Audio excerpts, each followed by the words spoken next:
So yaro, ya mi tu makin man. So yaro, so yaro, got me to makin man. So.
Ina wana ta ko tindrol hakunde manayali alio hakunde ale manna aliye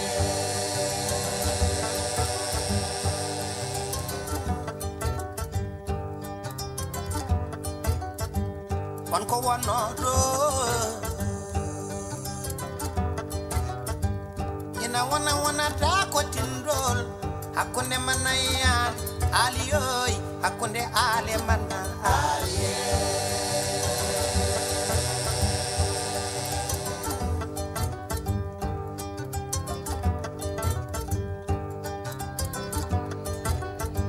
koni on koni koni koni koni on koni koni wan koni on koni koni koni koni on koni koni wan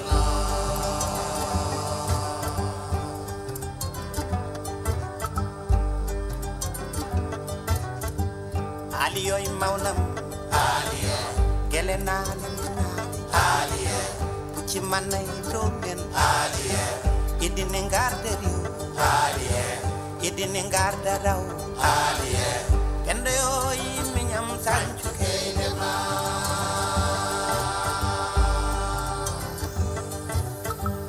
sori ngari do hande sanchu kedema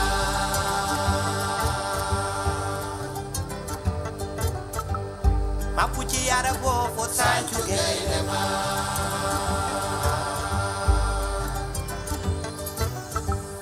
jom yara do ko sanchu kedema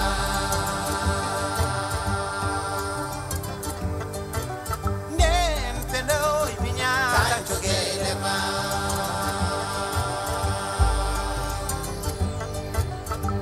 koni on koni koni koni koni on koni koni wan koni on koni koni koni koni on koni koni wan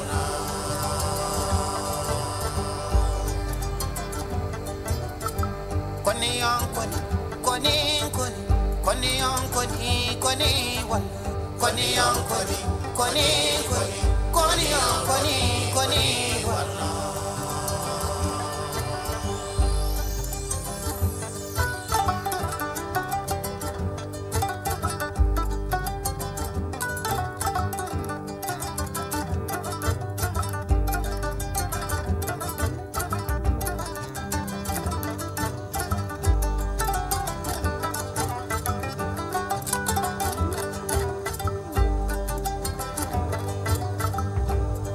maunam aliye gelenale minale aliye kuchi manay domen aliye idine ngarde riu aliye idine ngarde raw aliye pendo yo minya kanju kedema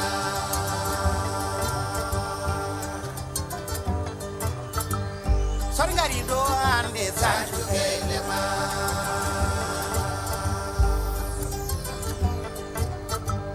mapuchi yara bo fo sanchu kelema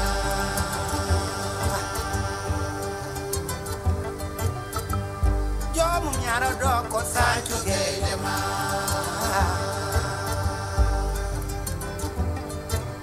den pendo ibinya sanchu kelema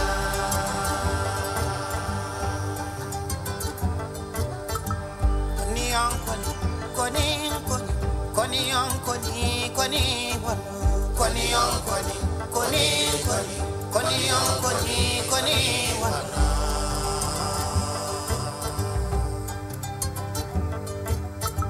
koni on koni koni koni koni on koni koni wan koni on koni koni koni koni on koni koni wan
sal jawdi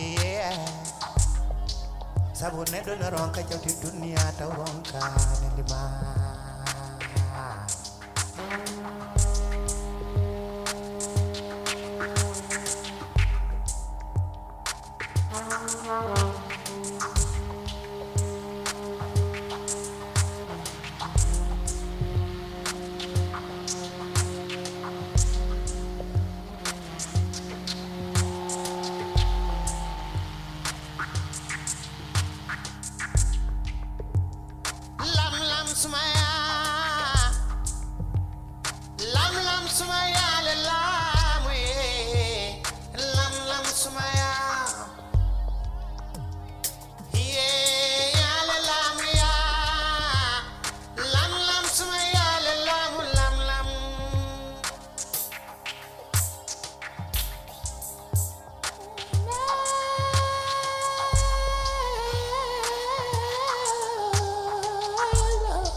sumaya le lamu lam sumaya ya le lamu ya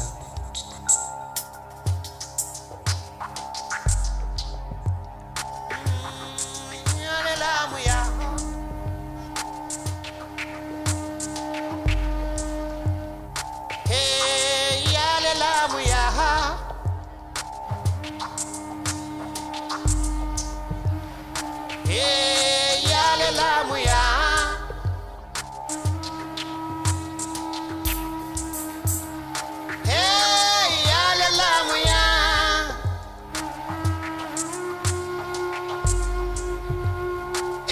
hey ya le lamu ya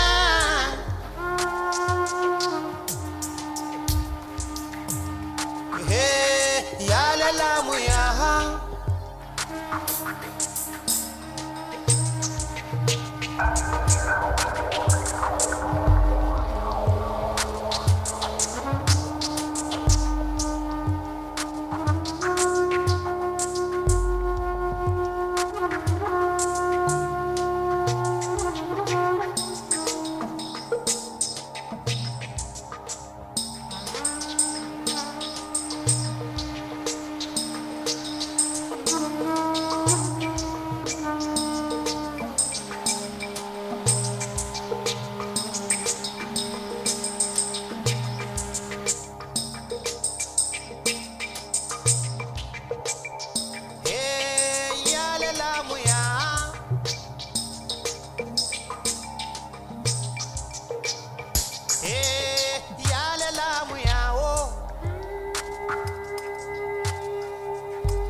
pe adon ya nyibaki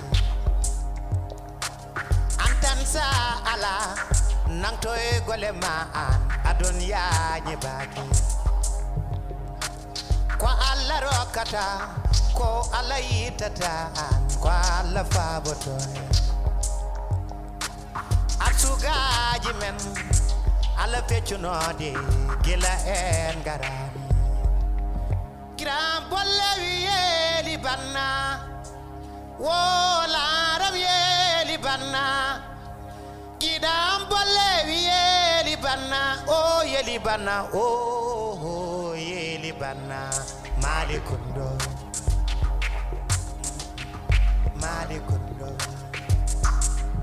yo malikundo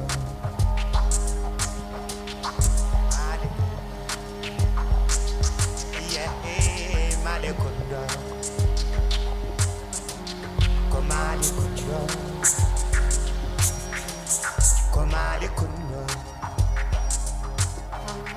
Komalikundo Kundo Kundo Kundo Kundo Malikundo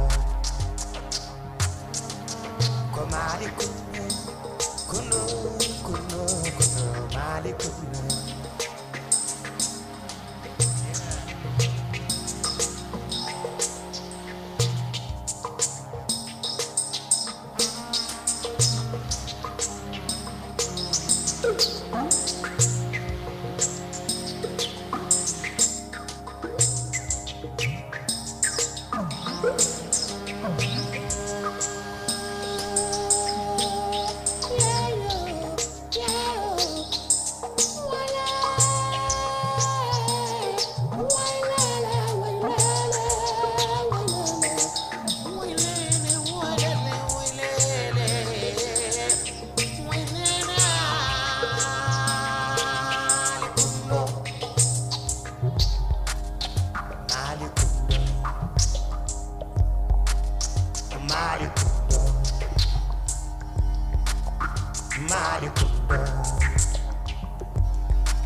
c'est Africa, c'est Ashla-Belela, Ezekiel, c'est Africa. c'est Africa, c'est Ashla-Belela, Ezekiel, c'est Africa. les îles Wanglais, c'est Ashla-Belela, c'est Ashla-Belela, c'est Ashla-Belela. Les îles Wanglais, c'est Ashla-Belela, c'est Ashla-Belela, c'est Ashla-Belela. Inyoni yokuthula ihlabelela itiza iti. Kuzukela manje ekukutula, kuzukela manje ekukutula. Masikuleke negameni wo, masikuleke negameni, masikuleke negameni wo, masikuleke negameni, masikuleke negameni, leka Mandela, masikuleke nengokutula. Leka Mandela. You shed tears for others. You shed tears for others. You shed tears for others. You shed tears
to the end.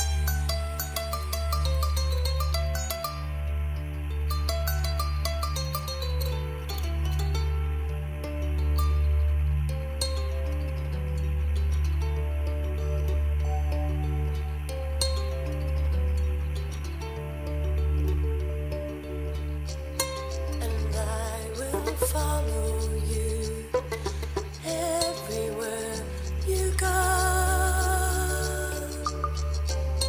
and I'll be with you to the end.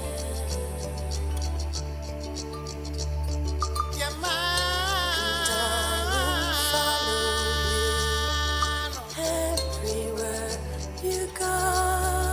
Yeah, man, one day, me today, me nyade. To the end. Let's go in a baby. I got to go,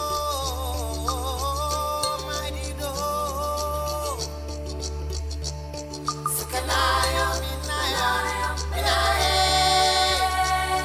Sakanayo, minayo, minaye.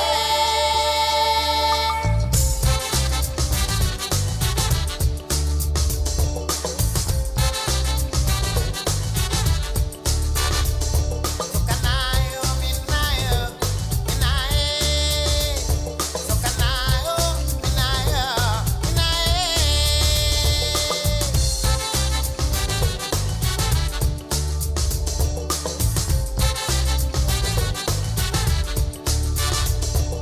Aduna. Waini kidoni mlana, waina kabiroy.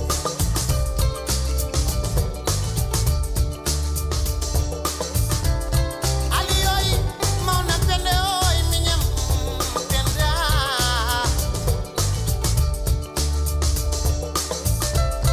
Jingna be juren dande, tukabe. Peace in the family when there's peace in your heart.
be with you to the end.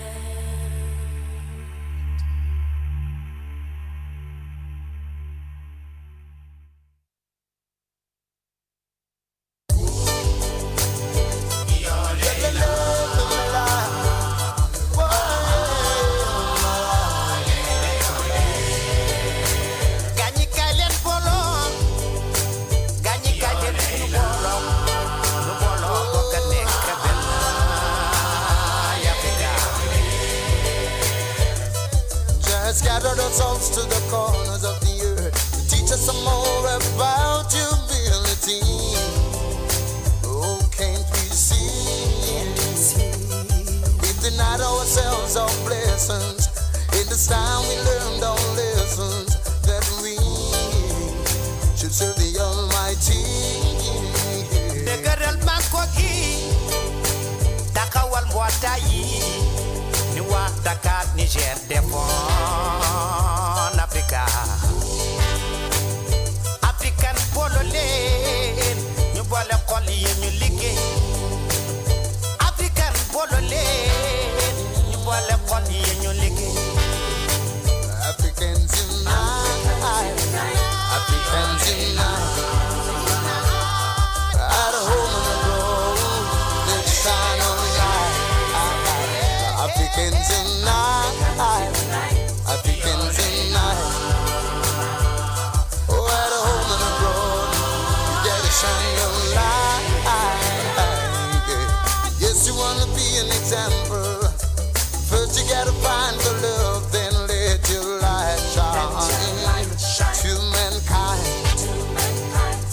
You gotta dig deep down in your soul. You gotta find the love that just gives and shine on light.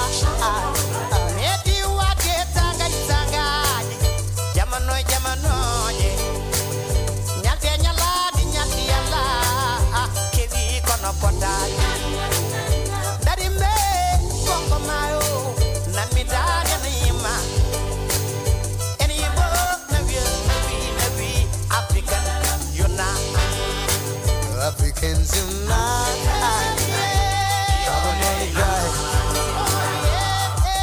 Shine your African soul and shine your light.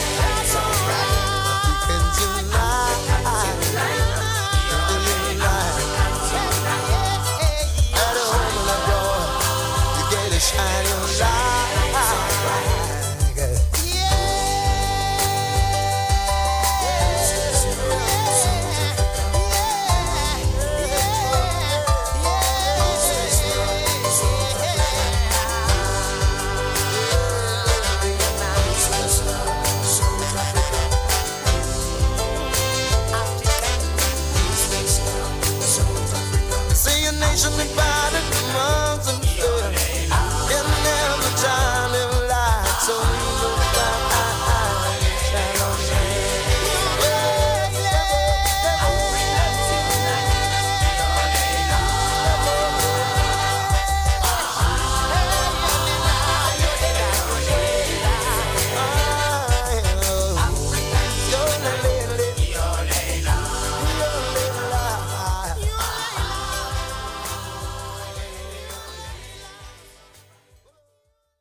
Tuli juma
anta mo jalanji men aduna Chéri, chéri, aha araji men aduna chéri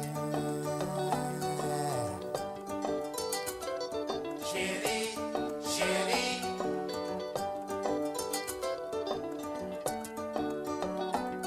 fama arapa men aduna chéri chéri, chéri chéri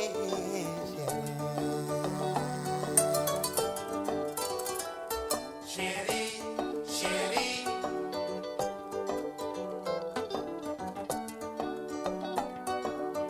lai lai lai la la Seydina Muhammad Rasulullah gelle koy memusi gelle ngomi kurala gelle bada koy mayo on be gelle ko sardinel l'amour est un jardin jardin au soleil ndo sabange mamin koy mero sabangam chéri, chéri,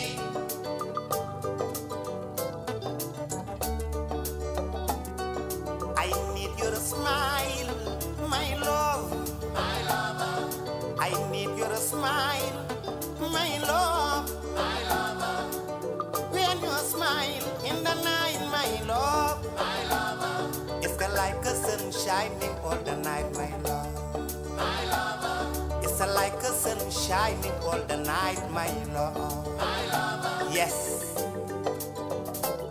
chéri, chéri, baby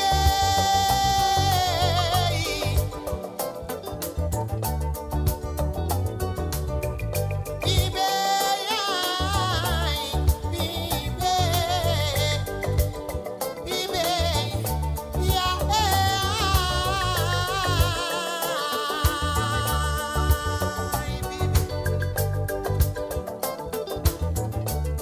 my lover, my lover, Now ma bumba jeeri tata almami bran almami rakieto almami deba almami bayla almami ibra almami taykor ibra almami won bara wale jam my lover, my lover, man yor ba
savanna never ends, and the jungle is high, high, high. Feel the breeze in the trees, Hakuna Matata, in a huge, huge continent, which is named Africa.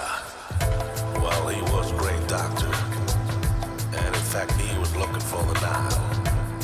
It was a great adventure, and a very, very brave thing at the time, where shadows can't talk, in the land of the Nile. Just take me there, let this be mine, mine.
Merci à chacun d'entre vous pour votre présence. Nous souhaitons la bienvenue à ces sessions Teranga, qui, comme le nom l'indique, est un moment de partage bien ancré dans cette label sénégalaise d'hospitalité, de culture, mais aussi de partage d'expérience.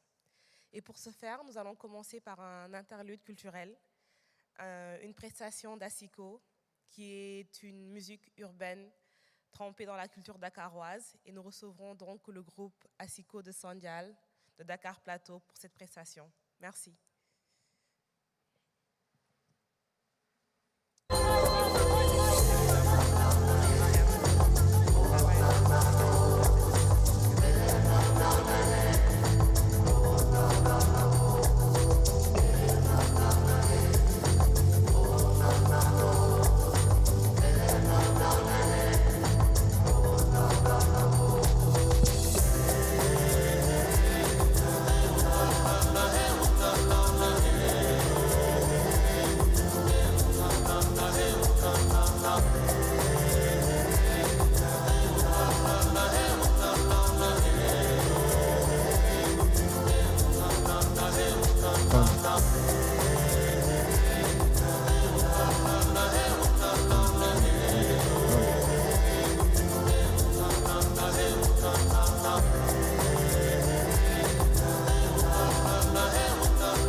Sodi ke madire, sode me madijo, kumaramba di mala dojo.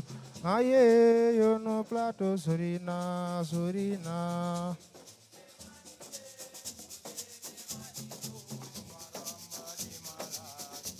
Erojo. Mama sodi ke madire, sode me madijo, kumaramba di mala dojo. Aye, yo no plato sorina, sorina.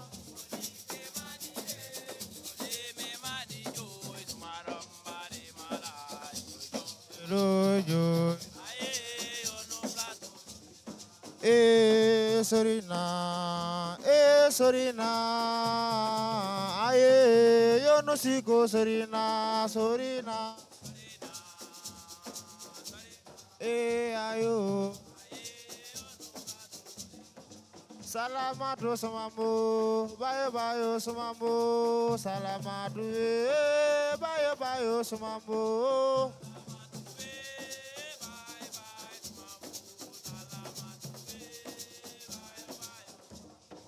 Salamatu sumambo, bayo bayo sumambo, salamatu ye, bye bye sumambo.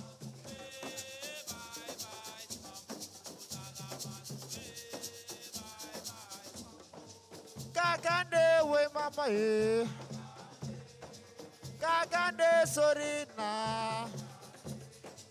Kakande o, kakande, kakande o, kakande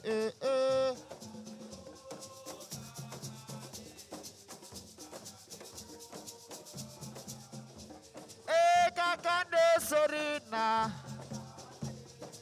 Kakande sorina. Kakande o kakande. Kakande o kakande.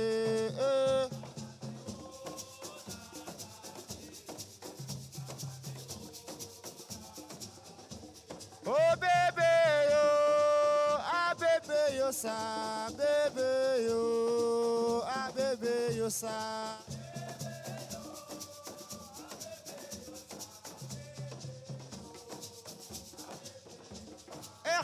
Khalela khamul dara ye. Khalela munul dara ye.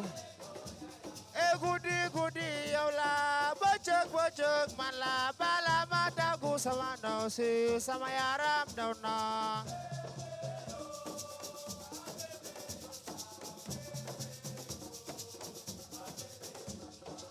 Olaine lande kokoma.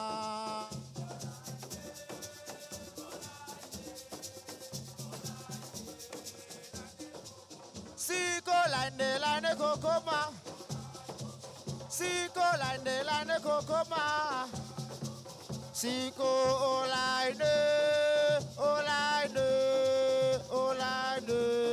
lande kokoma.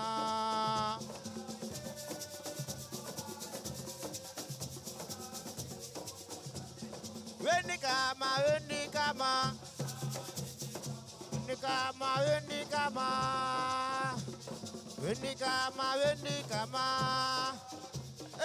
siko na wenikama. Wenikama. Chillin.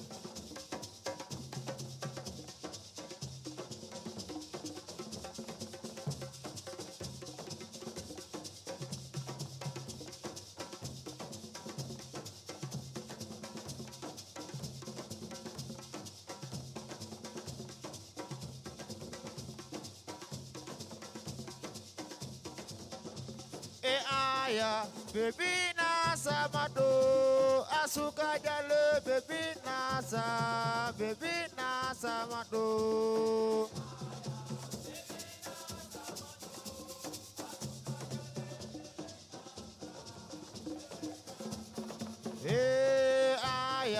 Baby nasa mado asuka jale baby nasa mado.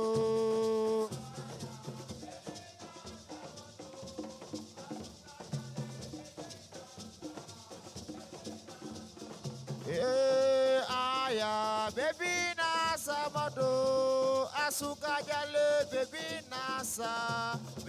nasa mado.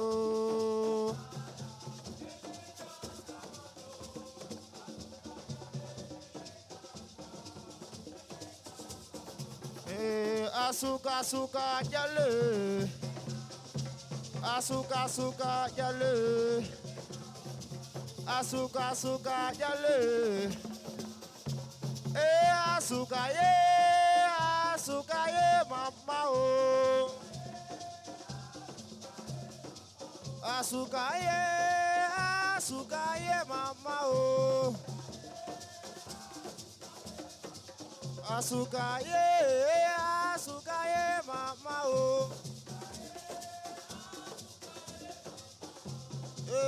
Saro ide o dero. Saro ide o fe mande mama o. Dero. Ide o.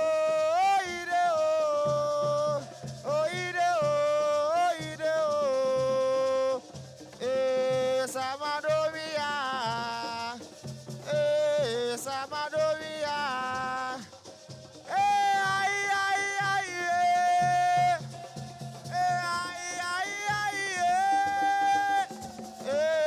Samadovia.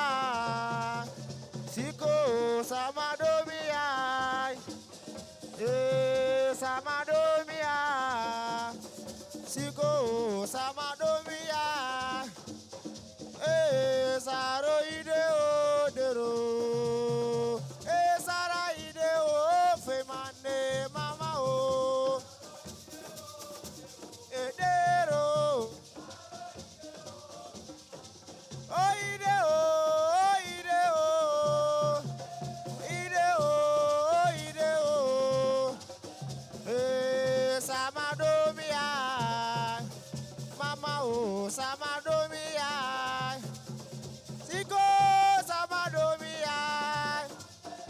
Asiko Samadomia. Oh, ide oh, oh, ide oh. Oh, ide oh, oh, ide oh. Samadomia. Samadomia.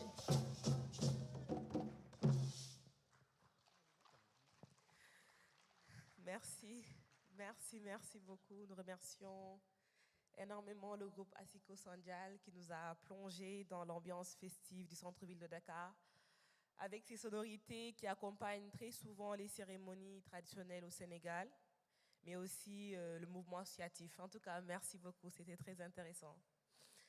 Donc, sans plus tarder, je vais introduire la prochaine session, and I'm very delighted to introduce this session because the subject, which is livestock farming, has a special place in my heart because it is a thematic that I have been introduced in the Senegalese Institution for Agricultural Research, which I work currently. So I had the chance to see with my own eyes how much livestock farming play a crucial role in sub-Saharan African economy, but also in food security.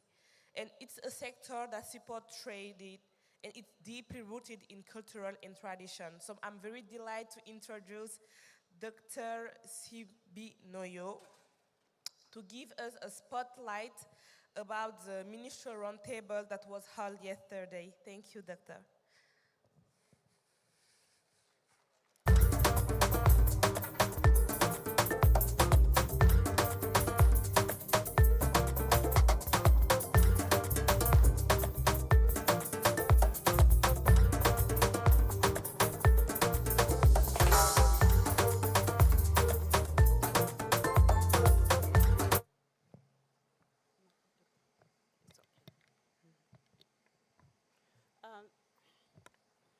Thank you very much, moderator, Your Excellencies, distinguished delegates. It is indeed my pleasure this morning to be able to share with you a spotlight on livestock. As you can see, the slide before me introduces Africa's livestock sector and its realities. These numbers reveal Africa's paradox: massive livestock resources, massive import bills, and operating at just 10 to 20% of global efficiency standards. So this is the reality. So we were delighted at this year's AFSF that we are able to host, together with GIZ and AU IBA, a special livestock ministerial roundtable. As you can see, this is a sector that needs attention. So it was delightful yesterday that 13 countries came together to tackle this issue.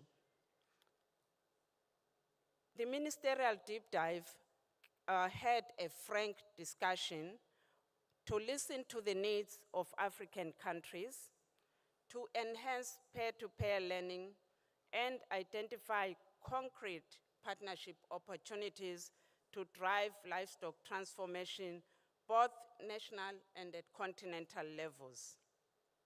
I'm therefore delighted to share just 3 high-level pathways that came up from that frank discussion. First, it was very clear and underlined that youth should be chief executive officers. Yes, CEOs, not just headers of livestock. Can I hear the youth in the room? Yes. So the ministers were very clear that in their countries, they would like to see youth as CEOs, not just headers. Let me give you an example. Tanzania has trained more than 235,000 youth livestock entrepreneurs. 150,000 now run their own enterprises. So it is doable. Youth can be CEOs, not headers. So what is the reality? What does this mean then for the 53 million unemployed youth that are shown on the slide behind me? It means that livestock and agricultural transformation requires new technologies, new innovations, new interventions, dimensions, and market access to motivate the youth to engage in livestock as a business. As Nigeria's minister emphasized yesterday, we must transform it from subsistence to a precision livestock business. That way, youth will be motivated to engage. The second pathway that was identified yesterday by the ministers is the need for genetic gains, those better breeds for increased productivity. The numbers, dear delegates, Uganda produces 3.4 billion liters of milk. Senegal is at 400 million, same continent, different genetics. So what does this mean for the farmer? When a farmer's cow produces 2 liters per day instead of 8, it's not abstract policy failure. It's a family that can't afford school fees for its children. It's a family that cannot send their sick to hospital. It is income that is not coming into their pockets. So there was an overwhelming response by the ministers from the multiple countries. They all committed to genetic improvement for increased productivity. However, this needs to be accompanied by the markets. When farmers produce more, they need to be guaranteed that they will be able to sell and get that income into their pockets.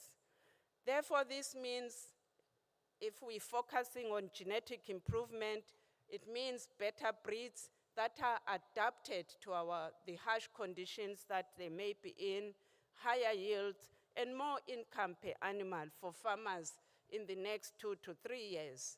And the ministers committed to this.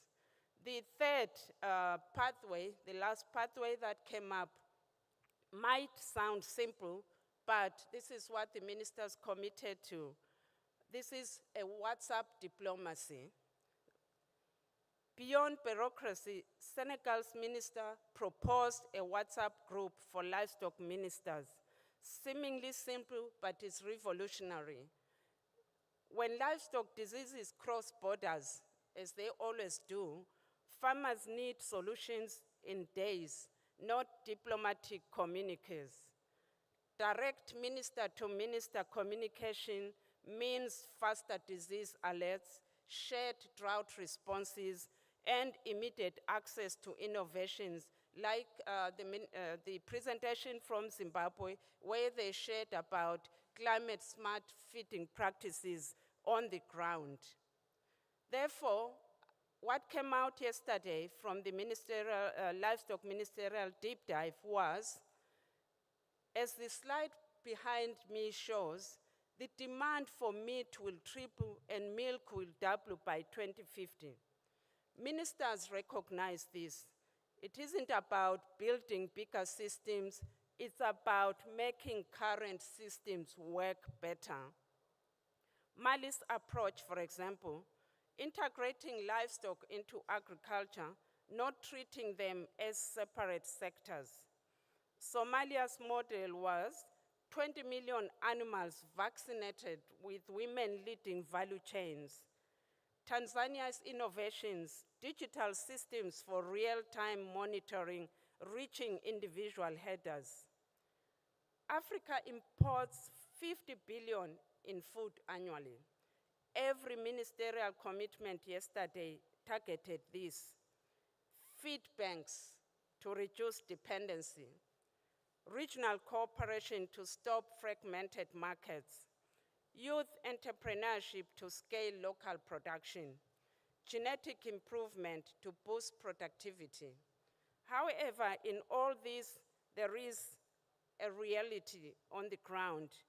Mali asked to extend crop livestock fisheries integration. This makes sense because the same farmer often grows crops, raises livestock, and manages fish ponds, while at the same time, the 2 or 3 ministries oversees these 3 sectors, and therefore they have to deal with the same challenges. Weak value chain integration, low productivity, and fragmented policies. They won't take us forward. So an integrated approach was what the ministers called for yesterday. So what is the bottom line?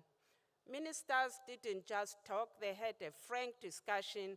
They asked for change through calling for an annual livestock ministerial session at AFSF for accountability. They asked for direct peer-to-peer collaboration mechanisms.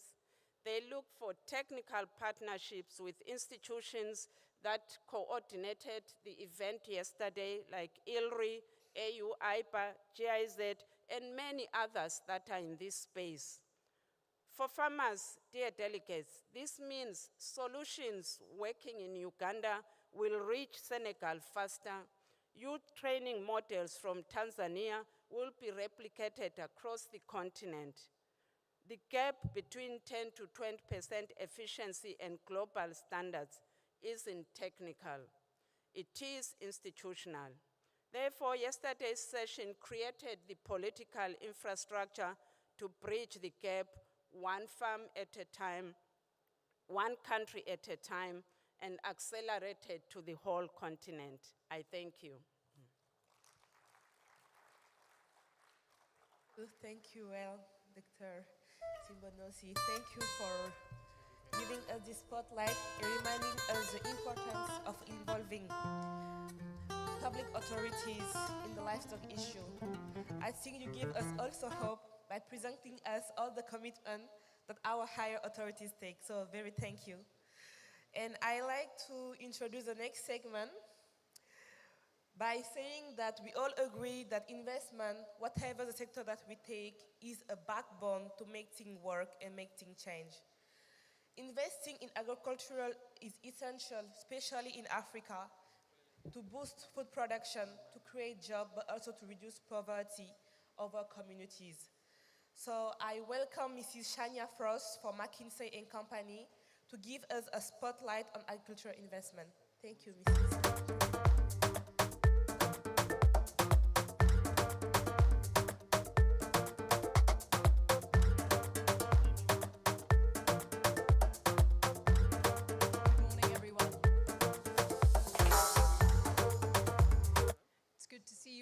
Today. My name is Chania Frost. I'm an associate partner with McKinsey, and I've spent the last 15 years working in the agriculture sector across Africa with a focus on investments, and it's a subject I'm hugely passionate about. I'm going to start by sharing a little bit about where we are as an economy and what the trends have been over the past 10 to 15 years. In fact, this slide shows since 2000, we have been moving towards the services sector. We've been moving away from agriculture to a more differentiated, value-adding economy as a whole, with employment in the agriculture sector gradually reducing as a general share. And on the right, you'll see what the numbers look like in terms of gross value addition, that is the value generated by value-adding activities. In agriculture, we've grown from the year 2000 at 14% to the year 2023 at 17%. Now, in absolute terms, actually, that was a huge shift. It was a shift from $70 billion to $360 billion, or a 7x increase in value addition. When we then compare that with the number of workers in the space, or value per worker, we've actually tripled the value per worker since the year 2000. And that cannot be done without investments. So let's take a look at what the investment trend has been. Since 2015, we've pretty much stayed at $2.3 to $2.4 billion of investments, development finance and private investment included. That is basically saying the investment view has stagnated over this time. Now you'll see the share of private sector investment has actually doubled from 0.3 billion 2.6 billion during that period. But let's be real, $600 million in investment per year in a continent this size is simply not enough. In the CADA objective number 2, there's a target by 2035 for Africa to be attracting $100 billion of investment to achieve our food security and food systems growth goals. So we have a long way to go. The other thing that is very important to note is that the private sector investment is heavily concentrated. 97% of private sector investment is going to 6 countries on the continent. 6.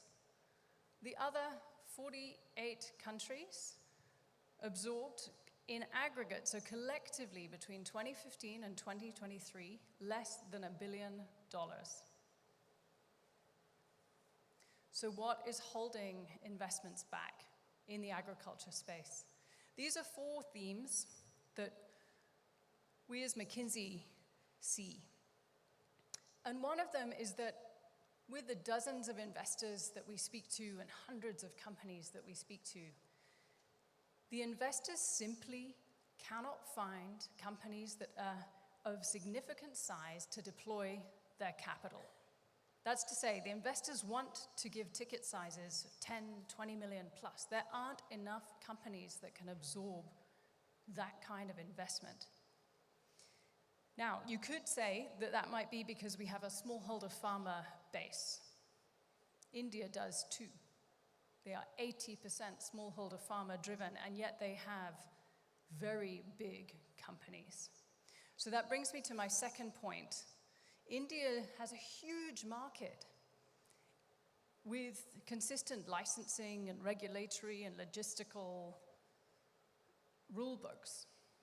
In Africa, for any of the companies to scale, they need to move beyond their domestic markets. The domestic markets are typically quite small, but to move cross-border, to scale a company cross-border comes with a ton of challenges, comes with a ton of costs. The third point is that our commercial banks are risk averse. I'm not saying it's wrong, it just is. The typical lending rates are 15% plus. Earlier this year, Nigeria hit 27% interest rates by the central bank. In agriculture, our businesses have very thin margins, sometimes around 5%. They simply cannot take the cost of capital at 15% plus.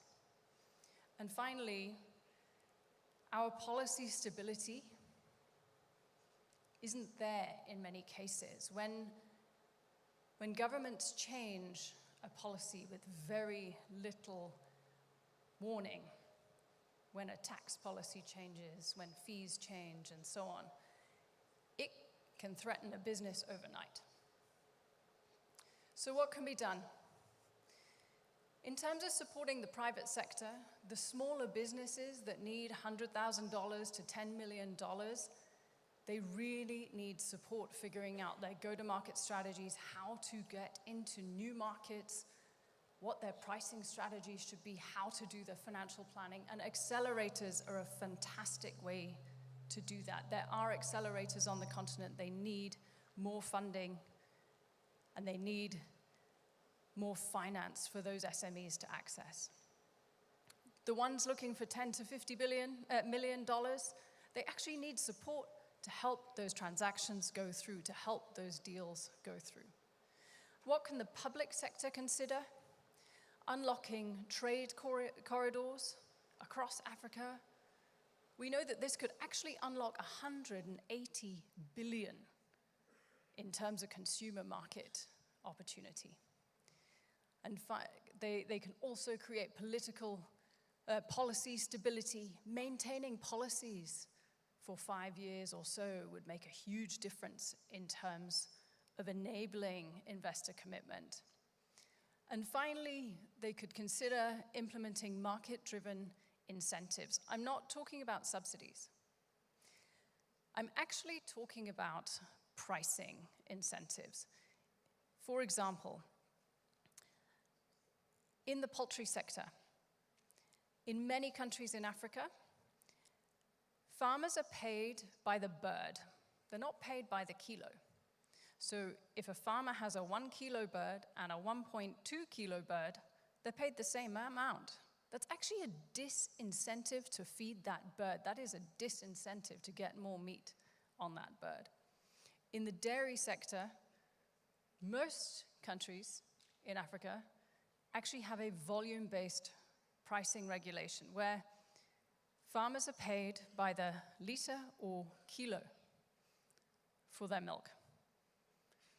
So if a farmer feeds their cows more to get more fat into that milk, there is no incentive.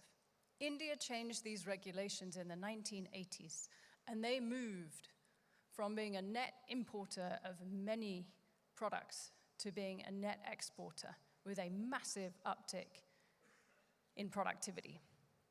And that came with billions of dollars of investment.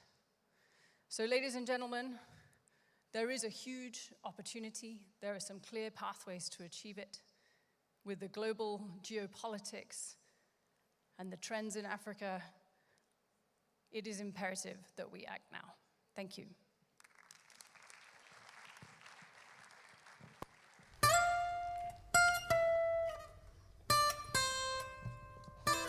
Thank you, Mrs. Frost. Thank you for this clarification on the evolution of investment in agricultural sector. This clarification also on how investments are made in Africa or not. I think, and we all think, that mastering this kind of data will allow us to optimize the use of research, but also see how we can optimize our policy regulation, especially in the market. Et pour clore cette Teranga session, où nous avons eu la chance de parler d'élevage, notamment de l'implication des autorités, mais aussi de l'investissement en Afrique, comment mieux investir, comment organiser cet investissement, quoi de mieux que l'art. Donc j'invite sur scène le slammer Momo Black Lion qui va nous déclamer un slam sur Food Bring People Together. Merci.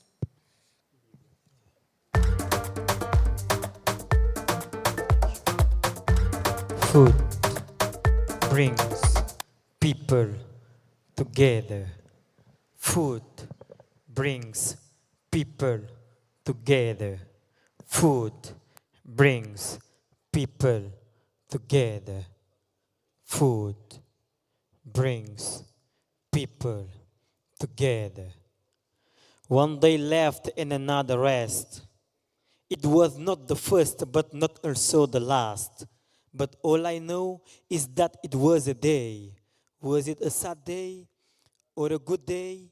Was it a happy day or unhappy day? I don't. But all I know is that it was a day. Was it yesterday or a day before yesterday? No, I don't. But I'm sure that it's a day when we must talk about food, which brings people together. Then guys, I invite you to open our eyes and see, open our ears and listen, use our mind and think. Think about food which brings people together. Because grandfather had a dream realized by an aim. Our aim is going green, nothing more, nothing less. To be active, not senseless. To be paying attention, it need less. By my voice, I'm going to speak. I'm going to talk about food which brings people together. Because I'm not from one place. I'm from a continent that cooks with soul, with love. From every villages that said, touch the soil. Where farmers rise with sun and every grain planted carries tomorrow's hope. Because here it's not just eating or cooking, because here it's not just a food, it's a mother's love, it's a mother's hand, it's child smiling. It's not just a feed, it's love, it's a real story. A real story starting by the farmers unfed, by the one who is cooking in the kitchen and the one who is eating on table with happiness. It's real love. It's a love, happiness, peace. It's not just cooking and eating. It's the Chebujan of Senegal which is telling you, nanga def dalal ak jàmm fii ci suñu gaal. People, food brings people together. Food brings people together. Food brings people together. It's not just eating or cooking. It's a story of love, peace, share, and harmony. I'm from one place. I'm from a continent that cooks with soul, that said touches the soil, where farmers rise with the sun, and every grain planted carries tomorrow's hope. We are Africa. We are gold. We are Africa. We are proud. We are Africa. We save it hot and never cold. We are Africa. We are proud. We are Africa. We save it hot and never cold. Food brings people together. Food brings people together. Momo Black Lion. Sla.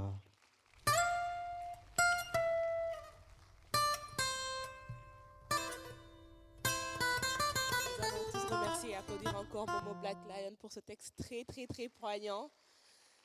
Texte qui nous rappelle finalement qu'effectivement, les systèmes alimentaires en Afrique ne sont pas qu'un secteur économique qui apporte du PIB, bien que ça le soit, mais c'est surtout des systèmes qui rassemblent des communautés, qui rassemblent des familles, qui rassemblent une tradition. Je vous remercie énormément pour avoir assisté à cette Teranga session et espère vous revoir demain pour une autre session. Je vous souhaite une excellente plénière. Merci beaucoup.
Bonjour.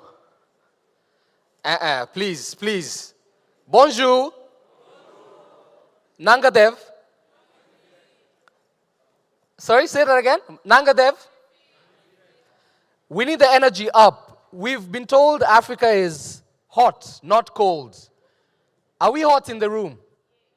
Is the AC okay? Yeah? Any complaints? Pas complaint. No complaints on your side. Are you okay? All right. We're about to transition the conversation. Sorry to the camera crew, I'll keep moving. We're about to transition the conversation to a bit of a layered talk on political will, ambition for the continent, young people and investors, and we keep saying that we have this amount of money that we would like different countries to allocate within their national budgets into a continental program. So what does that look like? We will unpack all of that within the next 80 minutes, 80 to 90 minutes. The translation will happen in English, French, just as it's been. And then towards the end, we'll have one additional language that will be added, so Italian, but all of it will be within your translation devices. My name is George Indirango. I'll be taking you through this particular session. Now, Your Excellencies, thank you very much for joining us. Honorable Ministers, Mesdames et Messieurs, I feel like we can't kick things off yet. Please raise your hand if you can. Let's play a quick game. Raise your hand if you can. Lève la main s'il te plaît. Please. All right. Donald? Put a finger down if you know Tiep. Tiebodien? Tiebodien. Put a finger down if you know Tiep. All right. Yeah, that's the national dish, right? Essay exam? Okay. Put a finger down if you know what CAADP means. CAADP. Okay. That's the Comprehensive Africa Agriculture Development Program. We'll get to hear a bit more about it. Put a finger down if you know how much we need for the CAADP 2026 to 2035 strategy. I hope the panelists are seeing. Okay. The amount is $100 billion. Put a finger down if you know how much percentage we want different countries within their public budgets to allocate for agri-food transformation. Shout, shout. What percent? Sorry? You read the synopsis. Okay. Perfect. Today's agenda is very straightforward. Thank you very much. Please lower your hands. Today's agenda is very straightforward. We're not going to take too much time in trying to belabor the point. We'll go very straightforward. We'll hear from our leaders. We'll hear from the people that have done the data. Then we'll hear from a few young people, a few young entrepreneurs, in a few panel discussions, and then we'll be done. Almost ready for lunch before we come back or go to the other sessions. Alors, veuillez joindre moi pour souhaiter la bienvenue. Please join me in welcoming a friend, His Excellency Dr. Ibrahim Hassan Mayaki, former Prime Minister of Niger, formerly overseeing the African Union Development Agency, NEPAD, and now Special Envoy for Food Systems at the African Union, to deliver the opening remarks. Please, round of applause. I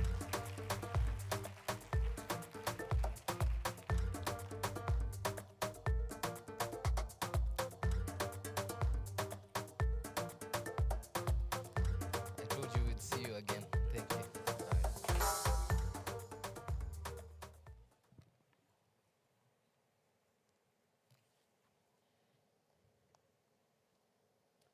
Excellencies, ladies and gentlemen, it's a real pleasure to be here this morning and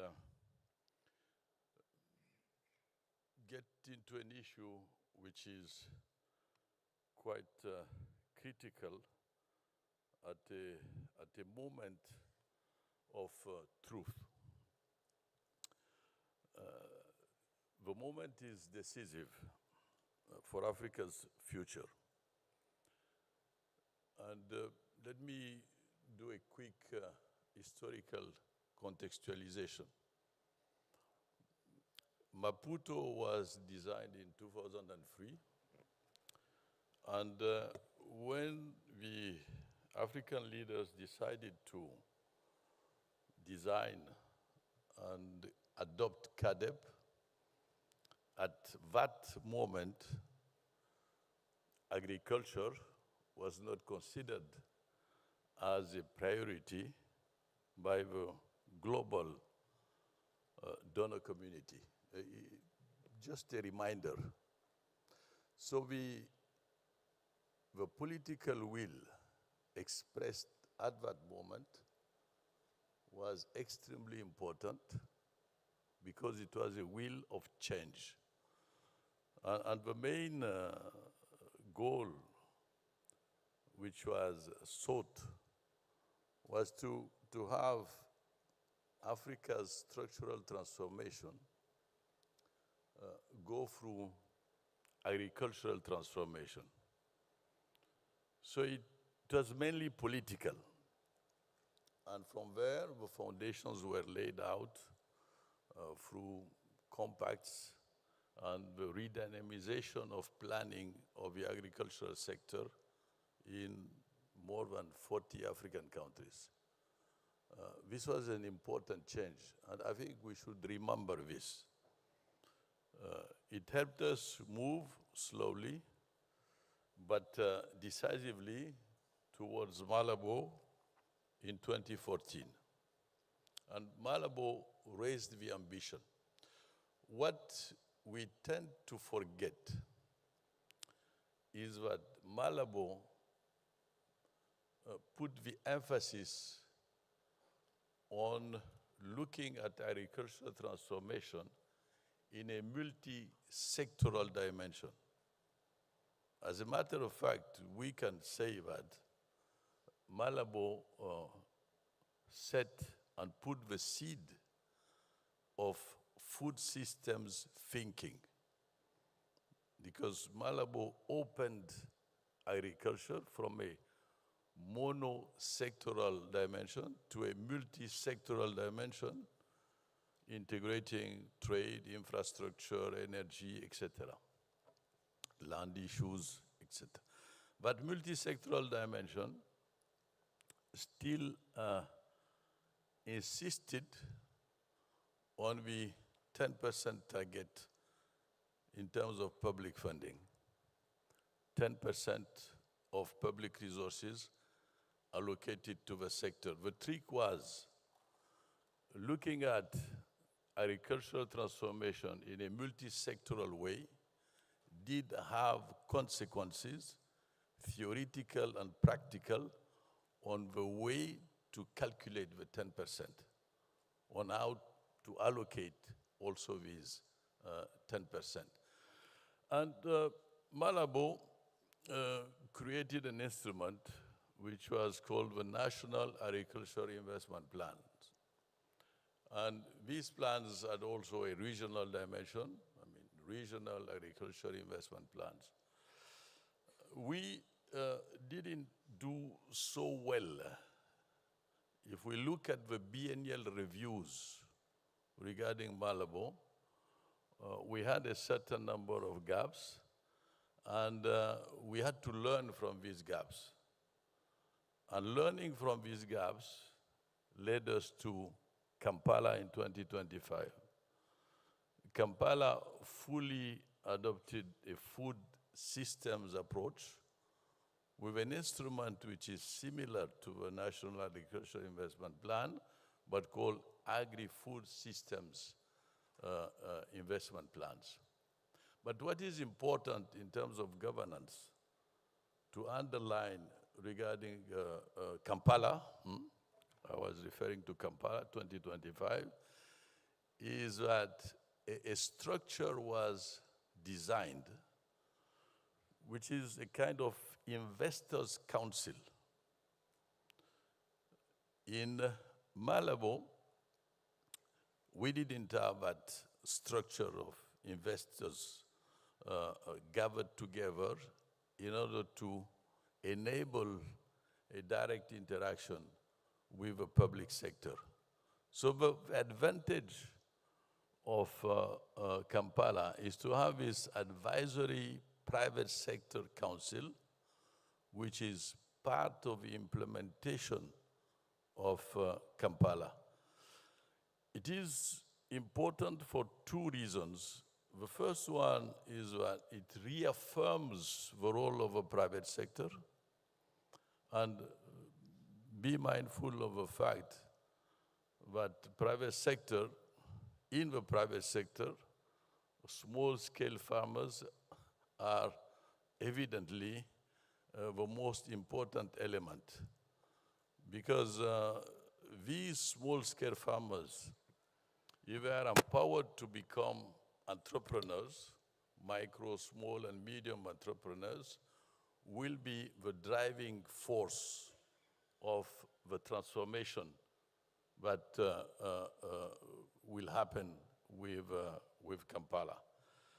So it needs political courage, but it also needs institutional innovations.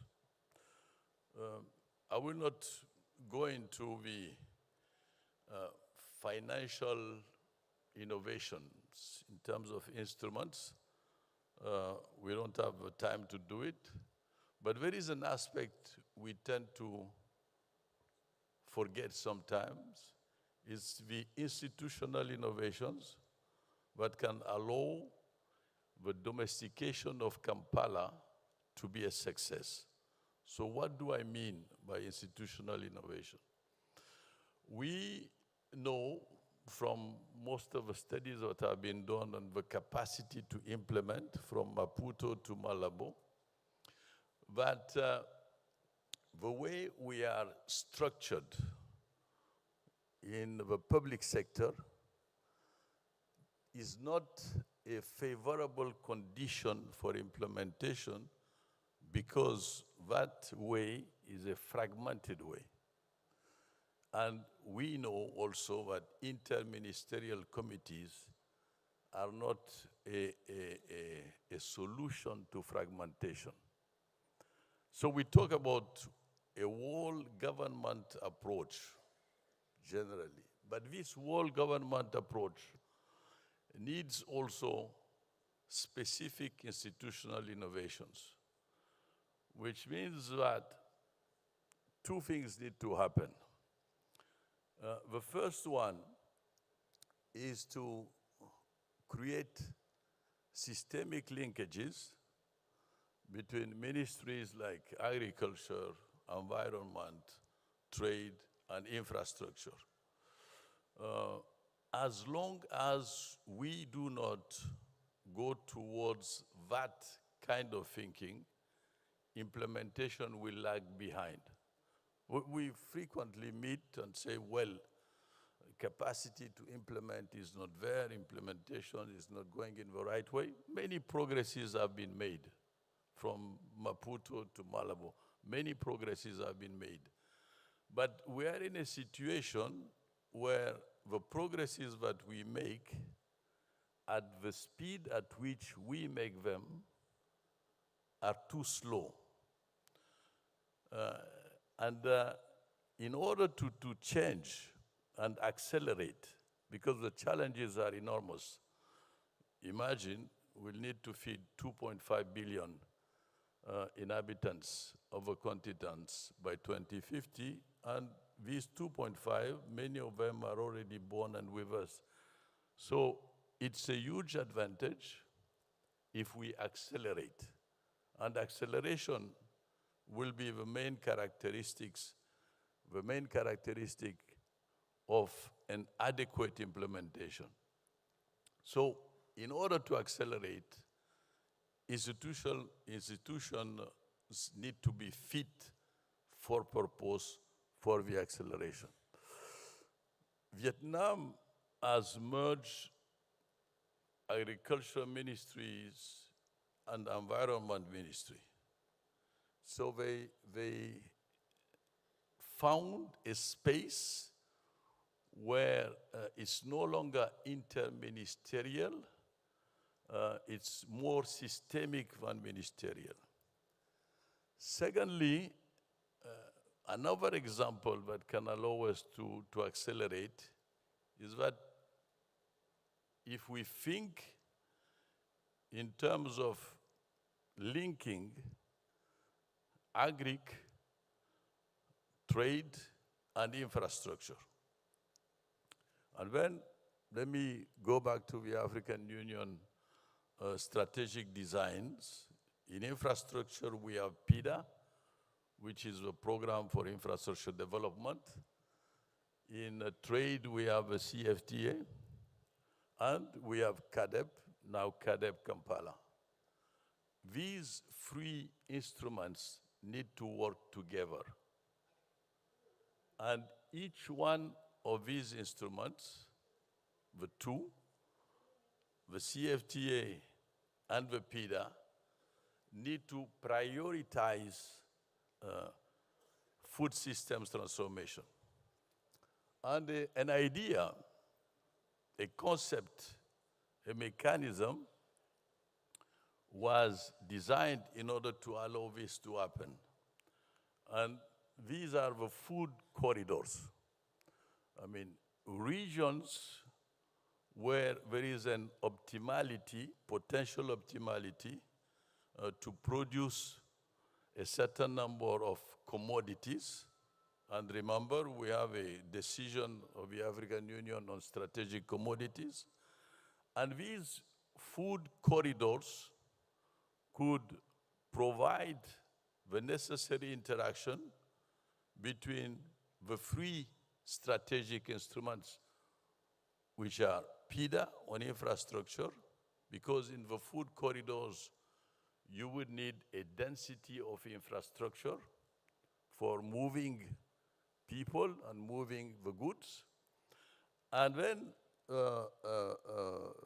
trade, the implementation of CFTA, and it is going in the right direction, working on the issues of rules harmonization, on non-tariff barriers, on making sure that in these food corridors, trade can happen at an optimal manner. So this is another institutional innovation. And that institutional innovation regarding food corridors includes a significant dimension that we should never forget, which is regional integration. Africa will not be transformed if it doesn't reach a level of economic integration. None of our countries, except a few, will be able to really transform if we don't move towards integration. Fragmentation from the start was the main obstacle to development. And fragmentation is a colonial heritage. So you cannot make survive a colonial heritage and at the same time want to transform the continent. And this is why I insist on the dimension of regional integration, economic integration, which is a fundamental institutional innovation, and which is carried by the African Union through its delivery process regarding economic integration. So we have the frameworks in agriculture, food systems, infrastructure, trade. We have the targets, the 100 billion, the 10%, but let us not forget three critical pillars. The first one is building coherence by fighting fragmentation. The second one is linking in an absolute manner, systemically, infrastructure, trade, and food systems transformation. And the third one is we talk a lot about farmer-centric perspective. The role of a small-scale farmer, the dignity that should be, through which we should look at the small-scale farmers. But the question we should ask ourselves, and when I say small-scale farmer, I'm mindful of the fact that is a complementarity between small-scale farmers and big agribusiness that will also be a key dimension. But I want to focus on the role of a small-scale farmer because they are the first financiers of our agri-food systems. They are the least privileged up to now. It is changing, but up to now. And revolution will come because it's really a question of revolution when they are fully empowered, and empowerment means rights. And we will not reinvent the rule. If you look at Asia, and you look at Southeast Asia, this is how it happened.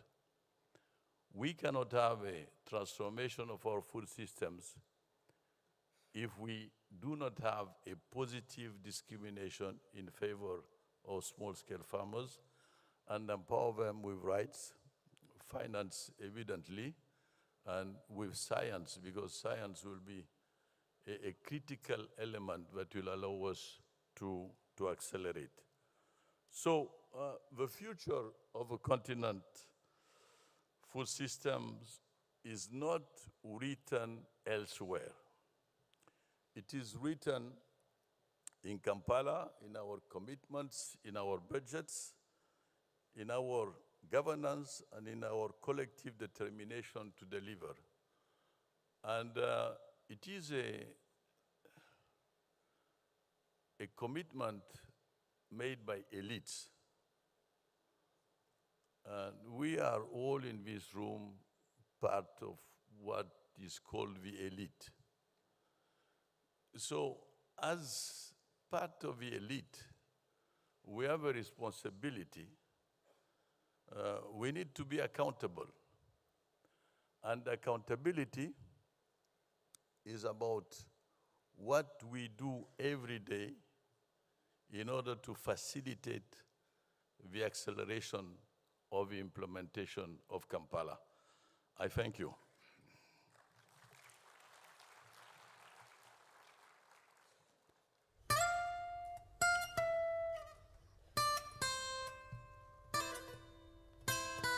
Thank you. Thank you very much, Dr. Mayaki. Now, do we have anyone within the Gen Z bracket in the room? Gen Zs? 20 to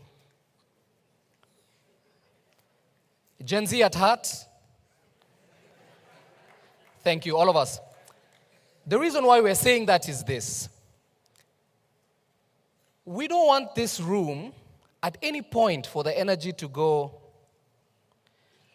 So for all the speakers who are coming up next, we have turned this screen on. We have put a timer. I know for politicians, time, keeping it between 3 to 5 minutes. This timer will be on. We're requesting anyone who comes to the podium so that we can also keep the pace. Dr. Osman, no pressure. No pressure. Anyone who comes to the podium, let's keep it punchy because we have a lot of things to cover within a very short time. So please, Dr. Mayaki, you are the only one who was allowed an additional minutes. We will come and collect it in your other sessions.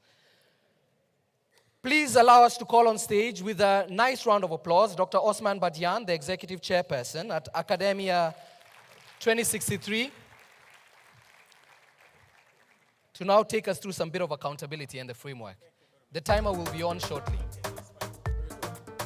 Thank you very much.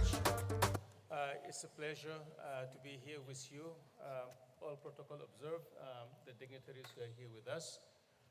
We are talking about governance of the food system transformation, and talking about governance in a system that has so many different groups of actors, but also even in the programming and the planning and implementation tend to be also fragmented. Dr. Mayaki talked about it.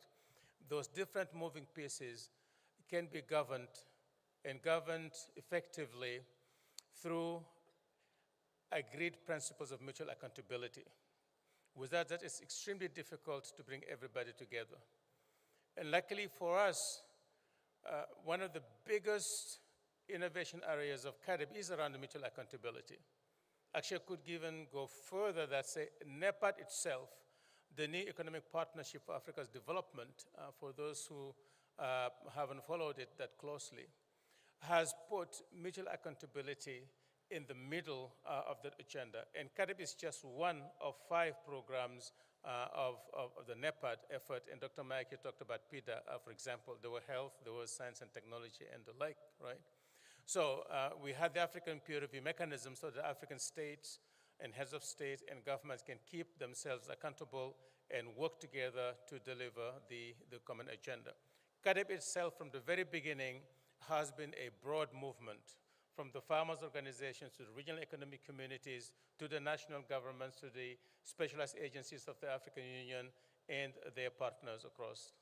So a key piece now of this mutual accountability is a robust and solid results framework that help us to rally around the 6 commitment areas of CAADP, the 22 targets of the Kampala Declaration, and the 35 in priority areas. If we can get that robust and solid results framework with key indicators that are theoretically grounded, that can be quantified, and we bring that into the existing mechanisms of the joint sector reviews in the countries and the biennial review at a continental level, we will be able to rally around those common signals so that government, private sector, civil society organizations, development partner organizations, and others can work together around the same targets and the same intention to align, to support, and to enable what's happening on the ground.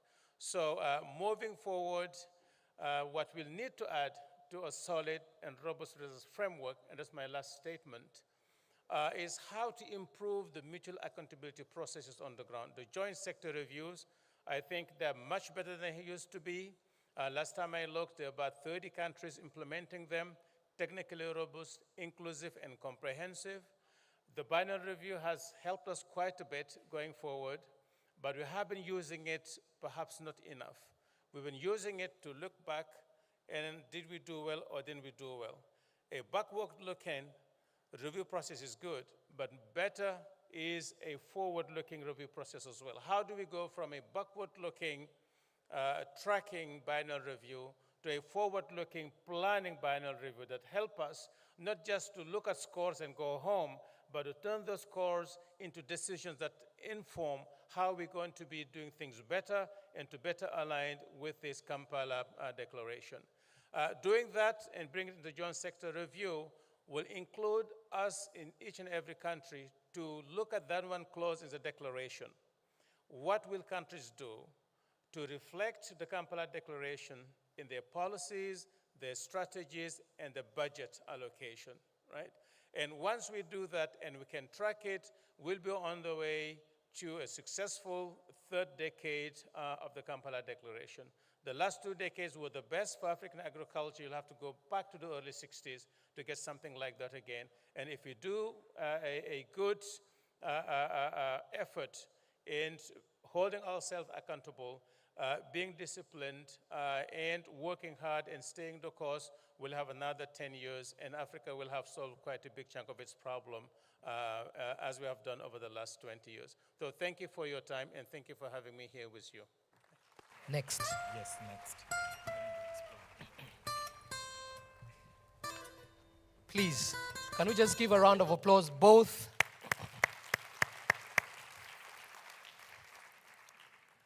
And one more for the time.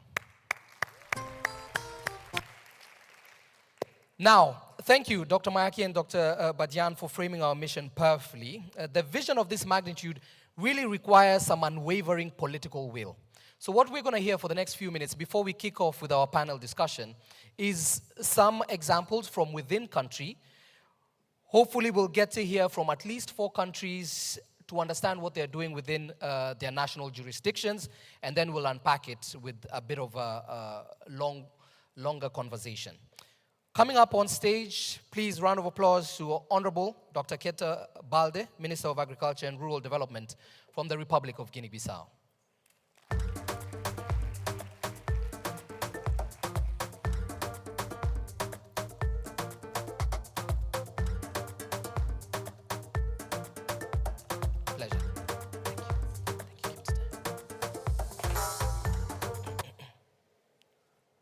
Bonjour, mesdames et messieurs. Permettez-moi d'abord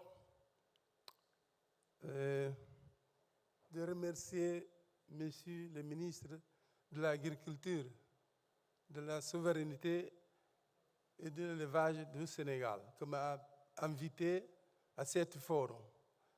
Le gouvernement et le peuple du Sénégal pour cet chaleureux accueil et la générosité qu'ils ont nous gratifié. Mesdames et messieurs, honorables invités, la République du Sénégal nous reçoit aujourd'hui et nous propose d'échanger sur les thèmes suivants. La jeunesse africaine, faire de lance de la collaboration et de l'innovation, de la mise en œuvre de transformation des systèmes agroalimentaires. Une rencontre internationale sur le thème des systèmes alimentaires, leur transformation durable et inclusive, ne peut se faire sans la participation des jeunes et femmes qui constituent la frange majoritaire de notre population africaine. C'est pourquoi, par la vitalité créative des jeunes et la force mobilisatrice des femmes, le Forum 2025 de Dakar a voulu s'inscrire dans la lutte des peuples autour des idéaux de transformation de l'agriculture africaine, de paix et le développement, pour construire un destin solidaire face à nos défis communs de garantir à la sécurité alimentaire et nutritionnelle à nos populations. Excellences, Mesdames et Messieurs, honorables invités, le développement reste un défi au cœur de nos préoccupations et des peuples africains. Il y a aussi les défis liés à la question vitale de la sécurité alimentaire et nutritionnelle, la sauvegarde de l'environnement et des changements climatiques, la paix et le développement. Le Forum de Dakar 2025 permet d'adopter une stratégie visant à créer un cadre dynamique d'échange, d'investissement et de coopération et de la solidarité entre les peuples du continent. C'est en formant nos jeunes, en les occupant par l'emploi et d'autres activités génératrices de revenus que nous répondrons efficacement aux risques de marginalisation, de radicalisation violente et de migration irrégulière qui affectent cette catégorie sociale vulnérable.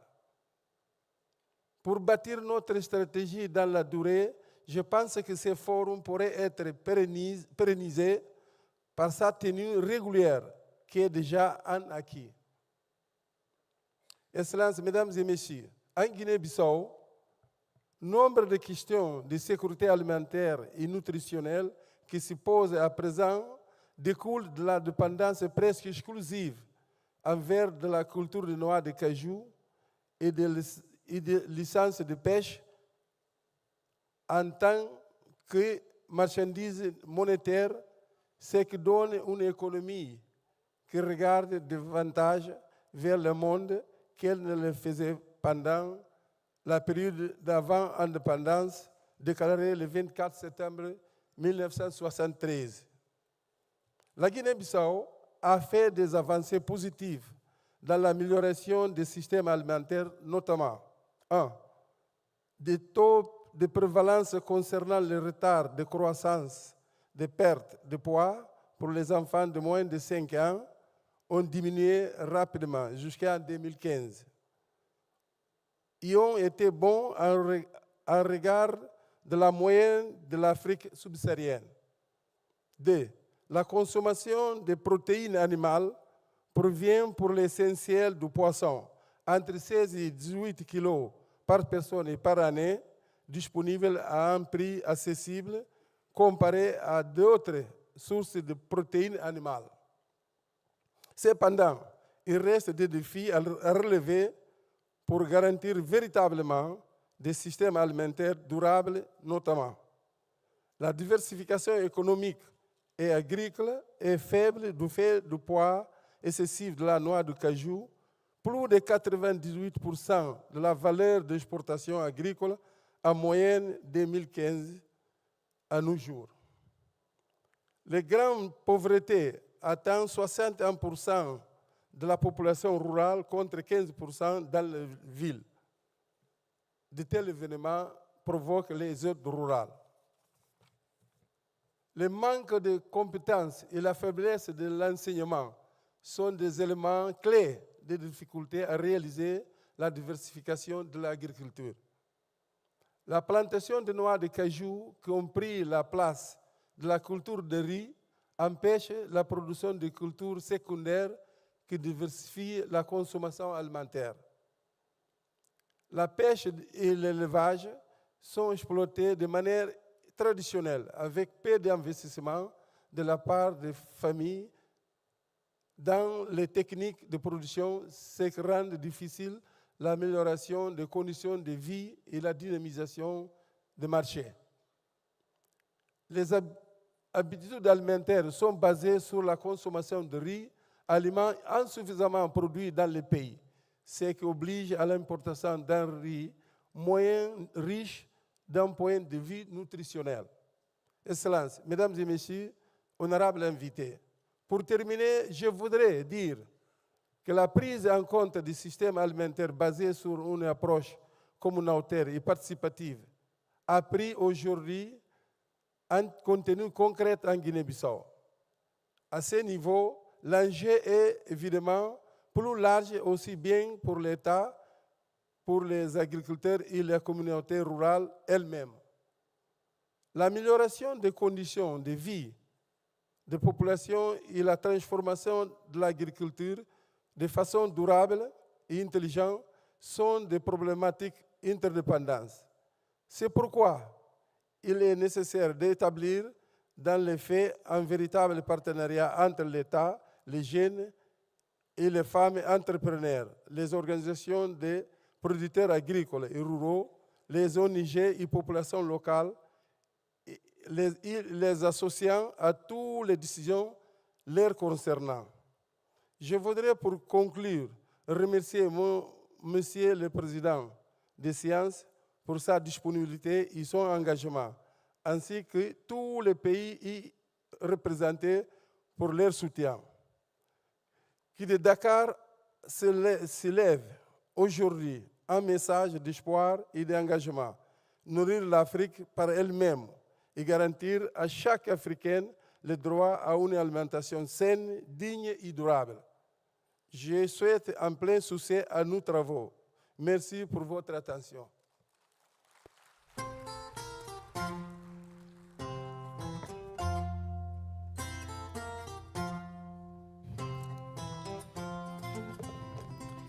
Merci, Dr. Keita.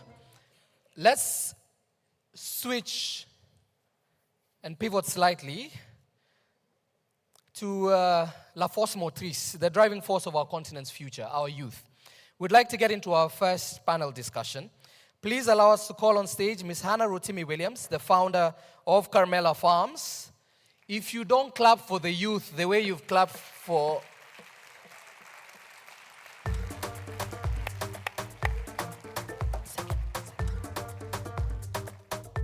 Mr. Michael Kakande is the founder and chairperson of Resilient 40. Michael, are you here? Mr. Michael, are you here? Mr. Bond Tlagale, the Secretary General of the CADAP Youth Network. Mr. Bond, are you here as well?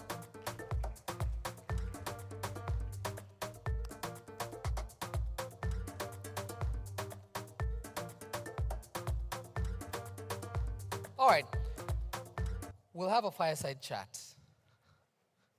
Does that work for you? All righty.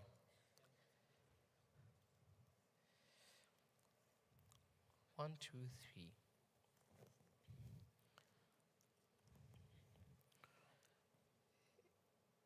It's perfect actually how things have played out, because this now means that we fully get to hear from a young person for at least a good 10, 15 minutes to just properly understand. Let's start things off financially. With almost everything that we're doing now within the different sessions, we're hearing a lot of advice for young people, a lot of advice, and we say time and time again, young people are over-mentored and underfunded. Yeah. There's a lot of mentorship. What is the most common piece of advice given to young people entering agriculture that is actually counterproductive? Thank you very much for that question. So, the piece of advice that is mostly given to young people entering into agriculture that is counterproductive, like you said, is to get skills. Get skills. Yes, it's good, like, to get skills. But when you get the skills and you don't have other things to back it up, then really, what's the use of the skills? So I finished from a program called Enterprise for Youth in Agriculture. By the way, I'm a psychologist and a farmer. So I didn't have a background in agriculture, so I had to learn some skills. And they train 1,000 people every 3 months in agricultural skills. And at the end of the day, the people who stay back are very few because they don't have other things to back up the skills to actually practice agriculture. It is productive, but not as productive when there are other things backing it up.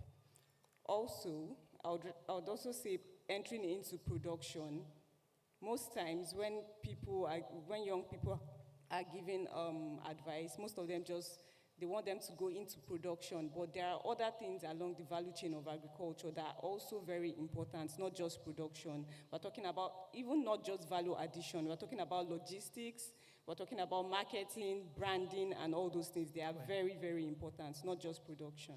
Alrighty, so let's speak about it both from an entrepreneur's perspective, but also from the eyes of someone who looks at young people who, every time you're told young people need a seat at the table, right? But influencing policy as a young person requires a lot more than a seat at the table. What do you think is an unconventional tactic that we can see young leaders put a critical food issue onto this policy agenda? Okay, unconventional. Okay, so it's not just, like you said, it's just not about sitting at the table, right?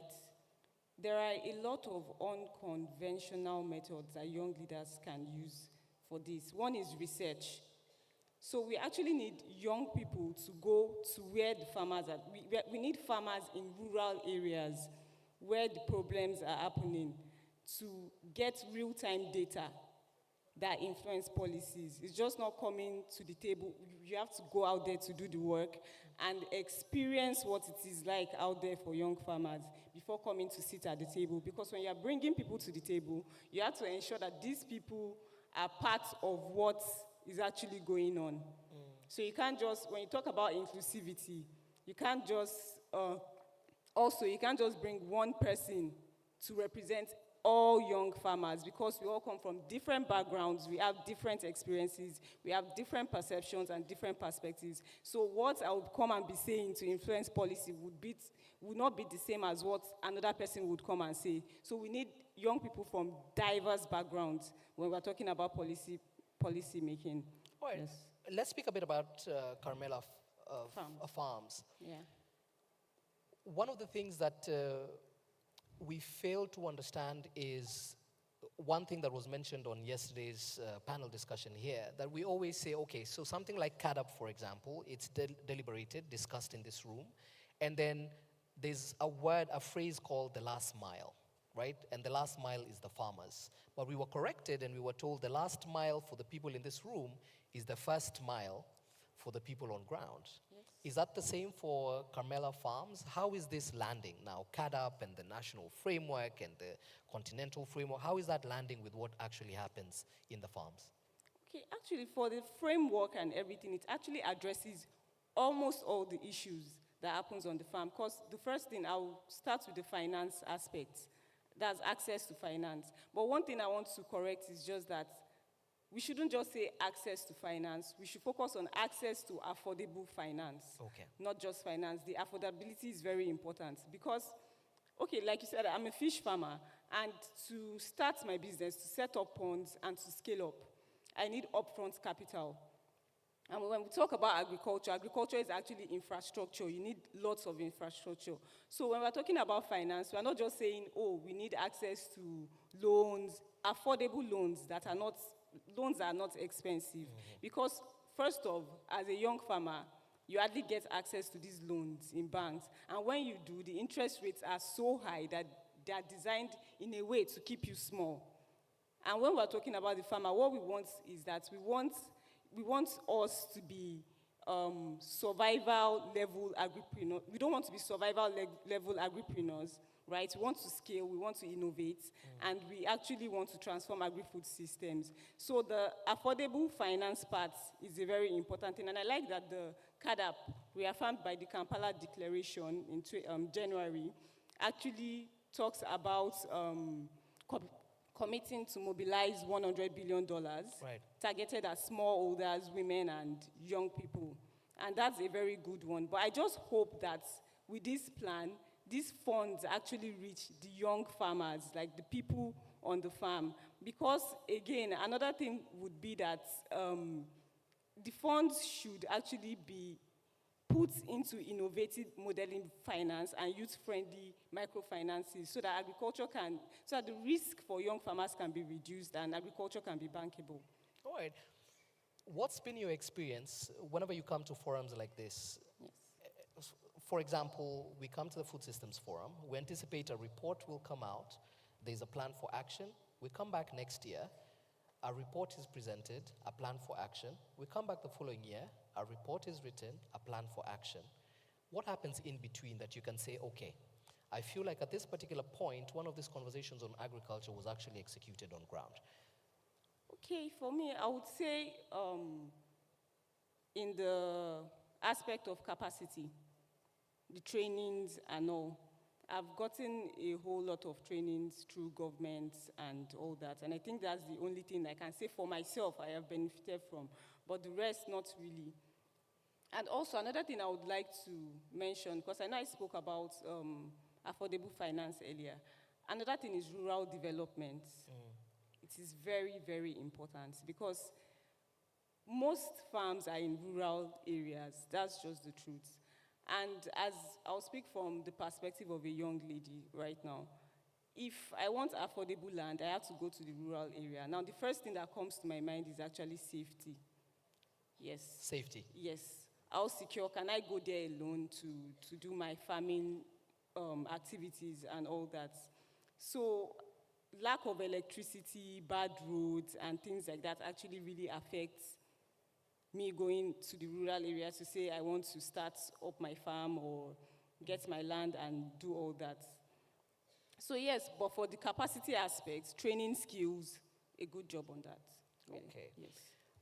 We have about 3-4 minutes. What is the future of Carmela Farms? Okay.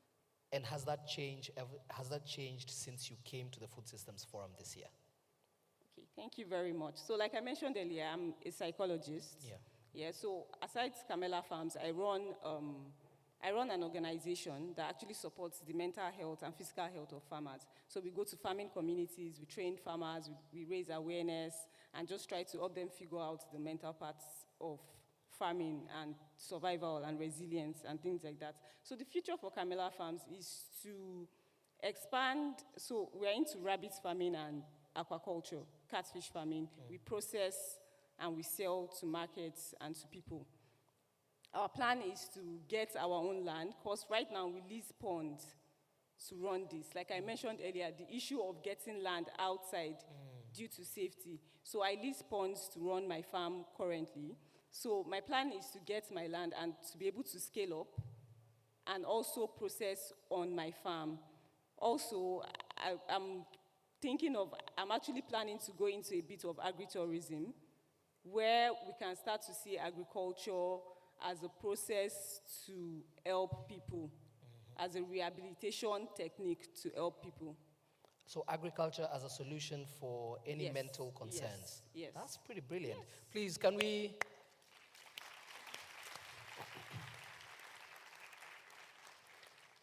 That is very impressive. So now, since we have these minutes together, the next session is focusing on mobilizing resources for CADAP, right? You've expressed, even as a young person, how impressive the framework is and what optimism you have going into execution. We have a conversation with an international fund, we have a young person, and we have a farmers association, and we have the African Development Bank. What is one crucial thing that you would want to hear them mention around mobilizing resource that you feel like young people are still left out of the equation? Okay, one crucial thing I would like to pass out to, the information I would like to pass out to these people coming up is that, can we start focusing on the farmers in the grassroots level? Because most times it seems like it's the same people that keep getting this support, like those people who already have more than enough, but the people at the grassroots level are being left out. So I would like to see how we can make that possible from this forum. Like, I don't want us to leave here and then it's the same story again. I want people at the grassroots, young farmers at the grassroots, to be able to get support. We really, really, really do appreciate your time. Please,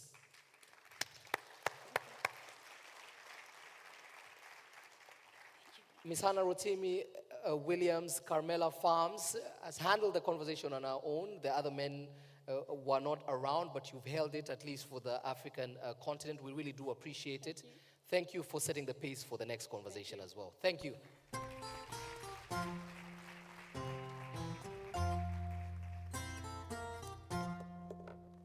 Now, the stage has been set. Let's take it a bit of a notch higher as well. Since we've heard from a young person, we'd like to speak about investment, innovation, and inclusivity, and what mobilizing resources for the framework looks like. Please welcome to the stage Ms. Elizabeth Nsimadala, the president of the Eastern African Farmers Association. Please, round of applause. Ms. Aristine Mendez, who is a Young Catalyst Award winner for Shaddai Aquaculture. And back to the stage, Dr. Donald Brown, Associate Vice President for Program Management at the Program Management Department at IFAD.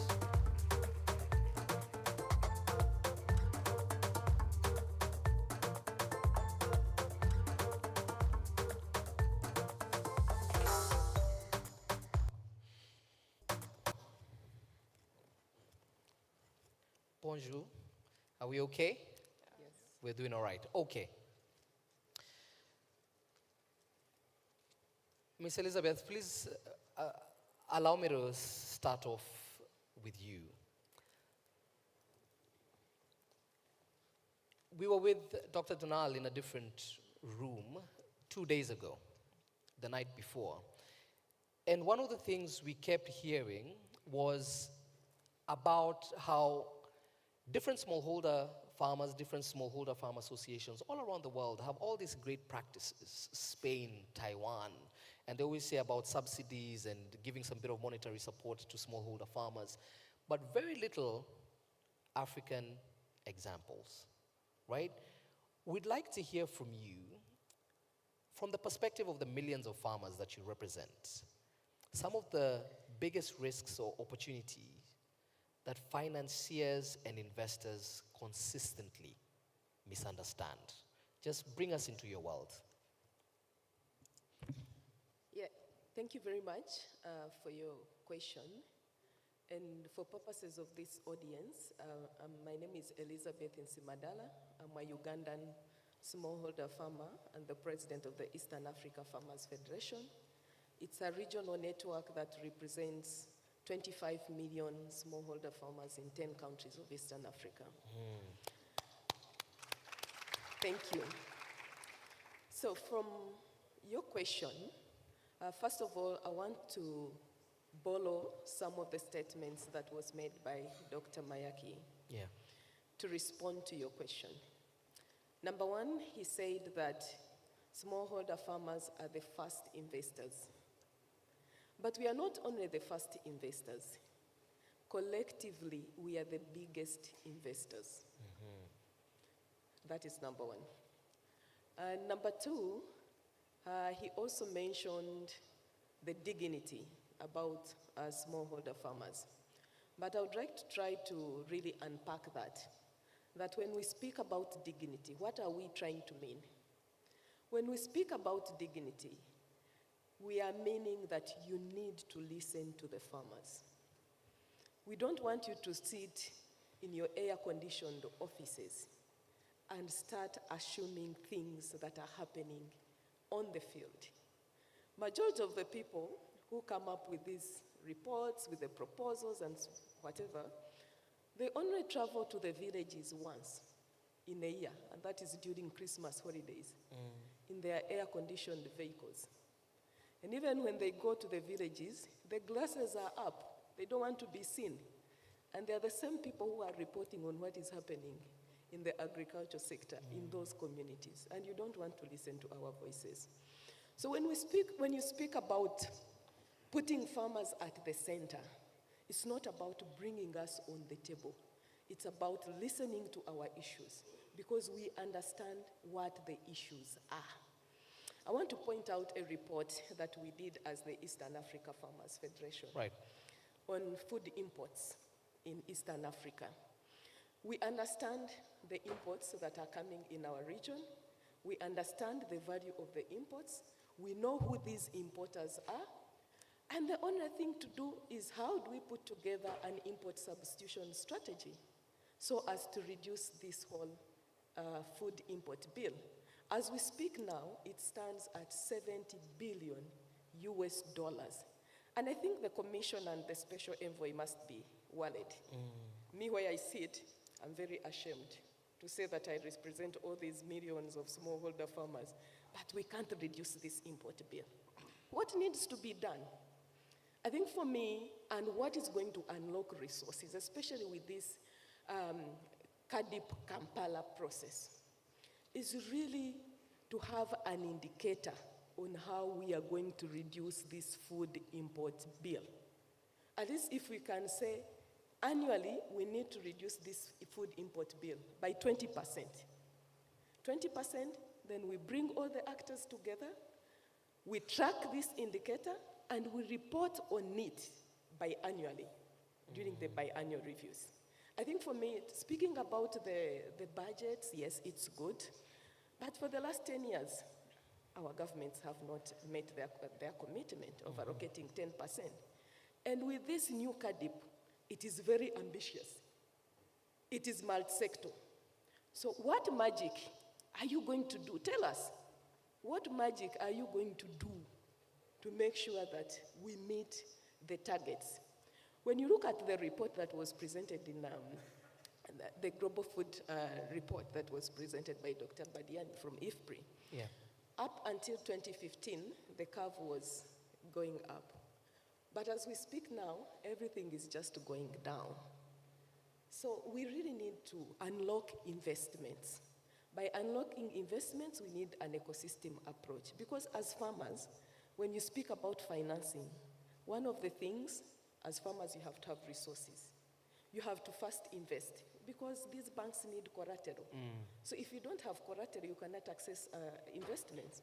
We need technical assistance.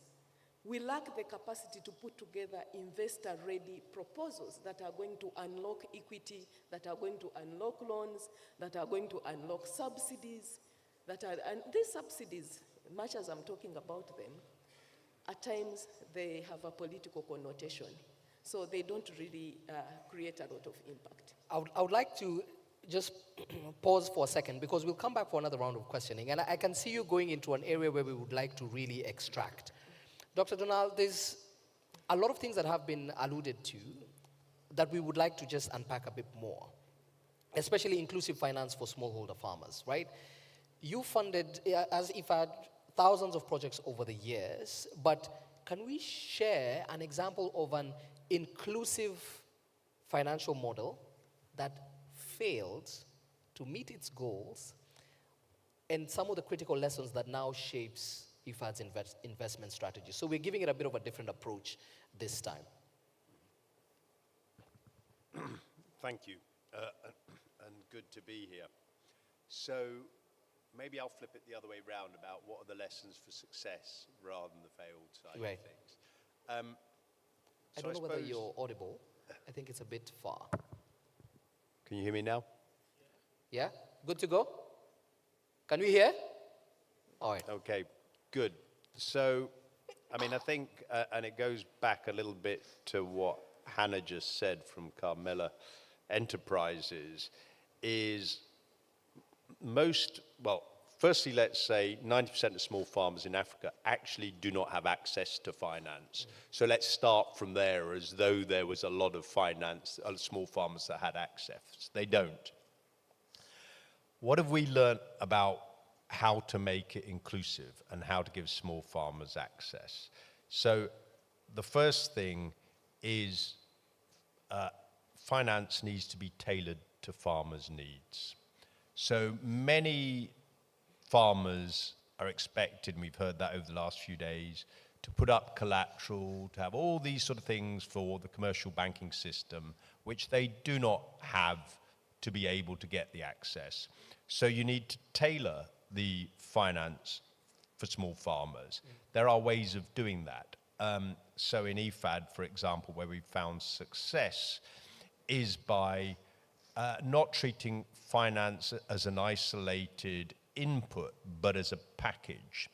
So it came back to, again, I think some of the things that Hannah was saying. Many of the small farmers we work with have not finished secondary education, have not had a university education, so they've got a difficult starting point. So you do a package, a bundle. You do training, so you often have to do some additional numeracy and literacy skills. You do business development skills on top of that, often culminating many of our projects now. I think one of the keys to success is we help farmers, agri-entrepreneurs, and youth to come up with a business plan, a proper business plan that's investable. So helping them to get to that business plan, then linking them to finance. The most appropriate finance often comes through MFIs or through village savings schemes initially. They build up a track record of being able to borrow and to repay, which then we often partner them with more commercial entities when they've got that track record. So they don't come with collateral saying, I've got these buildings, this land, because land titles we know is often an issue. But they come with a track record of being a good borrower and repayer. And that helps very much too. So and often the packages need to be tailored around growing seasons. We know farmers' incomes usually come after harvest when they've got money to pay back. So again, innovating around that side of things is really important. Giving them the package, giving them the technical assistance, giving them the training, giving them the business plans, as well as the access to finance, we find is absolutely key. And maybe just the last point in that context is that too often finance in countries is developed without the voice of the small farmers and the youth. So how do you get farmer associations and organizations, how do you get youth to ensure that their needs are properly articulated as policies come out for finance and for other things there, and making sure their voices are heard? And that's something we also tried and do in IFAD, is use our partnerships with farmer organizations, with others, to get their voice into the policy dialogue with government and with the private sector. All right. Okay, so we've had two. How is that landing for you, Elizabeth? More questions than answers? Just hold on to that. I know I could see you nodding, so I know there are a few questions. We'll get to that. But Ms. Aristine, Young Catalyst Award winner, a lot has happened within the space. We've seen a lot of tech surface on the continent, led by young people. But we'd like to hear, how do you feel as an individual, as an organization that is supposed to then translate a huge vision into something that already has so much execution to happen, so much on a policy level? How do you translate your vision to then this framework? So thank you for your question. As young entrepreneurs, and especially because we are running innovations, we have a lot of problems because we are seen like young. People are looking at us like they are youth, and this is an innovation, so it is risky to look at them, to look at our innovations, because they say it's not yet, it's not yet, there is nothing yet realized to know if it gonna succeed or not. And as young, what we are doing very good is the fact that, for example, for my business, I am producing fish feed for fish farmers, and it's a normal business like many others normal business SMEs we are seeing everywhere. But the fact is that we are looking at many problems we have in our countries. So we cannot do the same that everybody is doing everywhere. We need to do as well as our solutions are addressing to the needs, to the challenges of the continent, of our people. And by this way, it's a lot of problem we are running, we are trying to solve. And we have a big vision for our continent. We aim to make Africa, I don't know how to say it, but we have a big vision for our continent. Each of us, not only me, but I've seen many young entrepreneurs like me, as in Senegal and everywhere around Africa, by programs like AFSF and other programs. And by talking with them, you can see how much they are passionate about what they are doing, how they want to solve problems, how they want to make lives better for people. So my message is just for excellencies, for our minister to trust in us. We are not here just for making money, because we know we love money, everybody loves money, but we have a vision for our Africa. We know that we are young, but we are future leaders of this country, and we are doing everything we can to make sure that it's gonna happen. Thank you. All right. While we're on the same point, because we have about 10 minutes, one of our last speakers today will be His Excellency Vilakati, of course, who was within the African Union Commission, Agricultural Development, Blue Economy, where Shaddai Aquaculture is, and Sustainable Environment. He's right there, right? Whatever you need, especially for the African continent, and speaking at least on behalf of a lot of people, he's right there. Where do you feel you can let him know that there's been a bit of a disconnect between the practicalities on ground and what he's discussing in the rooms all of this week, for example? No pressure. Okay.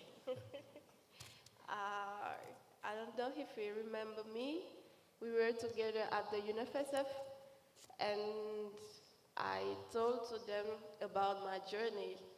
Like, I had stopped my business during 8 months because I had a big problem with my machinery.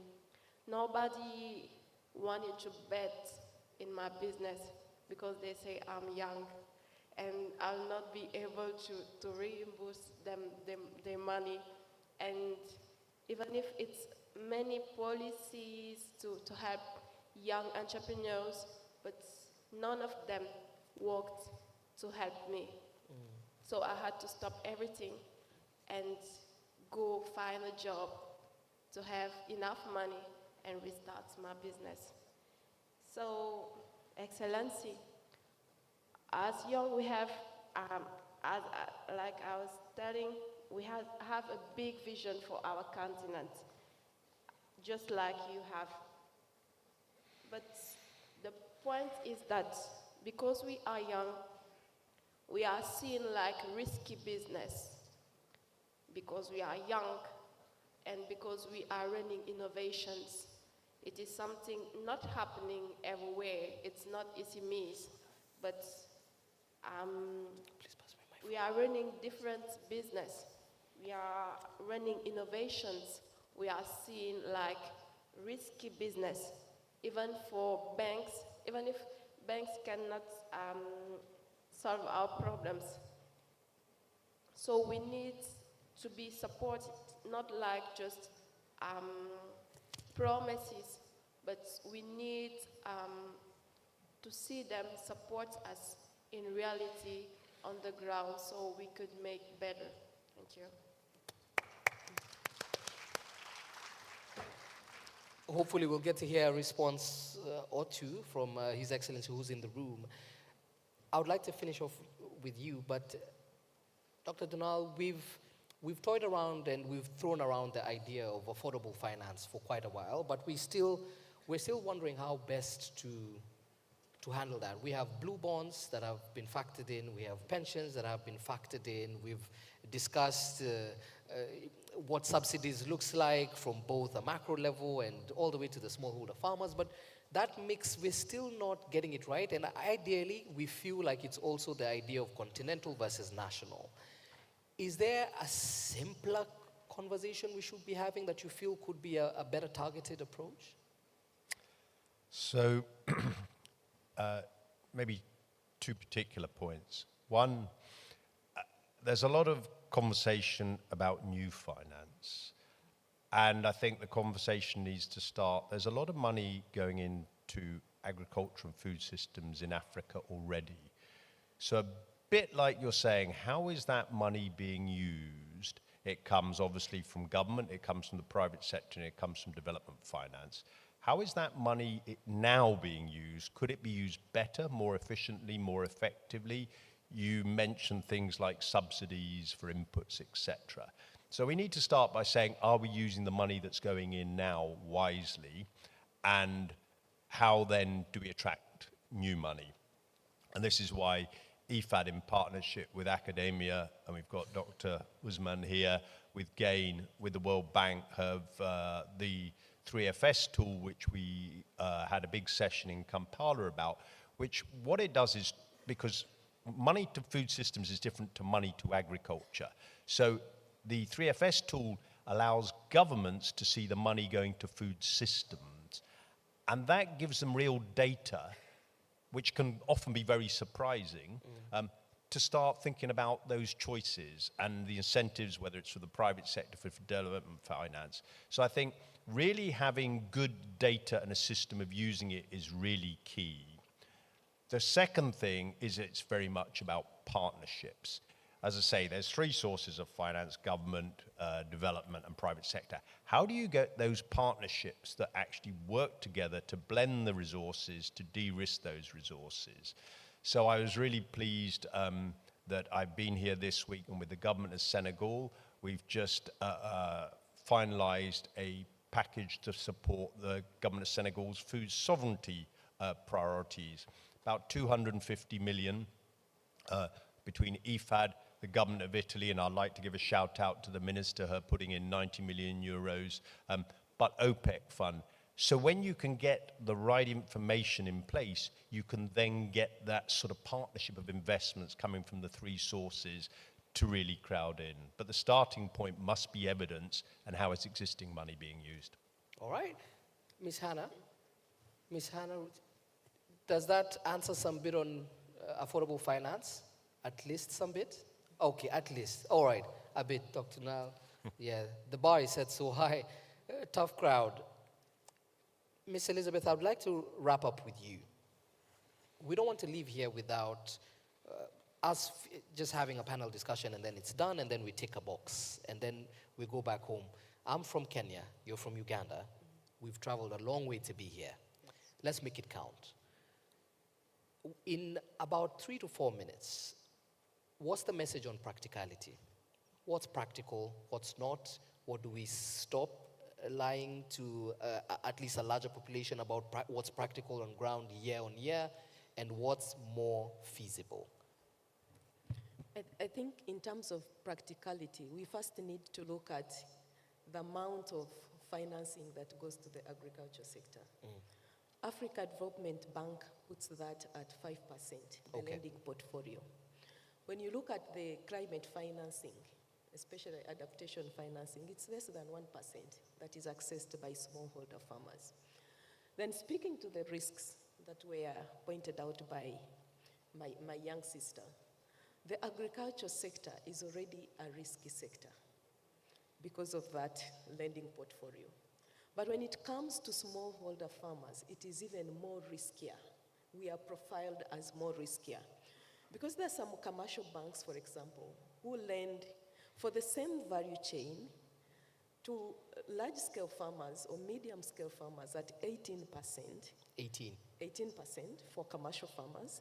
But for smallholder farmers, because we are profiled as more riskier, we are given funds at 24%. So I think we really need to see how we can bring down the cost of lending, the cost of money. We really need to see how we can get money to pro-farmer friendly institutions, banking institutions. Could be development banks, could be savings and credit cooperative societies that are farmer friendly. We also need to see how we can increase on the risk share funds from the MDBs. Yeah, I think it's really very important. But also finally, we need to increase the technical assistance facility. As farmers, we lack the capacity of absorption.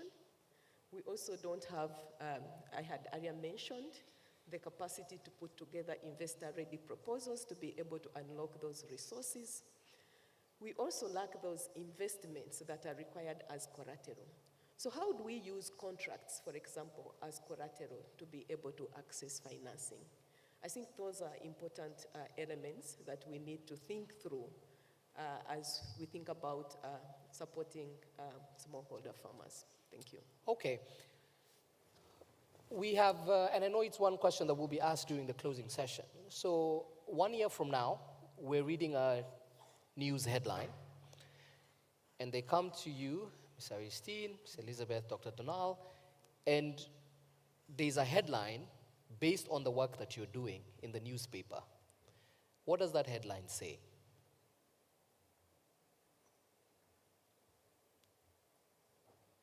What would you want that headline to say?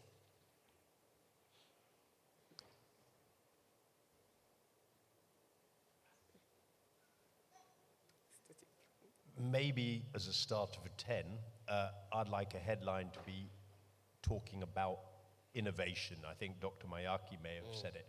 I think too often we think inside the box. So something that talks about really new, different ways of getting finance to small farmers. Let me give you 2 examples. We have a project in Niger, which is actually crowdsourcing funding from the diaspora in France to invest in agri-entrepreneurs and youth in Niger, as one example. And I think there needs to be a lot of innovation. So I'd like to see a headline in a year's time really talking about innovation within the access to finance side of things. So innovative finance as a possible alternative to really unlock the potential, particularly of small farmers in Africa, because we've got to break the sort of traditional form of finance with innovations like things as say like. All right. Thank you for that. Aristine, what would be your headline? What would you want your headline to say?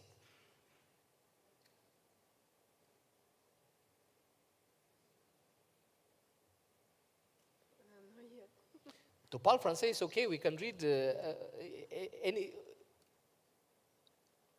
young innovator changes mindsets.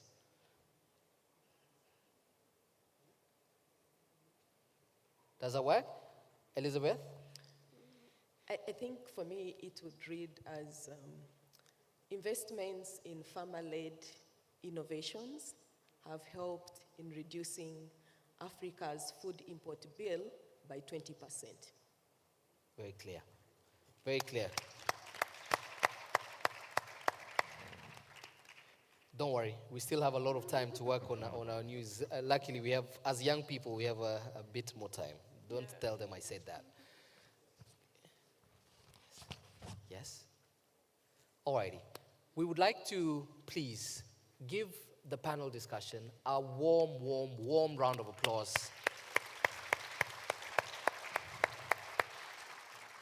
If I could ask you to kindly take your seats.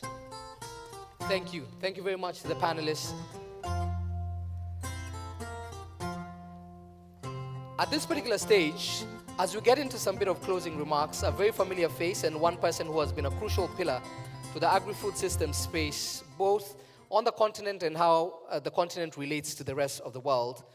Please allow me to call on stage, and we give a nice warm round of applause, Dr. Agnes Kalibata, founder and chair for Connect for Impact Advisory Group.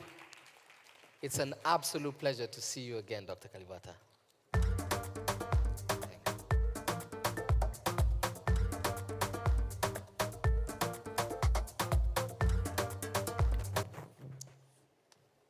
Thank you so much, Georgie. Hi. All protocols observed. I've been requested and given the opportunity to say a few minutes. To say a few things about this agenda that we are all extremely passionate about. Okay. I want to echo what Dr. Mayaki said at the beginning. We did have a CADAP framework. We really did try to come through on that framework. And we did a good job in some places. Between 2000 and 2020, actually, the agricultural sector in Africa was significantly increasing at 4.5%. Really, all the things, the points you made, Dr. Mayaki. But now we are at a critical point. It's really stuck in my mind during the last UN Food System Summit when they said that hunger is decreasing everywhere in the world except on Africa, on the African continent. Hunger is going up on the African continent. So that has to count for something. That has to have a sense of urgency. And many of the things you've said point to that sense of urgency that we must bring into everything we do. So I thought that rather than go through what was presented as a way of concluding, I just wanted to really call out a few things that we must invest in, that I must do for us to be able to deal with this challenge. We must implement the frameworks we put in place. This framework we put in place this time around is really one of the best. It actually is not talking just about agriculture and investing in agriculture. It's talking about the fact that we are now at a time when we need to transform our food systems. Our CADAP recognizes food systems transformation. So let's invest in this framework. It gives us an opportunity to make the case for the things we need to do. Elizabeth has said it. Let's enable meaningful participation across the board, from farmers to youth, to women, to all these groups. Let's make sure that everybody that has a say in the agricultural sector, because after all, this sector is one sector that is very personal to every individual. When you're a farmer, what you do is very personal to you because you're investing your time and resources. When you're an SME, you're investing your time and resources. So let's enable meaningful participation of our different stakeholders. But we must raise resources. Let's enable domestic resources to be invested. Because we are at a time when resources are becoming very difficult to come around. How do we unlock private sector? The SMEs, the young SMEs that have been talking here, what do we do differently to enable them? And we must enable them. Donald, I know you're all doing a great job in IFAD, but you all need to remember that this is the backbone of everything we do on the continent. And I say everything we do because food systems and agriculture are still the biggest economic driver on this continent. So the SMEs in the food systems sector are the biggest drivers of our economies. So we must invest in them. So, and I think it came out very clearly when the panel was speaking. We must integrate how we work and our resources. We talk forever about fragmentation of resources because we have quite a number of resources. Now that we do have other resources that have moved off the table, can we consolidate a little bit more and gain value from efficiencies? I think that's something that we can do well as well. We must invest in AI and technology so that we reduce the cost of doing business, because the opportunity now exists. And we must increase productivity using technology. So I really want to stop there because I had a few musts, and I want to make sure that you remember the musts that I talked about. Thank you very much.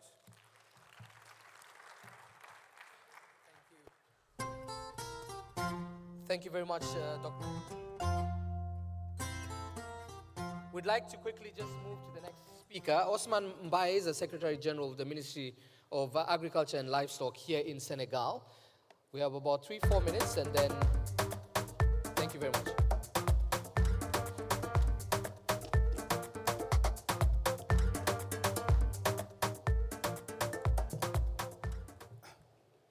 Merci Didier.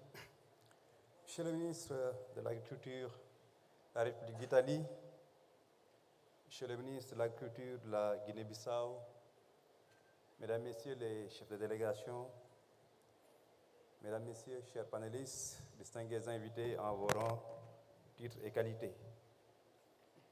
Je voudrais vous présenter les regrets de M. Mabouba Diagne, ministre de l'Agriculture, de la Souveraineté alimentaire et de l'Élevage, empêché pour les besoins du Conseil des ministres qui est en train de se tenir en ce moment. Aussi m'a-t-il fait l'honneur de le représenter à cette importante session consacrée à la gouvernance des systèmes alimentaires. C'est donc avec un plaisir immense que je me tiens devant vous à cette rencontre pour réfléchir sur la gouvernance des systèmes alimentaires. C'est un sujet qui revêt une importance capitale pour l'ensemble des pays africains. Selon les récents rapports, près de 30% de notre alimentation dépend encore des importations. C'est un chiffre qui nous interpelle tous et nous rappelle combien il est urgent d'agir pour garantir notre autonomie, surtout en matière d'alimentation de base. Il est aussi important de considérer les enjeux de la souveraineté alimentaire à l'échelle mondiale en prenant en compte les défis tels que le changement climatique, les tensions géopolitiques et les demandes croissantes de la population mondiale en matière d'alimentation. Le monde en général et l'Afrique de l'Ouest en particulier sont actuellement le théâtre de mutations diverses. Mutations et transformations tant au plan économique, social, environnemental, qui induisent un défi à 3 dimensions. Premièrement, comment promouvoir des systèmes alimentaires durables dans un contexte de forte variabilité de changements climatiques et d'une biodiversité en pleine déperdition.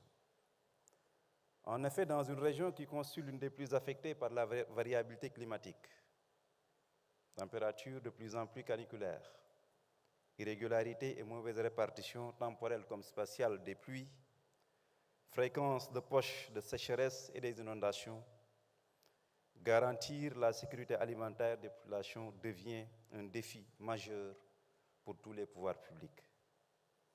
Y promouvoir également un système alimentaire durable qui offre à la fois un socle de résilience aux populations requiert 3 enjeux majeurs.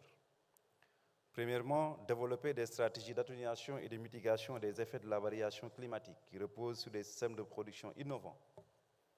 Deuxièmement, améliorer la productivité et augmenter significativement le volume de la production tout en ménageant l'environnement en général et la gestion des ressources naturelles en particulier.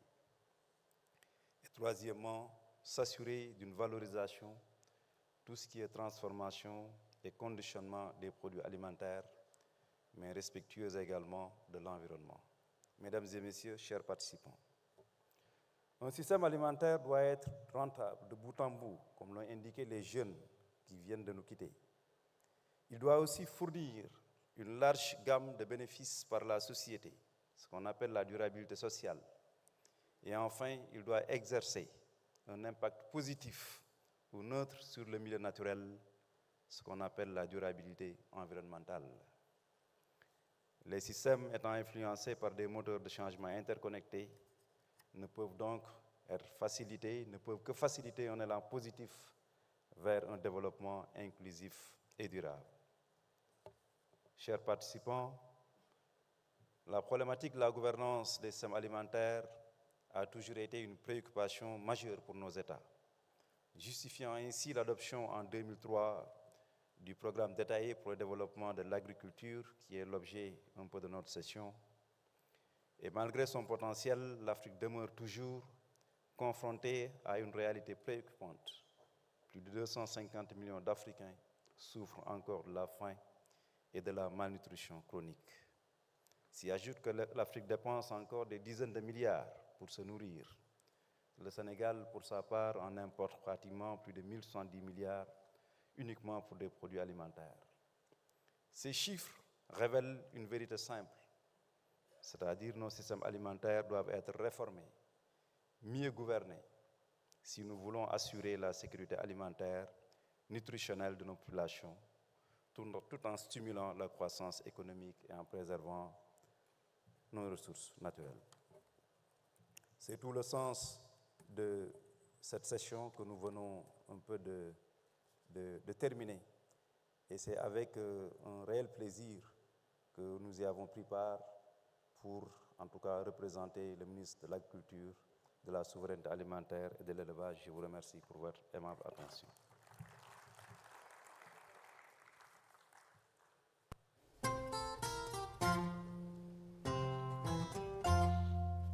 All right, we're just about to conclude. Thank you very much. Please allow us to call on stage Honorable Francesco Lollobrigida, the Minister of Agriculture in Italy.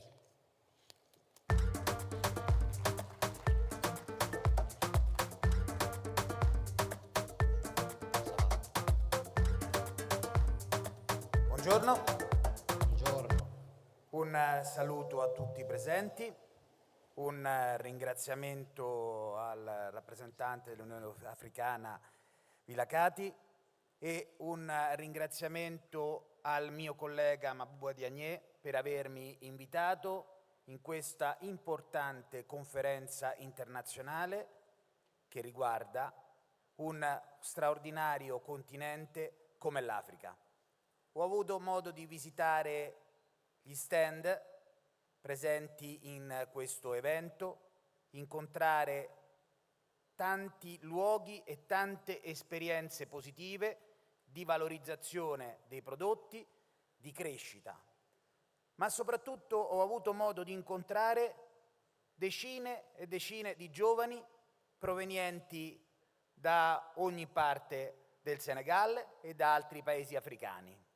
E ho apprezzato che in questo evento si parli di loro, si parli del futuro dell'Africa, del futuro dei suoi giovani, della crescita di un continente dalle grandissime potenzialità. Si è parlato in passato di un'Africa povera. L'Africa è ricca di risorse, l'Africa è ricca di terre da coltivare. Il 65% delle terre arabili del pianeta sono qui. È ricca di acqua, è ricca di giovani che noi stiamo perdendo. L'Italia è un paese che si sta in questi anni battendo per rimettere al centro un dialogo virtuoso con il continente africano. Qualche mese fa, in una conferenza presso la FAO, il mio collega Diagne, citando De Gaulle, diceva che gli stati nazionali hanno interessi ma non hanno amici. Io sono d'accordo a metà. Gli stati nazionali hanno senza dubbio interessi, ma possono e debbono avere anche amici. E l'Italia ha sempre assunto questo come modello relazionale. Per noi la cooperazione non è un atteggiamento paternalistico e caritatevole. Per noi la cooperazione non è un prendere possesso di quello che gli altri hanno in cambio di elemosina. Per noi la collaborazione, il rispetto sono alla base di un rapporto in cui si cresce insieme. Questa è stata l'intuizione di un grande uomo, Enrico Mattei, un italiano che guardò all'Africa, all'indipendenza delle nazioni africane, come punto di riferimento per costruire un percorso che mettesse le nazioni europee nella condizione di cooperare e crescere, ognuno mettendo del suo. E oggi l'Africa ha grandi potenzialità, ma ha bisogno di alcuni sostegni in termini di formazioni, di tecnologia, di formazione dei giovani. E noi siamo qui per confermare la nostra disponibilità come Italia e l'Italia all'interno dell'Unione Europea per raggiungere questo obiettivo. Lo scorso anno l'Italia presiedeva il G7 e nel G7 dell'agricoltura dedicammo la sessione principale al confronto con le nazioni africane. 11 governi africani parteciparono insieme ai paesi del G7 a quel summit nel quale si ragionava di sovranità alimentare per la prima volta, del diritto dei popoli a continuare a custodire le proprie terre, il proprio sistema di alimentazione, il proprio modello di sviluppo, riuscendo a garantire ai custodi del territorio, gli agricoltori, il giusto reddito e la giusta dignità. È su questo che abbiamo basato quel confronto, garantendo alle nazioni africane la possibilità di suggerirci le strade migliori per cooperare e collaborare insieme. È stato un risultato importante, ma il risultato ancora più importante che ricerchiamo anche attraverso questi eventi è cercare di arrivare alla valorizzazione di alcuni obiettivi. Il primo, senza dubbio, per la maggior parte delle nazioni africane, è la sicurezza alimentare, l'autosufficienza alimentare, la possibilità di garantire ai propri cittadini cibo, anzi, più correttamente, buon cibo. E su questo l'Italia mette a disposizione le sue risorse e le sue capacità, che ne fanno una nazione leader nel sistema di alimentazione della qualità. Ma c'è un altro obiettivo, altrettanto importante e parallelo, quello di garantire il valore aggiunto ai prodotti dell'agricoltura. Per esempio, attraverso la valorizzazione delle indicazioni geografiche, di quel legame tra il prodotto e il luogo dove si realizza, che permette di evitare che i prodotti di qualità che vengono realizzati assumano la forma di commodities, mettendo nelle mani dei mercati la gestione del prezzo e del valore dei prodotti stessi. L'Italia è leader nel mondo nelle indicazioni geografiche, con 888 indicazioni geografiche che fanno dei prodotti frutto della storia, della tradizione, della ricerca di alcuni operatori specifici, qualcosa che sui mercati assume un valore più alto. È una sfida importante e anche su questo mettiamo a disposizione le nostre conoscenze, il nostro modello di chi vorrà raccogliere il testimone, riuscendo a garantire sui mercati un valore maggiore nella distribuzione che si riverbera in tutta la filiera produttiva fino ai nostri agricoltori, pescatori ed allevatori. Ci poniamo un obiettivo di crescita mondiale che sappia affrontare quelle che saranno le sfide del futuro. Certamente il cambio climatico, con un'agricoltura sostenibile, che non metta però in discussione la produzione. Ambiente protetto dall'agricoltura, con capacità di resilienza anche economica, perché è la crescita economica che garantisce equilibrio sociale e garantisce ai popoli prosperità. ed è un obiettivo che non possiamo non considerare prioritario quanto la difesa dell'ambiente. Abbiamo il dovere, come nazioni, di richiamarci a quelli che sono degli elementi della storia. Ieri sono stato in pellegrinaggio in un luogo molto importante, l'isola di Gorée, un luogo che ha visto eventi drammatici. Ho visto la casa degli schiavi, ho visto la porta senza ritorno. Ecco, noi non vogliamo mai più vedere in Africa porte senza ritorno.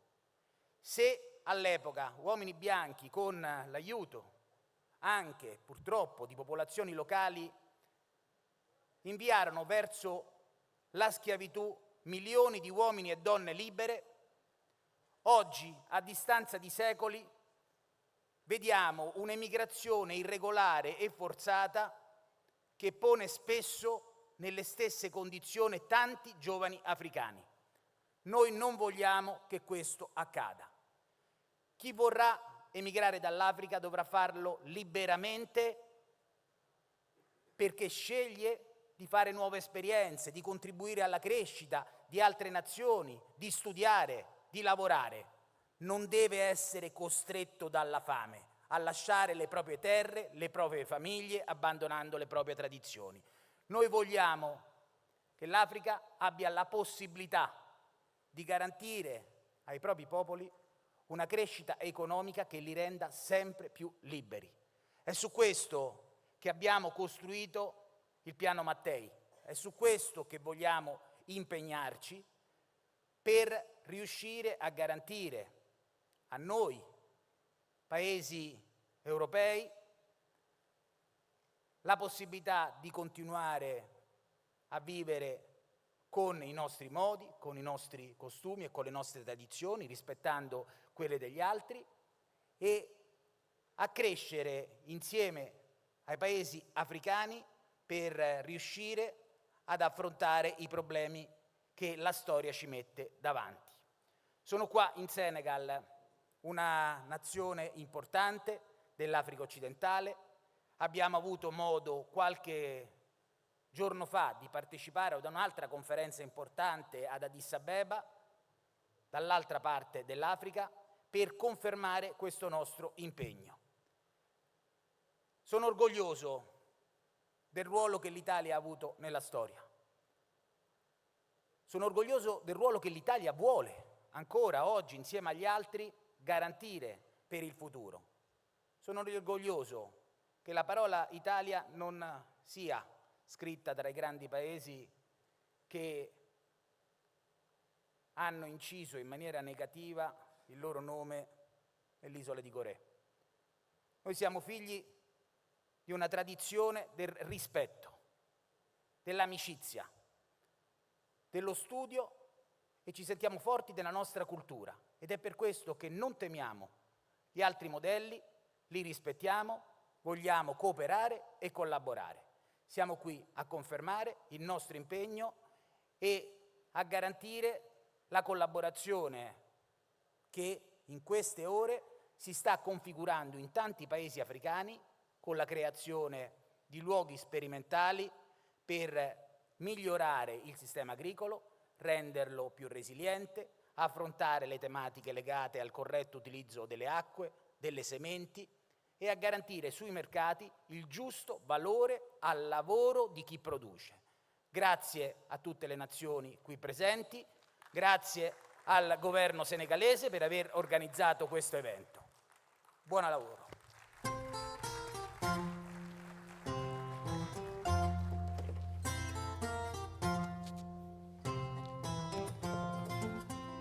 Thank you very much. And now to close, so that we can also head and continue the rest of the deliberations, please allow us to welcome our last speaker for the session, His Excellency Moses Vilakati, the Commissioner for Agriculture, Rural Development, Blue Economy, and Sustainable Environment at the African Union Commission.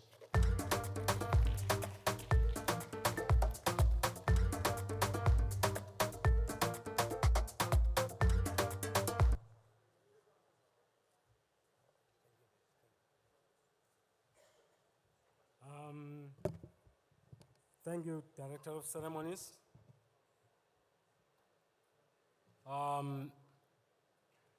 What is one to say after such eloquent speakers? I was really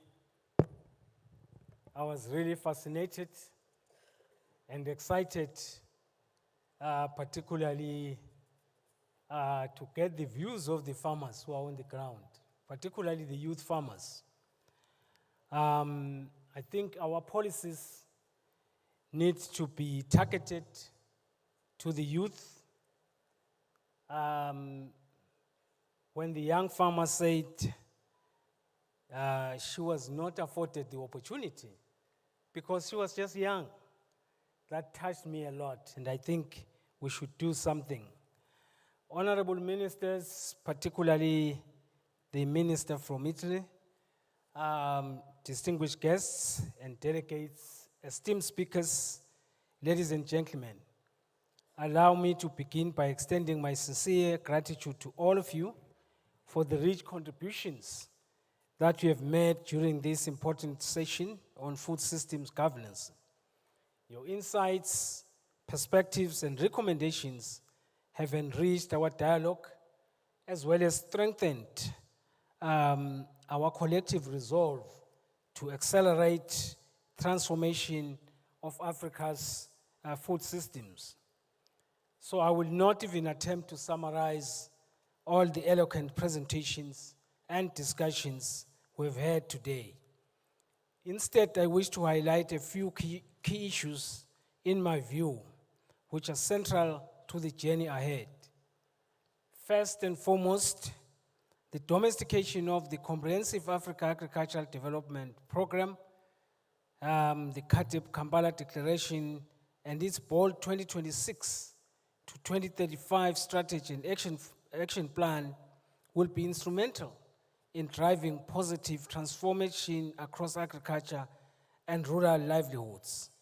This framework offers us the vision, the structure, and momentum we need to achieve the Africa we want. We cannot, after 5 years, keep on saying Africa is spending up to 100 billion US dollars per year importing food when we have got the vision, the structure, and the momentum to do so. And I think this is a collective, it is a collective method for us all to harness our heads and say, no, we cannot do this. It should not happen during our term. Secondly, we must remain conscious of the demographic reality before us.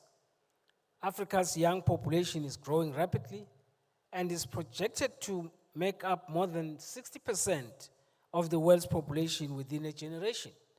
That is a challenge to us. Where are they going to get the food? Will we still be importing it? I don't think it's the right thing to do. We must therefore invest deliberately to ensure that our youth are nutritionally fed, meaningfully engaged, and gainfully employed, and become employers through agri-food systems so that they are inclusive, resilient, and sustainable in the agri-food systems. President Kagame yesterday stated clearly that the responsibility is for everyone. So be it the youth, the investors, and everybody. Let's do our part.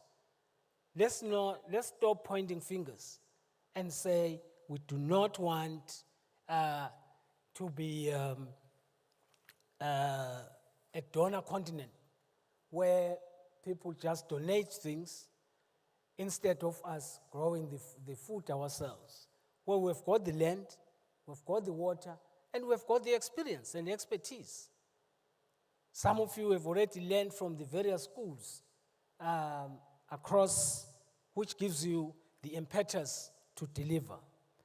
Excellencies, transforming our food system is not the task of one actor or one institution. It requires collective effort with governments, the private sector, the farmers, the youth, the women, researchers, and communities working together toward a shared goal. I therefore call upon all stakeholders to invest time, resources, and finances into strengthening agricultural value chains from farm to table, while promoting agribusiness approaches that unlock innovation and markets. In that, I would also like to add investment in infrastructure like roads and electricity, as well as in the IT sector. Science, technology, and digital tools must be responsibly harnessed to accelerate progress. Equally, the mobilization of domestic resources alongside international finance will be indispensable enablers of food system transformation. At the heart of all this lies governance, which is what we're about today. Effective food system governance must be inclusive, it must be transparent, and participatory. Farmers, women, youth, and local communities must be part of the decision-making process, ensuring that no one is left behind. Collaboration among research institutions, advisory services, educators, policymakers, and the private sector, while also respecting traditional knowledge, would be vital to strengthen governance and deliver lasting impacts. As we close this session, ladies and gentlemen, I wish to emphasize one important point. The discussions we have had must not end here. Let us carry this forward, carry the momentum, translate the ideas into concrete action, and transform commitments into measurable results. Only then will we build stronger food systems and secure a resilient, prosperous future for Africa. On behalf of the African Union Commission, I once again thank you all for your dedication and contributions. I look forward to working with you in the spirit of partnership and solidarity. Thank you very, very much.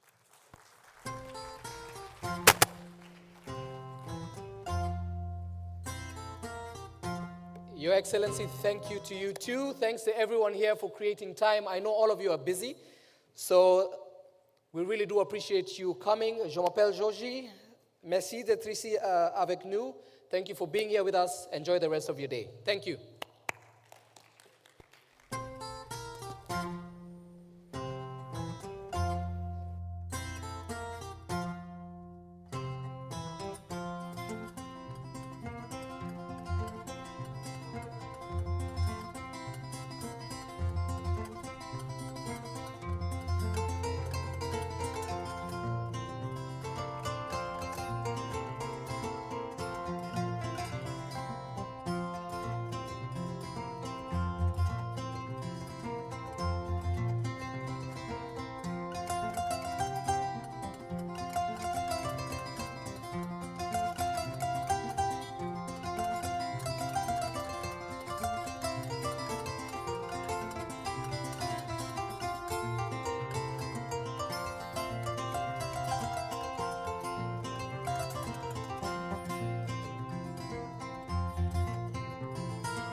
Izihlahla ziyahuma zikhuluma nami, izintaba zibuka ziphumuza inhliziyo emoyeni lapha ngizothula. Ayo, ayo,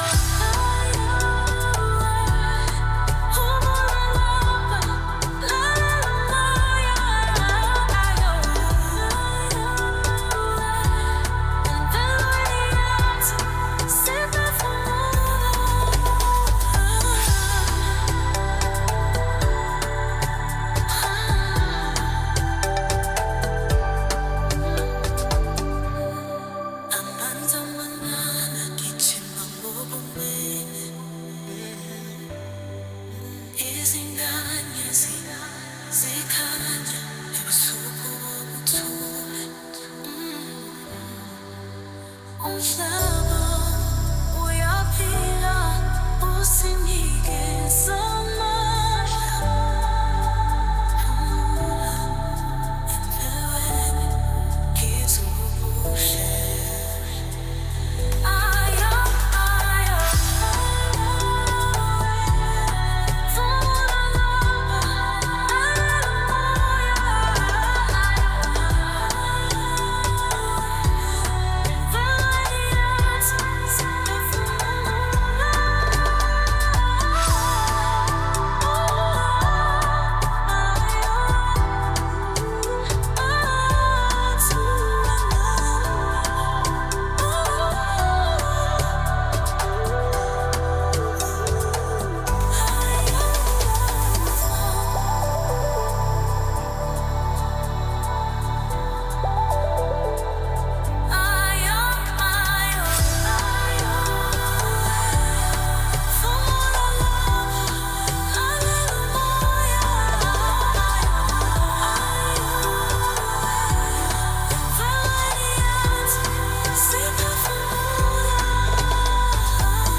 ubuhle bomhlaba buhlala phakathi. Izihlahla zikhula zithi thula nawe, imifula iyahamba iphila njalo. Umhlaba ungikhumbuza ukuthi ngiyingxenye yayo.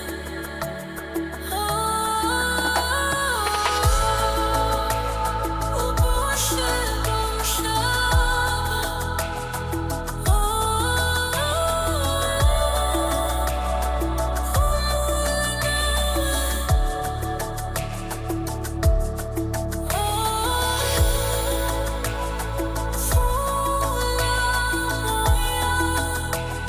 ubuhle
izihlahla zimikahle ziyakhuluma umoya uthambile uyangiphulula izinyoni ziyagula zithi inhliziyo lapha emithini ngizokuthula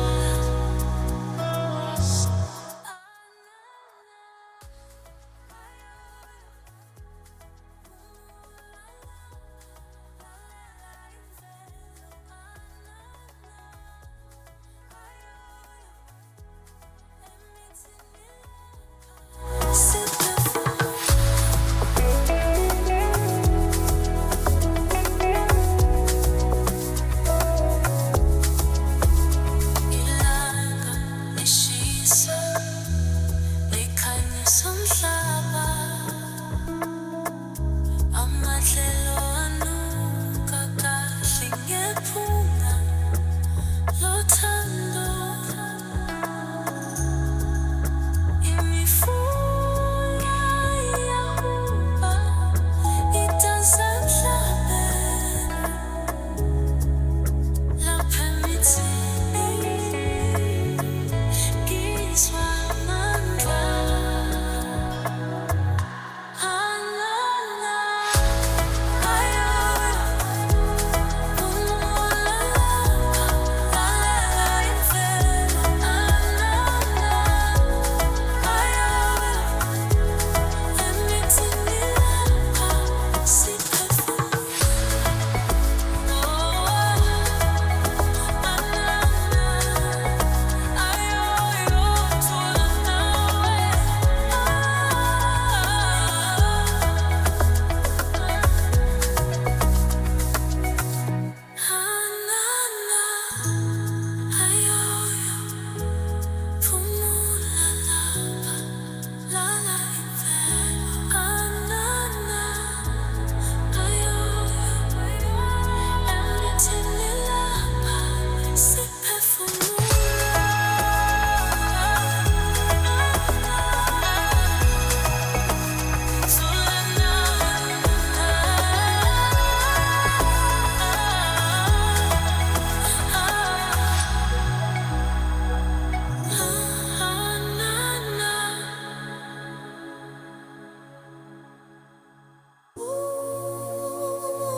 izinkanyezi ziyakhanya phezulu ebusuku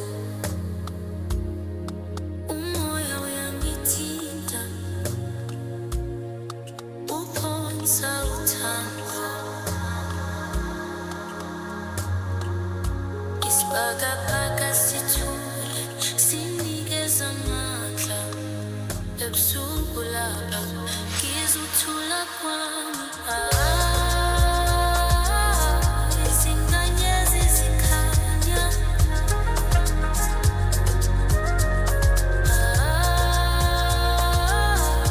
thula uzomoya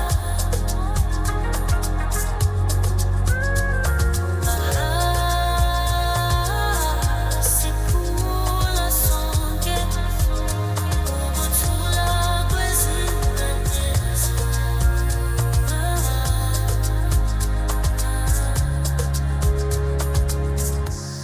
amanzi omfula gijima ngobuye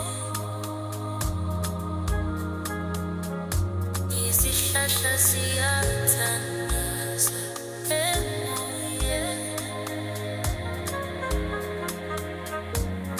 umhlaba uyaphila unikeza uthando lapha ebusuku ngiyabonga imvelo izinkanyezi zikhanya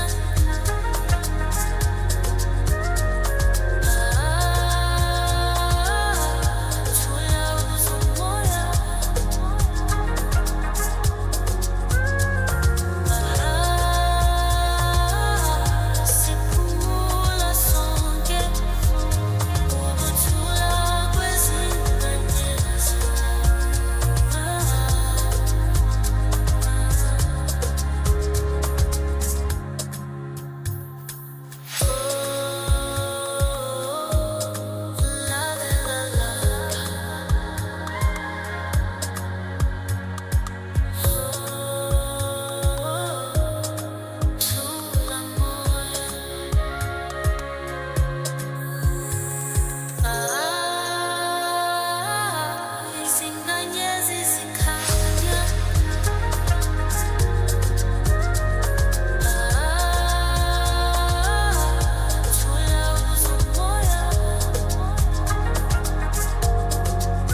Ilanga liyaphakama lihlanganisa izizwe.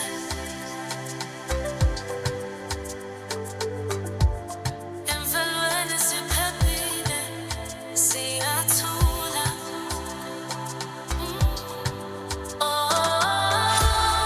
Imvelo iyakhuluma. Lalela umoya. Thula uzwe. Imvelo iyakhuluma.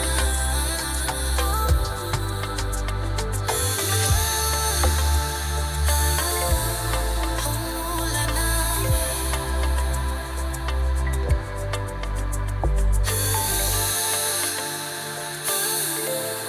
Uzwe ukuthula.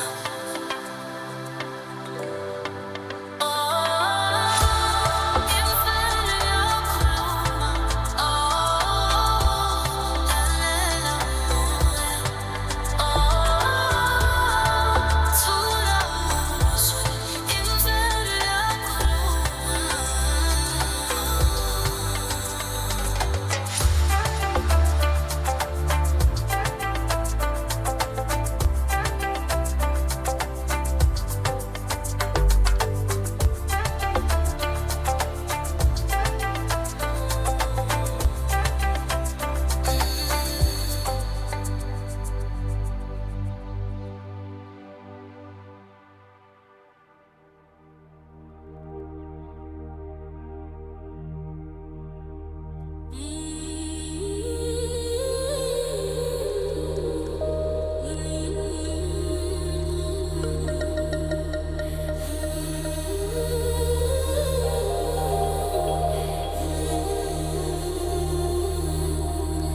Lihamba ezweni, ilanga liyashisa, imifula iyaphola, imiphefumulo ihlangana, izintaba ziphakeme, zikaphi impilo, izwe lethu liyakhuluma.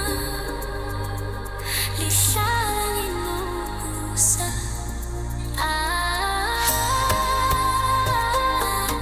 Izwe lethu.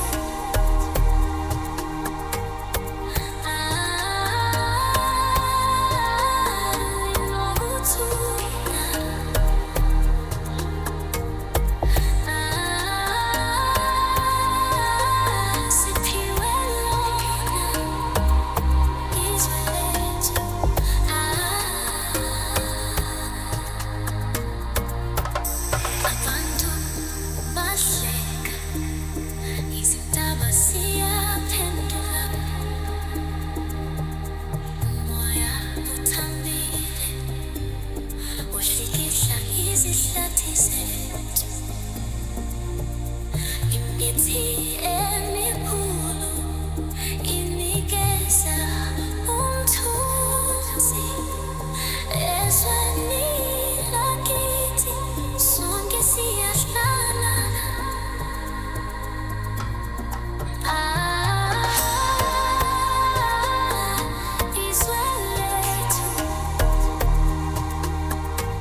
Amadwala makhulu asikhuluma ngesikhathi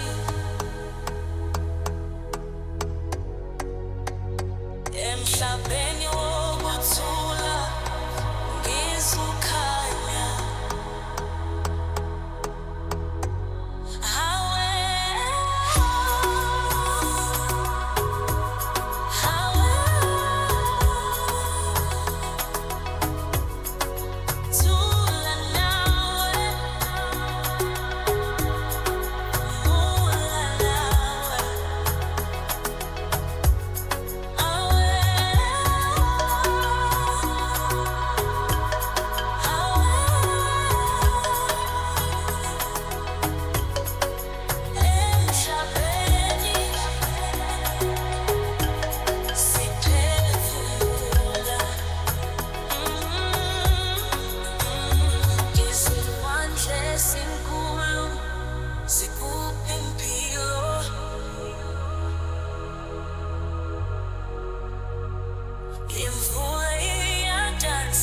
phakathi kwesihlahla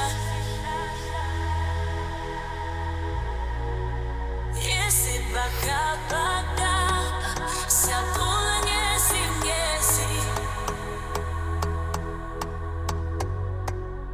ngizizwa ngikhululekile emvelweni yethu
izihlahla ziyahuma zikhuluma nami izintaba zibuka ziphumuza inhliziyo emoyeni lapha ngizothula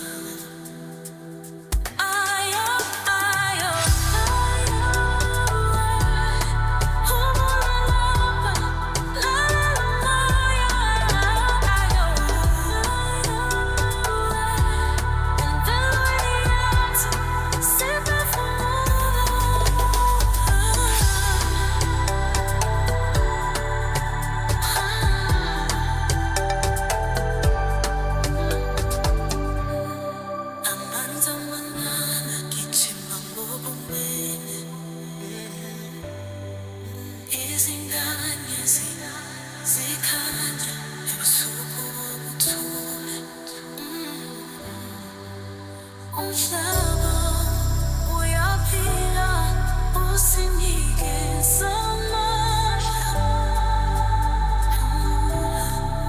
empilweni ngizobuhle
izihlahla zimikade ziyakhuluma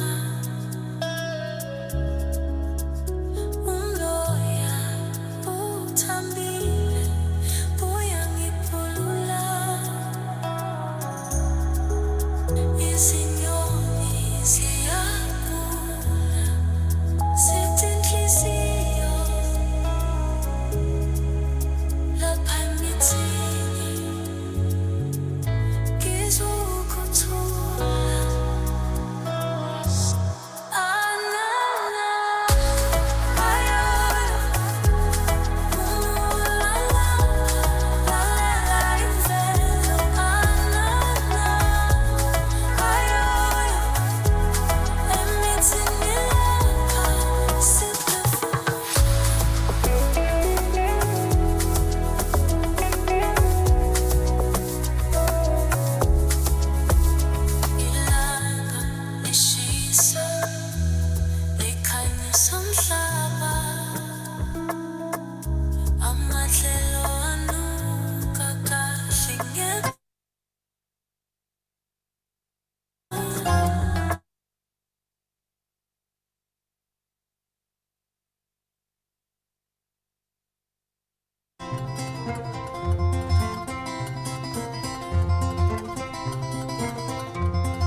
Robin Anderson. It's a pleasure to be here with you.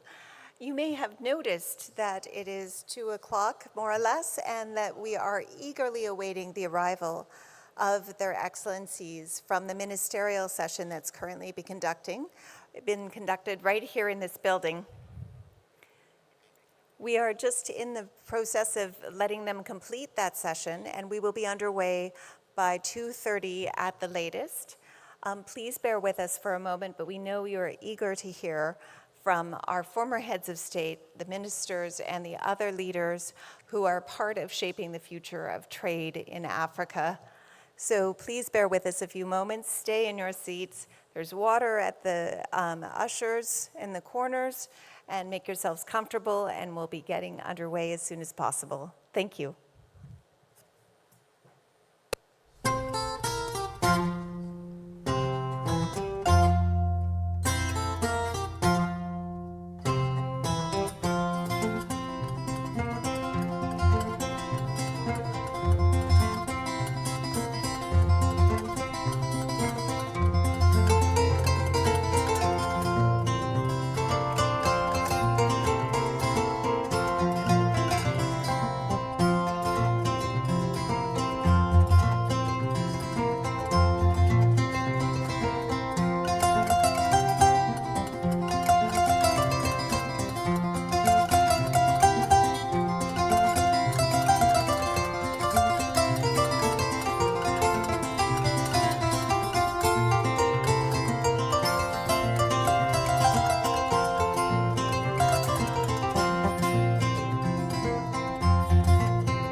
Our plenary session has been delayed because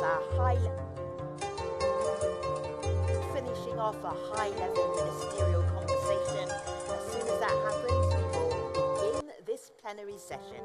Thank you for your patience.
Hear me say good afternoon, please put your hand up and acknowledge the good afternoon.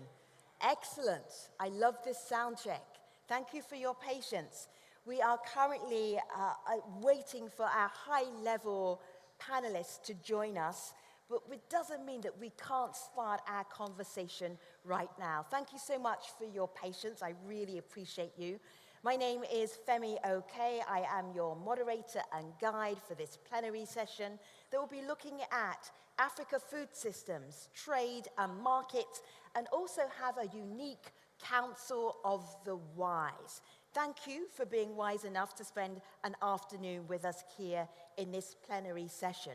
I am thinking, though, of this session of more like a masterclass with our experts in Africa who understand food systems, who also understand agribusiness, and are sharing their expertise with us, advocates of Africa food systems, and also supporters as well. It's such a rich and diverse and huge conversation. You will have not just me as your moderator, but two eminent moderators as well. We'll be unpacking the Africa Continental Free Trade Agreement.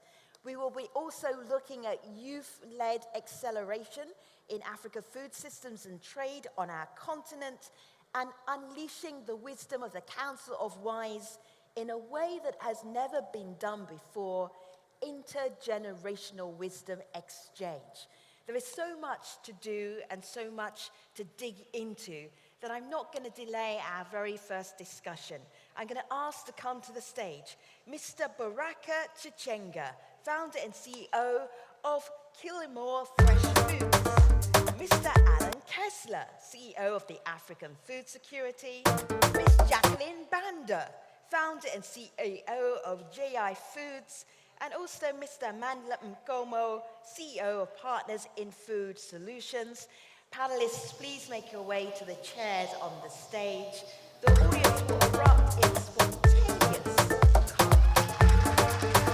How did I know that was going to happen? This is why I am your plenary moderator, and also your moderator is Mr. Daniel Jiwa. He is to facilitate this conversation about accelerating youth-led trade and integration panel, and he is from AGRA.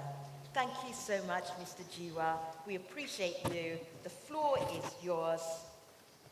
Let's get the conversation started.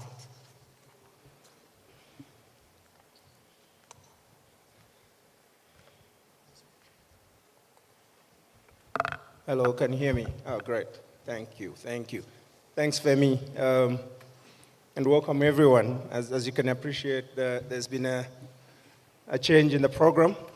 It's been inverted upside down a little bit, which gives us a whole lot of time now, colleagues, to share a lot from private sector, a lot from the youth and enterprises. Let's find a place to start. And I like to start, since this is a youth theme, AGRF or AFS, I like to start with Jacqueline from Malawi, a young entrepreneur in ag sector. Tell us who you are and tell us what you do. And then we will move to Baraka after that, before I come to Alan and then Mandra. Make it really short, like 30 seconds. Thank you so much, Daniel, and thank you so much for having me. My name is Jacqueline Joan Banda. I'm the CEO and founder of J Foods. We are into food processing. We process porridge flour, two types of porridge flour, millet and maize, chili sauce, and peanut butter. Thank you. Mr. Baraka. Thank you so much. My name is Baraka Jemaya. I'm the founder and CEO of Killimore Fresh Foods. We are building an agri-tech company that leverages technology and logistics to aggregate fresh produce from smallholder farmers and deliver to customers in urban areas. Our company was founded in the idea that food can be brought to market with zero waste, and we do this by creating very transparent and efficient supply chains between the smallholder farmers and the markets, providing farmers with access to market, but also stable prices, and in the process, reducing food waste through the use of cold chain and cold storage facilities. Thank you. Thank you. Mandla. A youth or a youth at heart? Yeah, so when you said youth, I started getting worried. You know, I was hoping my gray hairs won't show. So my name is Mandla Nkomo. I'm the CEO of Partners in Food Solutions. We're a global NGO that focuses on doing something that we think the continent needs, which is making a superhighway that connects global food companies with African food companies like some of the ones on display here today, with the idea of exchanging technology, knowledge, information, and resources to make sure that our companies on the African continent can accelerate the ability to serve smallholders and to deliver, you know, the right kind of food to our consumers in Africa. Thank you. Over to you, Alan. Daniel, thank you, and thank you to Robin Anderson for the kind invitation to be here today. My name is Alan Kessler. I'm the CEO and founder of African Food Security, which is a private sector company based in the United States, focused on 3 different businesses: primary farming, commodity trading, and also agri-processing. And we try to marry the 3 in terms of broad intelligence. Thank you so much, and welcome again. Let me start with you, Mandla. I like the word you used, accelerate. We have been challenged over the last few days here with the question of acceleration, implementation. We're not seeing action. We're talking a lot. And at the other hand, we're seeing a massive opportunity that's just slipping by. Yeah, a whole lot of imports, hundreds of billions of dollars into Africa, things that we can produce. A youth bulge, you know, with capabilities that they can use, but also a whole lot of marketplace with the ACFTA being launched 2 years or 3 years ago. Why do you think we are still stuck here? What is it that you see from as an expert working in the value addition technology and production sector? What needs to be solved? Well, I think you're absolutely right that when it comes to endowment, we couldn't ask for a more perfect moment for Africa. We still remain to be that continent that has the largest, uncultivated lands across the world. We've got the workforce to be able to turn that asset into product. And we've got markets. Africa is probably the fastest growing consumer market globally in percentage terms. So we've got all the ingredients. I think what is missing is, the cooks in the kitchen to be able to put all of this together and produce something which I think will be sustainable for the long term. But I'm not pessimistic, Daniel. I'm very optimistic because when I've crisscrossed this continent and visited hundreds of food processing companies, I've seen the answer to what you're talking about. And the answer lies in this arena we call food processors, who are making obvious choices to connect with smallholders, turning their labor into productive assets in the form of paying good money for their commodities, processing these foods and making them available to consumers at a price they can afford and with the nutrition that they need. Now, that is happening at a very tiny scale across the continent. What we need is a step change that unlocks the potential of this sector, and it's about capital, it's about human resources, getting them future-proofed and ready, but it's also about making markets work for processors in country and across regions. Yeah. That's where I think the oil needs to be applied for this engine to start purring, and I think we are close. No, thanks a lot. I'm actually coming out of another session where all of what you said was also said there. But on top of that, they mentioned that policy and predictability is a major problem and challenge to expansion and getting investments in the right places. We'll come back to that topic. But for now, I'd like to come to you, Baraka. solutions, according to Mangla. He's traversed the continent and seen, things happening, but at a tiny scale. Small businesses, lacking the critical mass to shift the needle. You are one of those. Can you tell us your experience? Should we expect to see more of you next year in this panel, or you'll be the same person coming back?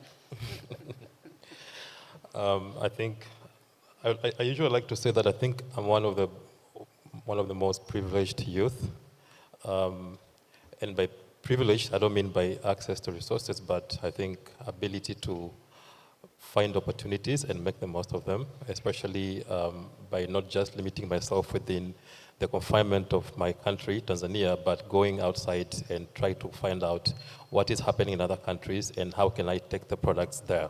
So I started, initially when we started, it was mainly focusing within Tanzania, selling, buying and selling fresh produce within Tanzania, but we thought things like avocado, we see a lot of buyers coming in Tanzania and they buy them. Where are they taking from? Is it that difficult to take them outside Tanzania and sell to countries like maybe Middle East and Europe? But not to forget about outside the continent, but what can we do within the continent? So we started with Kenya. Of course, there are so many barriers, especially when you cross the border. There are so many factors that kind of limit growth of these export projects. But I think as of now, there are so many youth that are already doing that. We just need to create improve the policies first, but also find ways how can countries work together. How can we improve the trade between African countries before we even go outside the continent? Because right now, for example, there's one product, I won't mention it, we're exporting. It's easy to export to Europe and Middle East, but it's very difficult to export to my fellow African country because of so many other challenges. Logistics is very expensive. Also, the trade barriers, bureaucracy, documentation, so much waiting on the borders and things like that. And it's just a neighboring country. And if you look into it, the two countries just need to sit down and agree on what to do, but they don't want to do that. I think if we put effort on that, we can open so many ways for youth to do business and excel in the sector. Thanks, Baraka. And you raise very important things, but we also must recognize that Tanzania over the last couple of years, I think, is one of those examples that government and policy enabling environment has actually improved, helping to trade ag products and what have you. I think the way things are happening, let's say it and let's give the flowers when it's due. I'm very proud of my government. I'll come back to you because you still had a number of issues that you think are boggling you down. Sure. Let's speak to how effectively you engage to get those ironed out. But for now, Jacqueline from Malawi, my countrymate, tell us, same question. What is it that's stopping millions or hundreds or thousands of you, to venture into agro-processing, venture into trade in Malawi? Thank you so much, Daniel. So, for me, I will tackle on grains. Malawi is well known of grain like millet, maize, soya, groundnuts.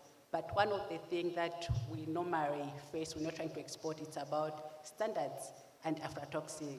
Because aflatoxin is one of the main things that it's very strict outside, and when you're trying to export, your products can easily return back home because they have a certain percentage of aflatoxin. And what we are doing at J Foods mostly, we work with smallholder farmers. So aflatoxin comes in when there is no proper post-harvest management. So we train farmers on how they can dry the groundnuts properly for export ready. And apart from exporting the raw produce in Malawi, we're looking in value addition.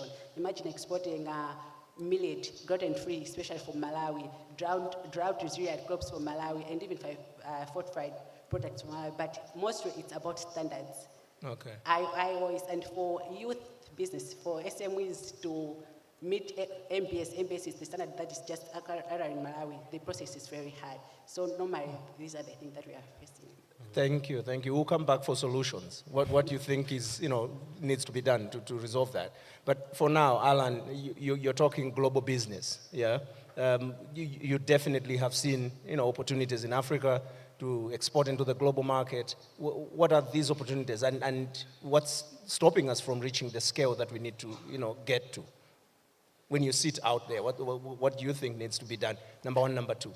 So our business is alfalfa, and we've got a very exciting project in Somaliland, which is going to be the next independent country on the African continent. We are creating an environment which contains desert and water in combination. Now, for a long time, the Gulf states needed to produce a demonstrable amount of alfalfa, anywhere between 3 and 5 million tons. It's important for milk, for meat, for chicken, for fish development. And they were producing and owned some farms and production facilities in the west coast of the United States. 34 shipping days to get from those ports in Long Beach directly to the Gulf. Now, we started a project producing cattle feed here in Senegal, which was really version 1.0 of our company, which was the first iteration of where we are. And we reduced the time to 14 days. Our project in Somaliland is going to be 1 shipping day to Jeddah. So think about it, we've reduced the carbon footprint by 97%, and 80% of our cost structure is logistics and transportation. So we've been able to shave down 80% of our costs by 97%. Now, that's giving us an ability to create a very fertile environment for the local communities to develop water programs that are going to be able to benefit the communities and develop agriculture locally in the country. And then ultimately also develop regional stability, which, as we all know, Somaliland has been kind of surrounded by very difficult operating areas, including conflict zones like Sudan, South Sudan. So being able to provide that local, regional, and ultimately global stability is going to be extremely important. And I think the key, Daniel, as you asked this question, is Africa should find specific opportunities which they can do better than everything else. And nobody else in the world is going to be able to compete against us ultimately, even though this is an aspirational project, if we are able to produce at such a close proximity to the consumption markets. And so in listening to some of my other panelists, I think the key here is to be able to make sure that you do in a specific environment what you can do better than anybody else. Yeah. No, correct. That's a very good point there. And production, processing in proximity to the market, right? And the market can be global, as his company, operates, but it can also be within the continent. We're seeing population, growing in urban centers of, Africa, Nairobi, Lagos, and others, Kinshasa. Those are demand sinks. But let's come to solutions, Mandla. And how do we improve these efficiencies? How do we improve the logistics efficiencies? How do we improve the capabilities to meet, standards and certification? You are at the forefront of this kind of work. How do you get about it? How do you get around it?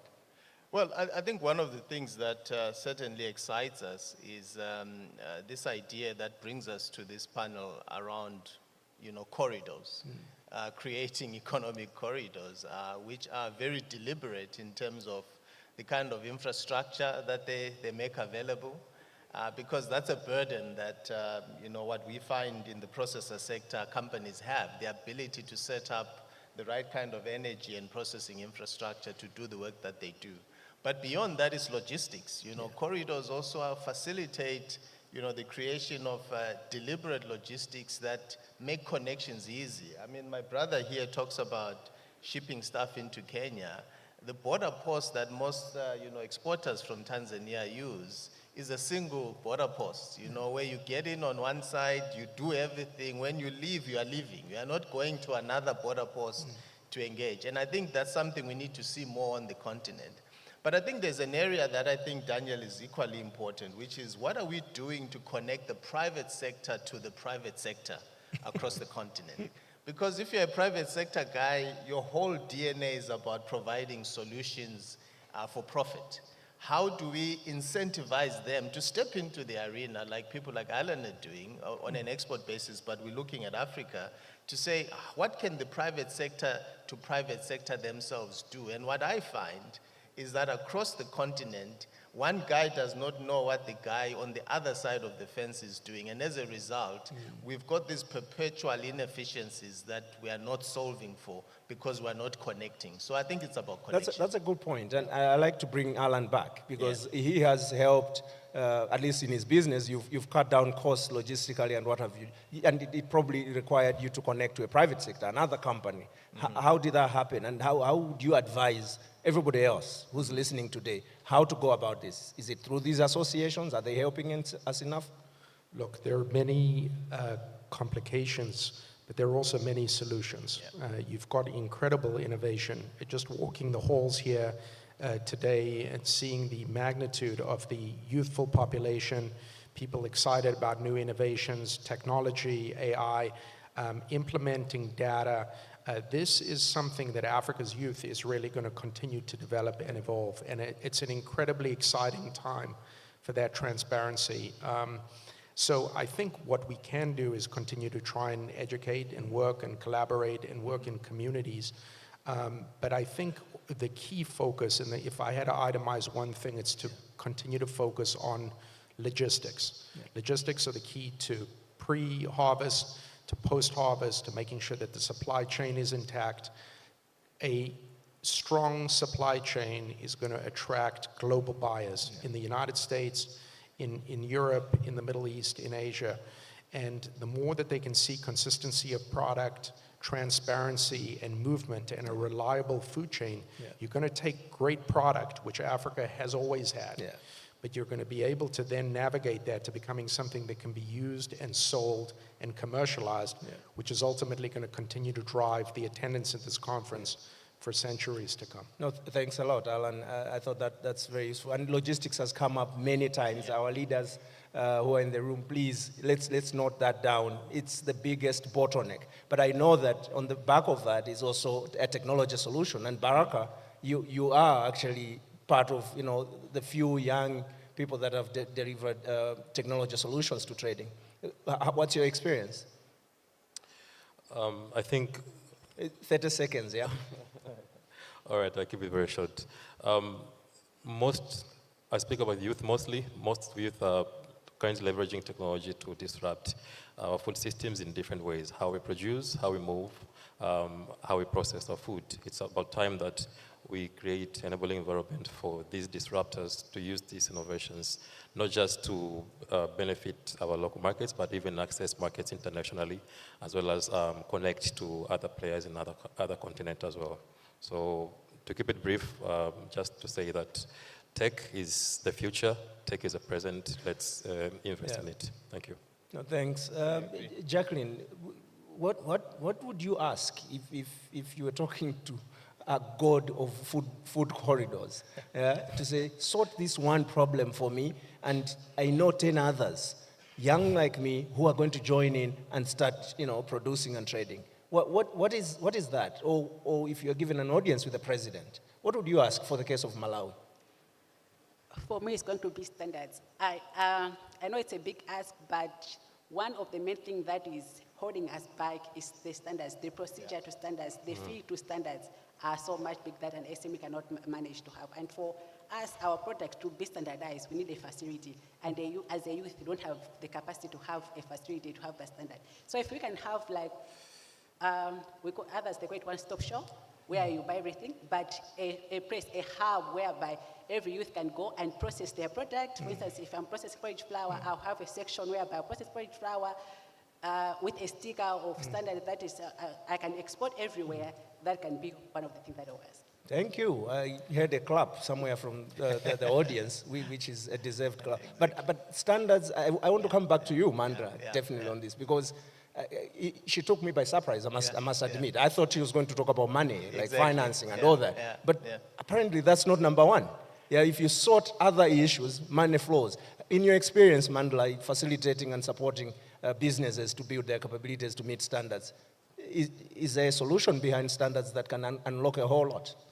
Well, first of all, I want to acknowledge what Jacqueline is saying by saying that when we look at the clients that work with us, at least 60% of what they ask us to help them with is food safety, quality, and regulatory. So she's absolutely right. Standards are a barrier. But guess what? There is a path to getting there. Our view is that we are able to help companies, for example, first of all, comply with local standards, just basic HACCP, getting the basic principles right of good manufacturing practice, then getting people ready for the next step, which could be the local food standards authority standard, and then you move on to ISO 9000 or FSSC 2200, and then ultimately FDA and other international standards. We've seen it happen over and over across the continent, but it costs money. And I think if we can find a way of reducing the compliance cost for companies like what my sister Jacqueline runs, I think we'll have a major breakthrough. And part of the work that we are doing is to say, let's not externalize the talent that's required to help companies with compliance. Let's localize it. And that's why we are very passionate about this year's theme around young people, to say, let's get our young people the right set of skills using technology, like my brother here says, to be able to help companies like Jacqueline's to comply with the standards. Because you don't need someone from the moon. You just need someone who knows how to interpret the standard and help the companies to implement it at a local level. And I think that's possible, and we can do that. Thank you for that.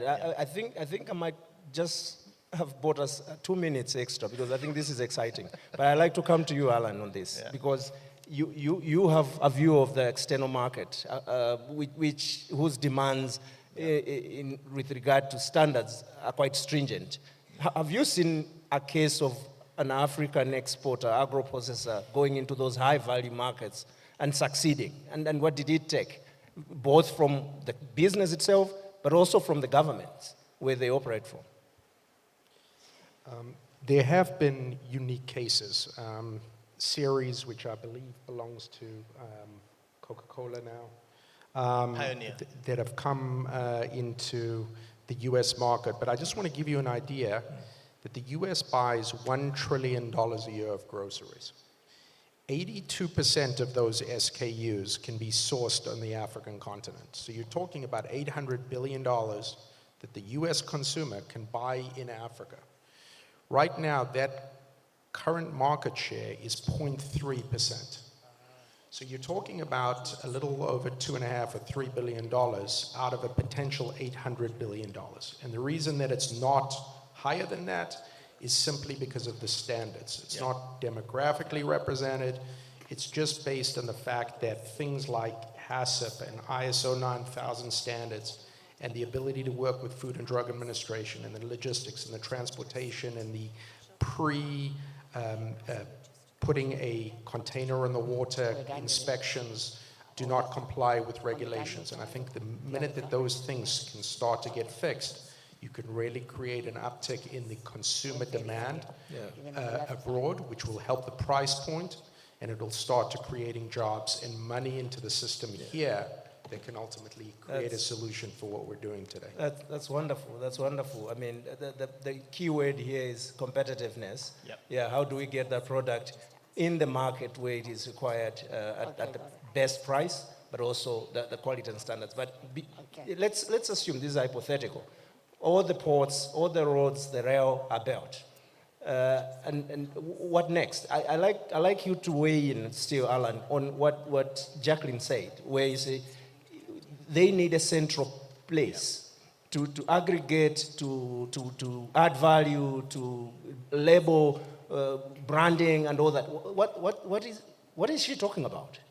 What's the importance of having this facility in one place? What's the importance of branding? When we're talking about these high value markets, 800 billion in US alone, probably 7 trillion globally.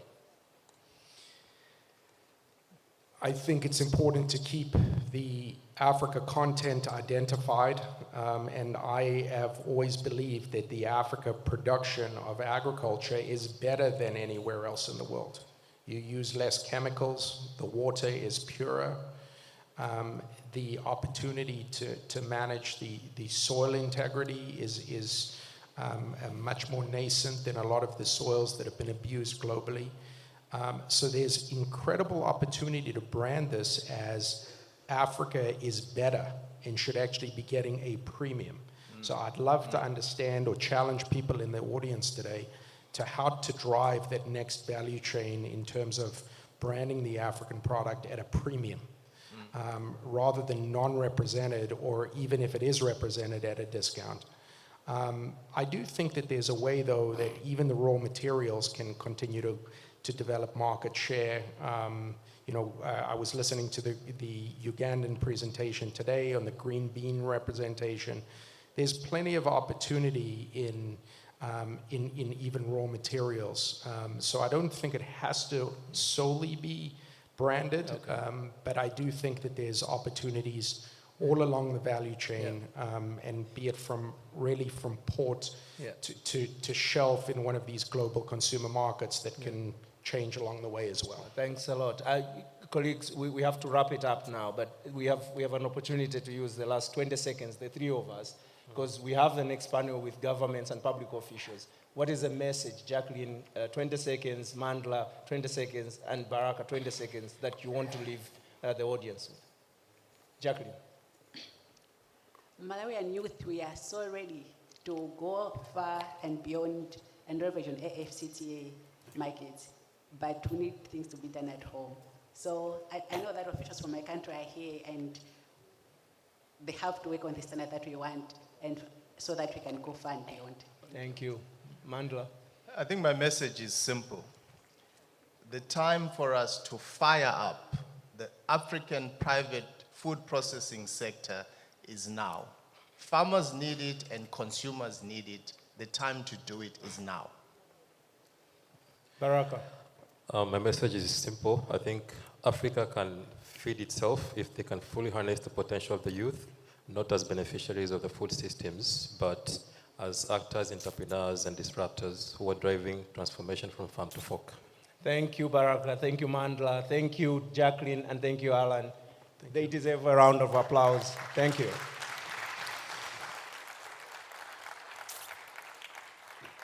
Thank you, Moderator Daniel Jiwa from AGRA. We appreciate you. Please take your seats.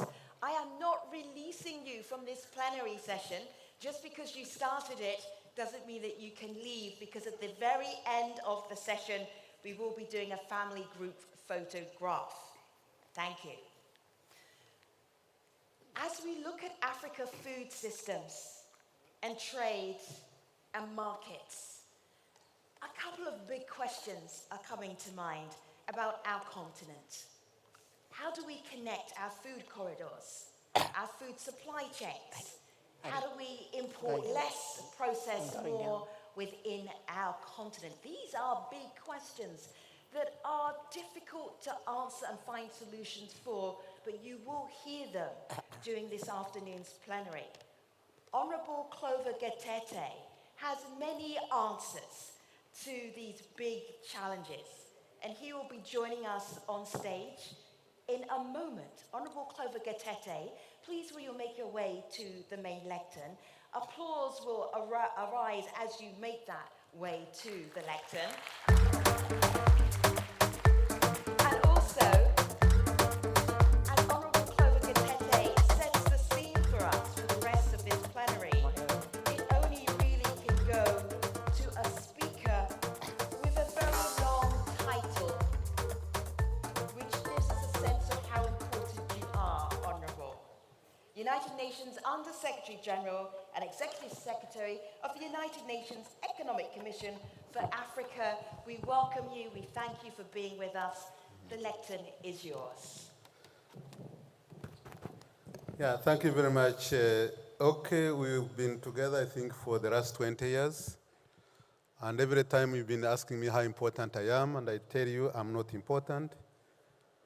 And I hoped that this time that you are in Dakar, you would be speaking in French. I'm disappointed that you are not. But it's always good to see you again. Thank you very much, Excellencies, distinguished delegates, ladies and gentlemen.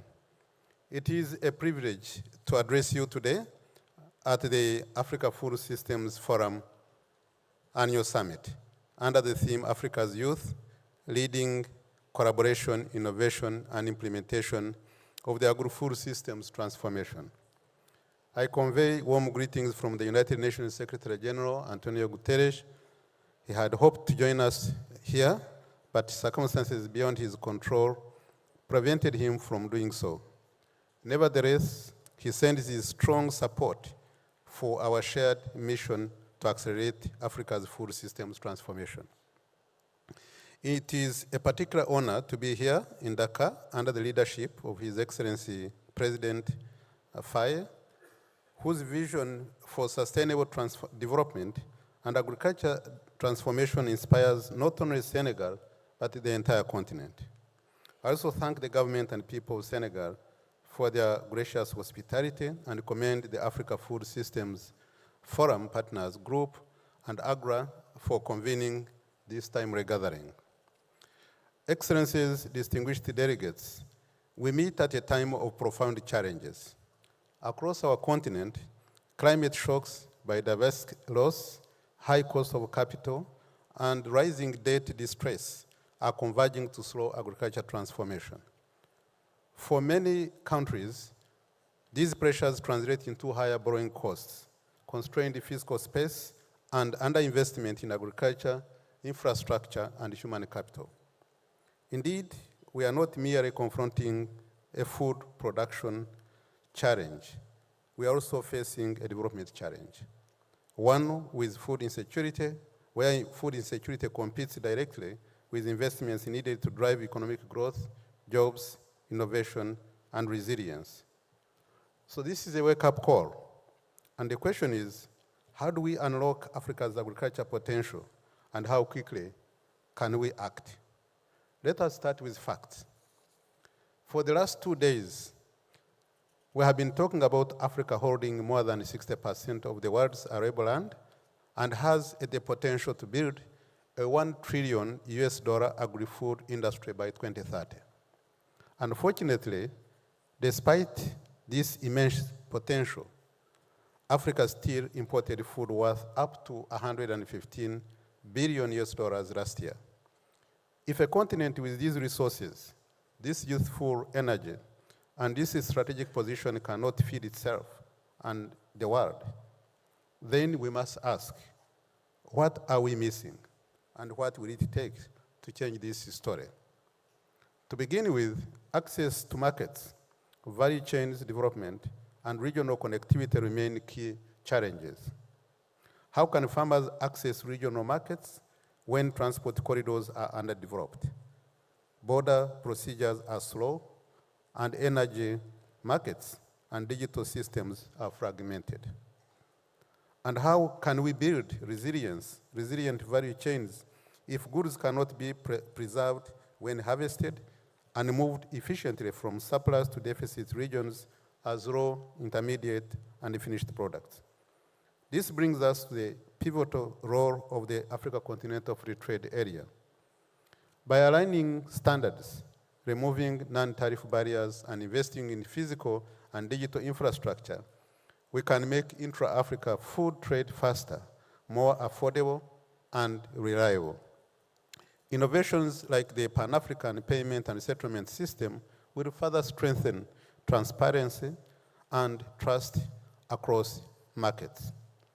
Furthermore, we must recognize that the world has changed, and old financing models will no longer suffice.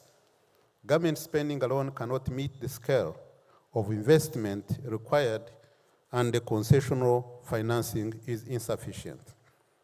This reality underscores the urgent need for comprehensive solutions that combine public and private resources, deepen capital markets, and improve credit ratings. Within this context, I propose, like last time, 6 priority interventions that accelerate Africa's food systems transformation. First, we must bring integrated food corridors that link Africa's production zones to major national, regional, and global markets. By upgrading roads, ports, storage facilities, and cold chains, accelerating electricity interconnection, power pools connectivity, as well as streamlining border procedures, we can produce post-harvest losses, ensure timely delivery of produce, and strengthen the foundation of regional trade. Second, we must fully implement the Africa Continental Free Trade Area to harmonize standards, remove non-tariff barriers, and unlock regional value chains. Africa has identified 94 promising value chains, many in agriculture, which, if developed, can anchor private investment, expand competitiveness, and allow African products to compete on equal footing in regional and global markets. Third, we must reform global financing systems, including credit rating practices so that Africa's real strength can be reflected. We know that government spending and concessional finance are not sufficient to meet the scale of investment that is required. But why should African nations pay up to 3 times the global average to borrow? By mobilizing domestic resources, deepening capital markets, and creating incentives for private sector investment, we can lower borrowing costs and accelerate investment in agriculture, digital infrastructure, and SMEs. We must work to ensure that more countries beyond Botswana and Mauritius achieve investment-grade status through stronger domestic revenues, transparent risk assessments, and improved financial governance to ensure that Africa's true potential is recognized by global markets. It is for this reason that the ECA is supporting the establishment of the African Credit Rating Agency to provide fair, transparent, and African-led credit assessments that accurately reflect the continent's economic fundamentals and unlock affordable finance for development. Fourth, we must transform agriculture itself by promoting value addition, technology adoption, and climate-smart practices. Initiatives such as the planned common agro-industrial processing zones between Zimbabwe and Zambia, and Cote d'Ivoire and Ghana provide scalable models for maize, dairy, and cocoa value chains. Furthermore, Africa has the capacity to produce its own fertilizers. Countries such as Nigeria, Morocco, and others have considerable phosphate reserves and can supply essential inputs domestically, which can reduce reliance on imports, lower costs, and boost productivity. Finally, 6 of 10 Africans are under the age of 25. This reality alone tells us that African transformation will only be sustainable if it is co-created with the youth. To seize this opportunity, we must empower them as innovators and entrepreneurs by scaling incubation initiatives, increasing access to land and credit, and investing in youth-led agri-tech startups. Equally, our vocational training system must evolve by integrating entrepreneurship and practical hands-on learning along modern value chains. Above all, governments, the private sector, and the development partners must work together to ensure this demographic strength becomes a true engine of inclusive prosperity. 6, we must strengthen partnerships, public and private, domestic and international, to invest in climate-resilient agriculture, storage, cold chains, and other logistics systems. These investments will significantly reduce perishable food losses, enhance agricultural productivity and food security, and increase market competitiveness. Excellencies, distinguished ladies and gentlemen, I can assure you that the UN system remains committed and stands ready to work with member states to mobilize resources, attract investment, and build resilient food systems. Unlocking Africa's food corridors will require harmonized policies across the African Union, regional economic communities, and national governments, and streamlined customs procedures. But ultimately, political will and leadership will determine the success of Dakar. As Africa's youth are already shaping the continent's agricultural future, our responsibility is to match the ambition with enabling policies, fair financing, and transformative partnerships. And I'm confident that we'll leave Dakar not only with declarations, but clear understanding of deliverables, connected food corridors, integrated markets, empowered youth, fair credit ratings, and a continent that feeds itself and the world. And as I close, I want just to mention one thing, which I think is very, very important. For the last almost 30 years, really we come to these meetings and discuss and give recommendations, and we agree to meet again. But I think there is one thing that is missing here. If we don't start focusing on implementation as a topic and showing really what has worked and what has not worked, so that instead of meeting to give ideas, instead meeting to see what has worked, we'll keep repeating ourselves. I could come next year and read the same speech, and people will say, okay, this makes sense. But then what next? I think we need to think seriously about delivery, about implementation. No matter how few things we achieve, but implementation is very, very critical if you have to really make success in our own meetings. I would prefer that the next summit maybe would have to show cases of what has succeeded, and that would give us an energy on how to continue actually having this kind of meeting to share experiences. So I want to stop here and thank you very much for your kind attention.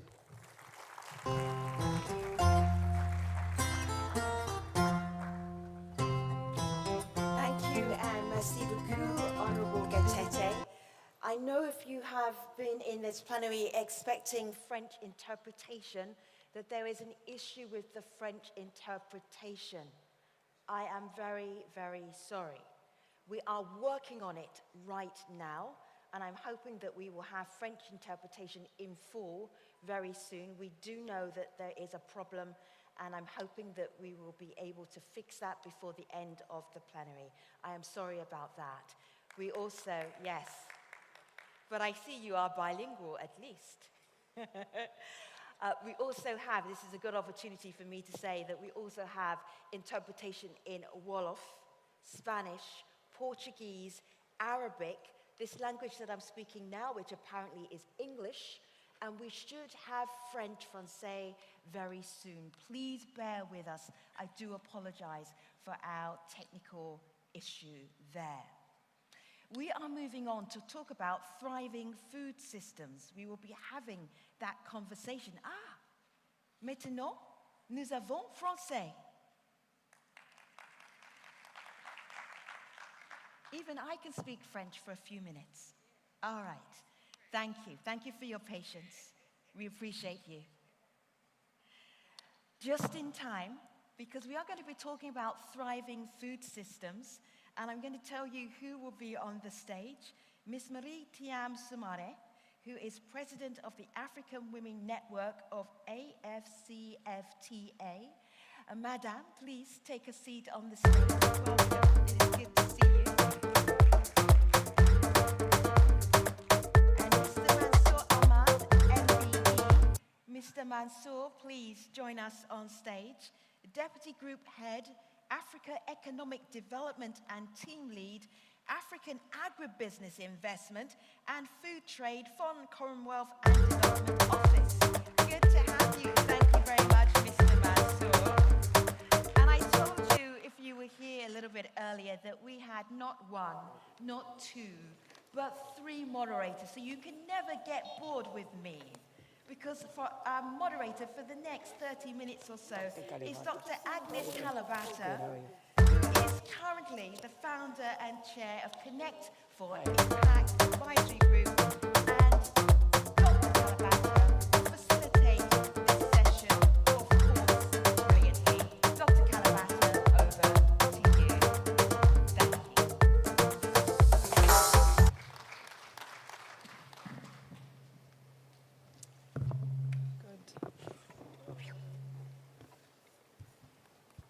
Very good. Looks like, do you have a, sorry, is this on?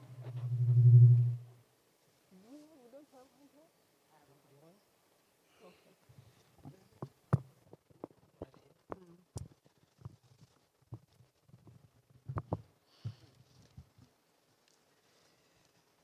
Very good. Good to see you. Our panel has become small, but that's really good because we're going to hear a lot from you, the two of you. Mansour, it's very good to see you. You know, we've been having conversations around food trade for quite some time now.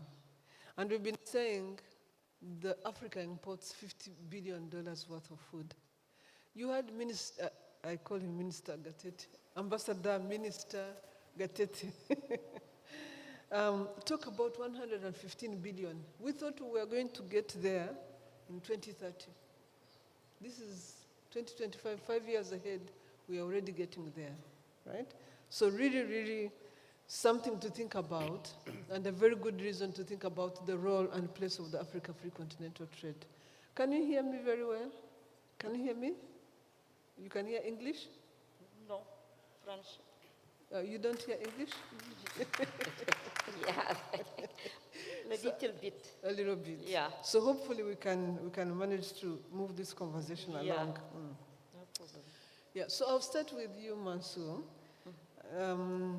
We've had conversations around the Africa continental trade area. We've had conversation around what could happen. FCDO is funding a lot of work in region of food trade.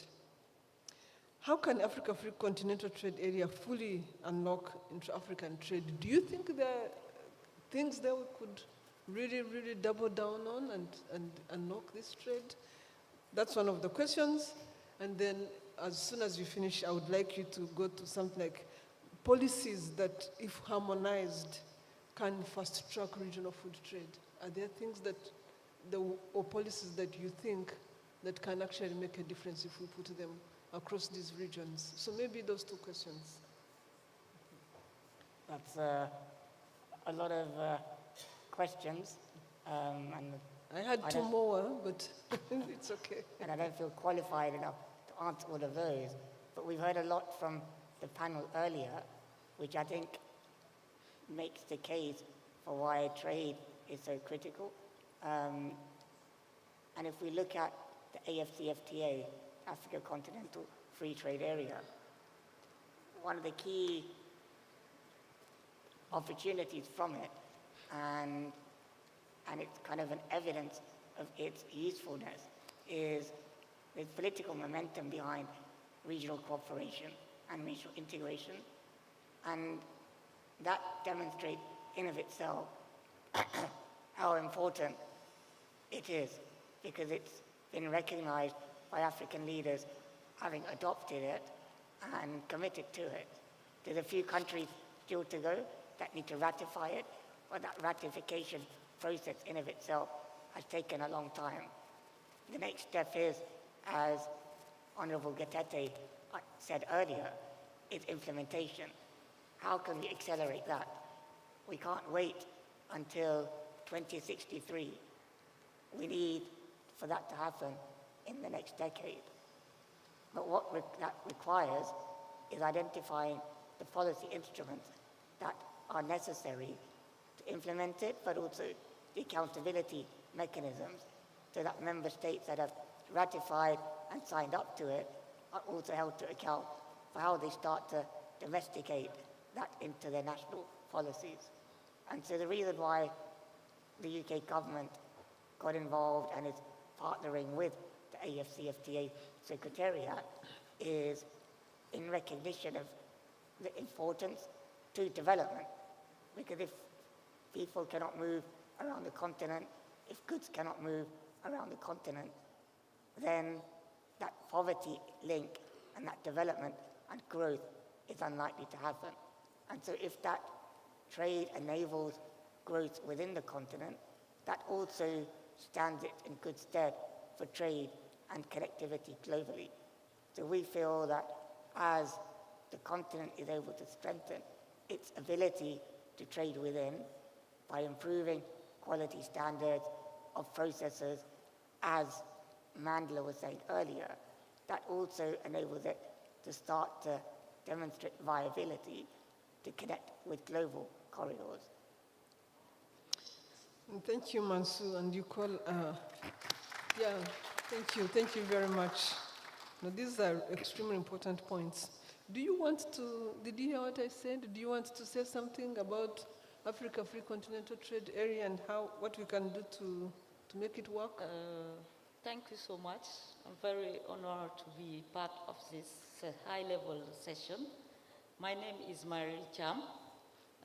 I'm the president of the African Women Network of AFTA, and I will continue in French.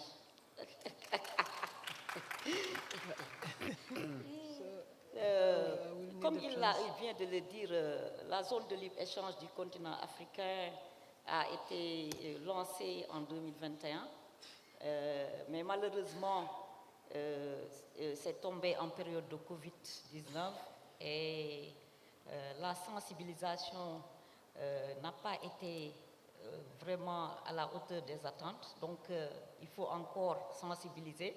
Parce que tout à l'heure, je parlais avec une Nigériane de si elle connaissait la ZLECAF, mais elle m'a dit que non, elle ne connaît pas. Et ça, c'est pas bon parce que c'est un projet phare de l'Afrique que nous voulons. Donc, il faut que tous les Africains se l'approprient, et surtout les femmes et les jeunes. Vous savez, la ZLECAF, c'est un marché de 2,5 milliards de population. Donc, c'est le plus grand marché du monde, plus grand que le marché des États-Unis, plus grand que le marché européen. Donc, c'est un marché à exploiter. Et jusqu'à présent, le commerce intra-africain est vraiment faible. 15%, c'est très, très faible. L'Europe est à 70%. Et là, l'agriculture occupe 35% du PIB de l'Afrique. Et là, nous importons à hauteur de 70 milliards de dollars. C'est malheureux. C'est malheureux. Il faut qu'on exploite notre potentialité. Et pour cela, comme il vient de le dire, mon co-débatteur vient de le dire, il faut que les États ratifient l'accord de libre-échange du continent africain. Parce que c'est un accord vraiment innovant. C'est un accord qui va faire qu'on aura un marché unique. Un accord qui va faire qu'on aura une union douanière unique, parce que les barrières douanières seront supprimées. Et dans ce cadre-là, les pays anglophones, vraiment que je félicite, ont commencé avec le Guided Trade Initiative, l'initiative du commerce guidé. Par exemple, le Kenya et le Ghana, ils sont en train d'échanger le cacao et le café. Et donc, il faut que les autres pays suivent, que les 55 pays de l'Union africaine signent cet accord et que les autres États ratifient. Qu'est-ce qu'on attend pour ratifier? Parce que sans cet accord-là, il l'a dit, les marchandises ne pourront pas circuler, la connectivité ne sera pas dense, parce que pour que les marchandises puissent circuler entre les corridors et les zones les chaînes d'approvisionnement, de la distribution, de la production à la vente en passant par la transformation, il faut qu'il y ait une connectivité dense entre les corridors et les chaînes d'approvisionnement. Et ça, il faut le comprendre. Et nous, les femmes, on l'a très tôt compris. C'est pourquoi nous avons créé ce grand ensemble-là, le réseau des femmes africaines de la ZLECAF, qui est un réseau de plus de 20 pays. Et nous avons des chapitres au niveau de la Tanzanie, du Nigeria, du Kenya. Nous avons des chapitres au niveau de la Mauritanie, du Burkina, parce que les femmes aussi ne veulent pas être en reste. Plus de 80% de la population agricole, ce sont des femmes. C'est les femmes qui sont dans les champs et qui sont là, qui travaillent nuit et jour. Et la plupart du temps, la contrepartie, c'est juste nourrir pour nourrir la famille. Alors qu'on doit passer à l'agro-business. Les femmes doivent passer à l'agro-business, la transformation. Et pour cela aussi, il faut le soutien à la production locale. C'est vrai, notre pays, le Sénégal, est en train d'accompagner les agriculteurs. Ils sont en train d'accompagner les fermes, qui sont les fermes modernes, qui sont des fermes qui allient production, qui allient modernité, agriculture de précision, agroécologie, avec les préoccupations environnementales. Mais l'appui reste encore, parce que c'est encore très faible. Et nous voulons aussi que les États aient plus de volonté politique pour accompagner les agriculteurs et pour créer des infrastructures, la logistique, par exemple les frigos communautaires, parce qu'avec les pertes alimentaires, ça fait perdre beaucoup de millions aux agriculteurs parce qu'ils n'ont pas là où stocker leurs marchandises. Donc il faut cet appui-là, mais il faut aussi la coopération bilatérale, la coopération publique-privée. Il faut les plateformes numériques parce qu'avec les nouvelles technologies, on peut vendre à travers les plateformes numériques et aussi la formation. Les femmes agricoles ont besoin de formation dans le domaine de la gestion financière, mais aussi dans le domaine de l'agriculture moderne.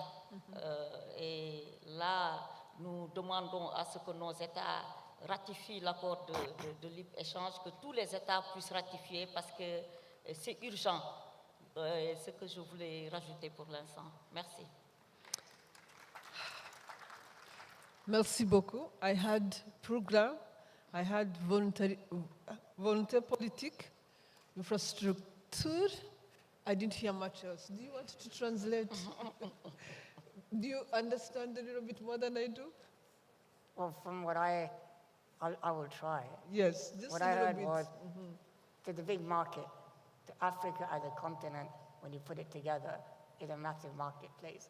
And if you also look at, and I'm not sure if this was said, but the population by 2050 is going to double to over 2 billion people in the continent. And the consumer spending that will bring will also increase given the variation of income levels. What we also heard was the improvement in standards that are necessary. I think what I will stop doing is the translation aspect and say this is a good example of the barriers to trade that also exist, the language issues. So I think that's something which we also need to address in terms of business, because they have a common language, and how do we harmonize on that basis as well, given the diversity in languages that exist in the continent. It's a really serious challenge, even though we have agreed on an African language, but we still are struggling. We've been to several panels where several languages were being spoken and we couldn't hear each other, so it's something we must take on. But thank you. I like the energy that you bring on the stage, and I have a specific question that I wanted you to answer. And the good thing is at least you can hear my questions. So let's move with that. Thank you. How can we better support women and youth entrepreneurs in this trade environment that we are trying to create through the Africa Free Continental Trade Area? And I'll come back to you with the same question, Mansu. You must have a few ideas as well. But go ahead. Thank you so much for your relevant question. I think that we can support women and youth through funding. Yes, we have to accelerate the investment and the partnership between the public and the private sector to support women and youth, and also to allow women to have access to lands. Yeah. Yes, because women, they depend on their husbands or their neighbors. They have to borrow lands, and it's a very critical issue for women. And for youth also, they have some issues with fundings, and they have technologies, they can manage new technologies, but they have a very low access to investments and to fundings. Yes. If you were speaking in French, what else would you add? 2 more things? Yeah, I will ask our state leaders to ratify the AFTA agreement. Yeah, to ratify the agreement and to accelerate implementation. The implementation of AFTA. Okay, Yeah. very good point. Mansu, You wanted to add something? But what are you learning from the regional food trade work? What is your sense of how this could benefit women and youth entrepreneurs? So I think one of the things that we're learning is it's very hard. When we talk about youth, when we talk about women, and when we talk about agriculture, trade, it's very hard. And what I mean by that is we don't look at it intentionally enough in the work that we do. And so we often end up saying we want 70% of our funding to be demonstrating that it's impacting women or impacting youth. Yet when we design the work, we often do not design to be intentional.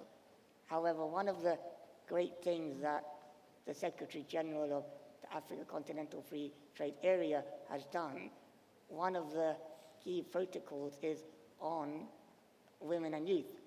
And so that's a great sign of embedding and designing with intentionality in mind in advance.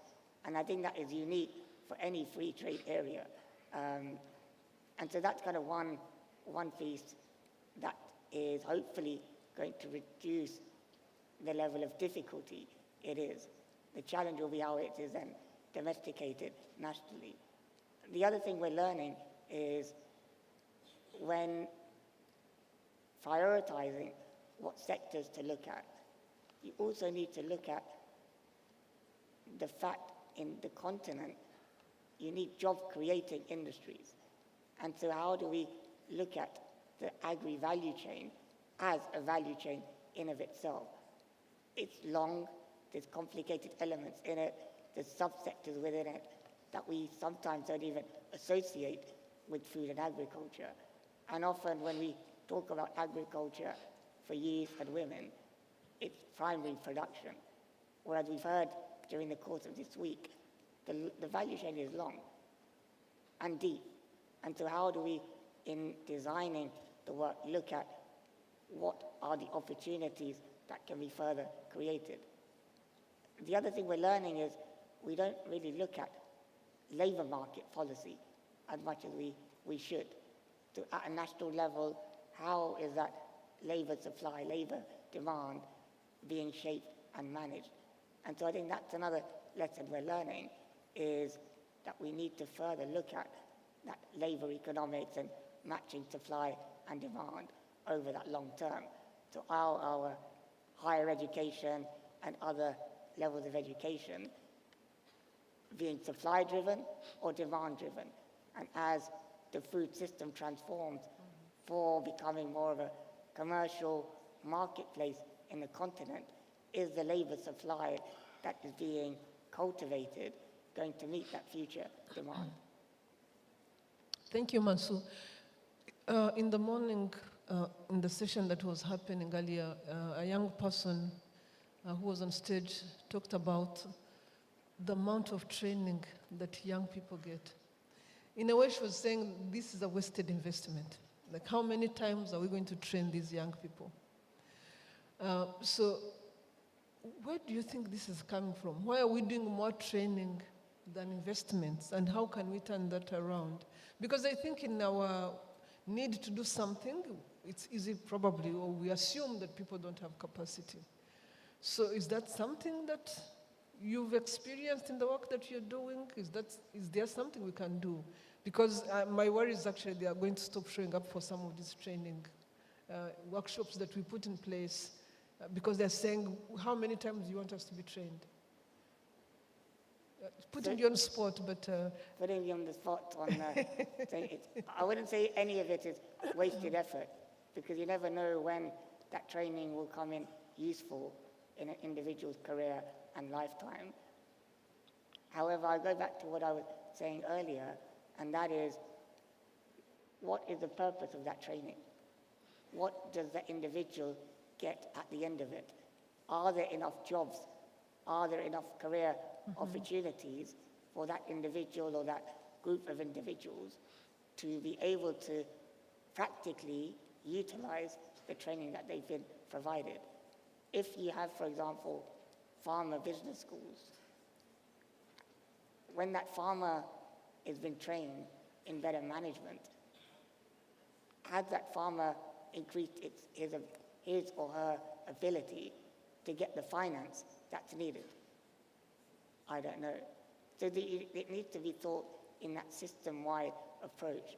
So when you are providing training, whether it's for the farmer or for a factory worker or for a quality controller, are there the jobs that are there?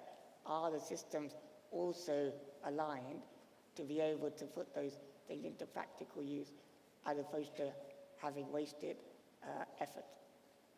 I think the criticality of aligning the systems is really, really important. But I wanted to come to you.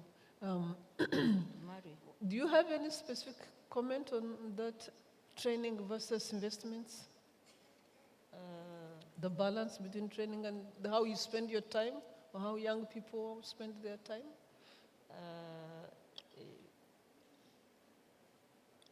I agree with him because youth don't have a lot of job opportunities, and we have to create it. Governments have to create it through agriculture, for example. If we modernize the sector, agriculture sector, we can create a lot of jobs for women and for youth. Yeah.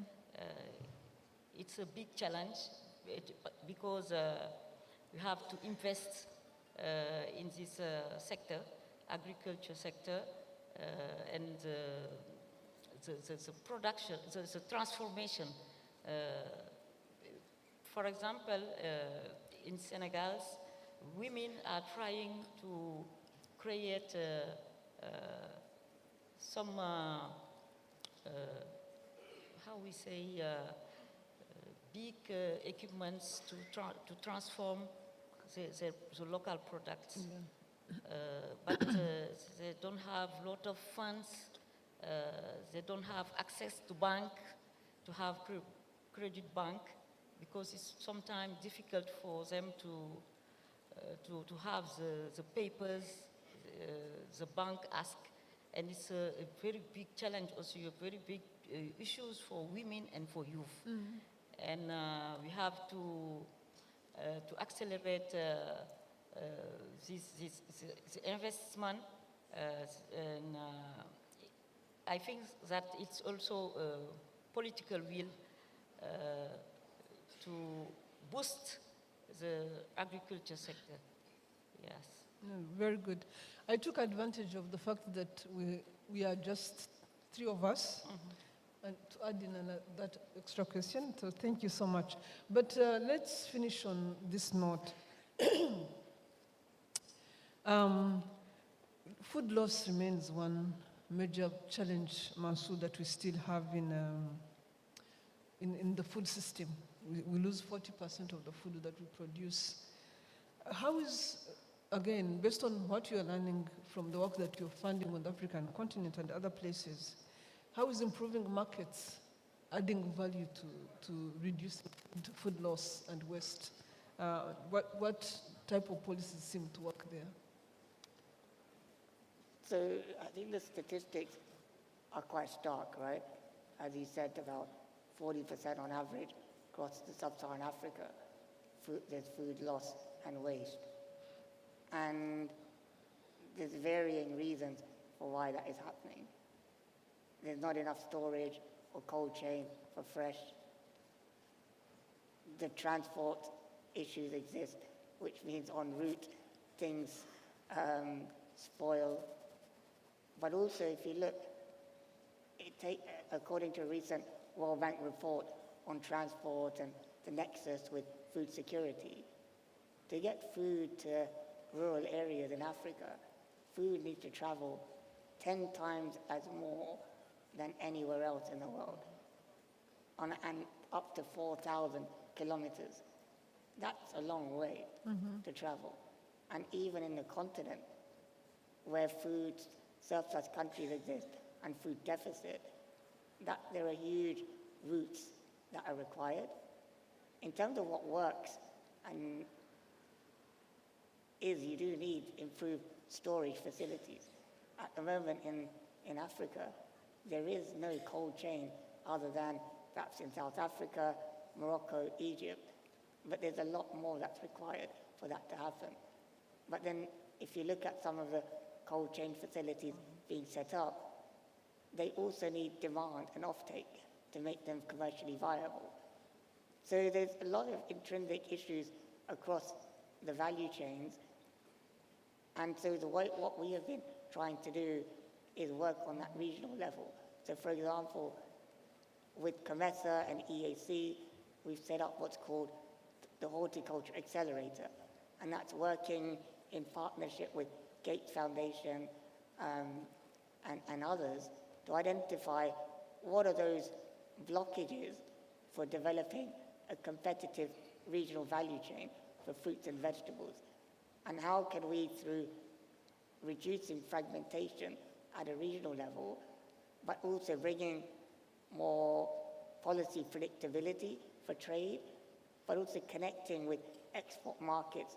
So for example, with the Middle East, with the UK or Europe, try to start on the other end of the chain, i.e. the retail end, and to then work backwards with processors and then farmers in the African continent.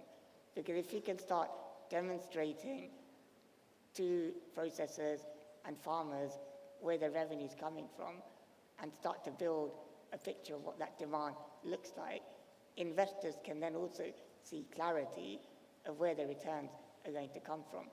So there needs to be further thought done on regional value chains, connecting to see where the demand is coming from, and then working backwards to better connect with the processors and farmers.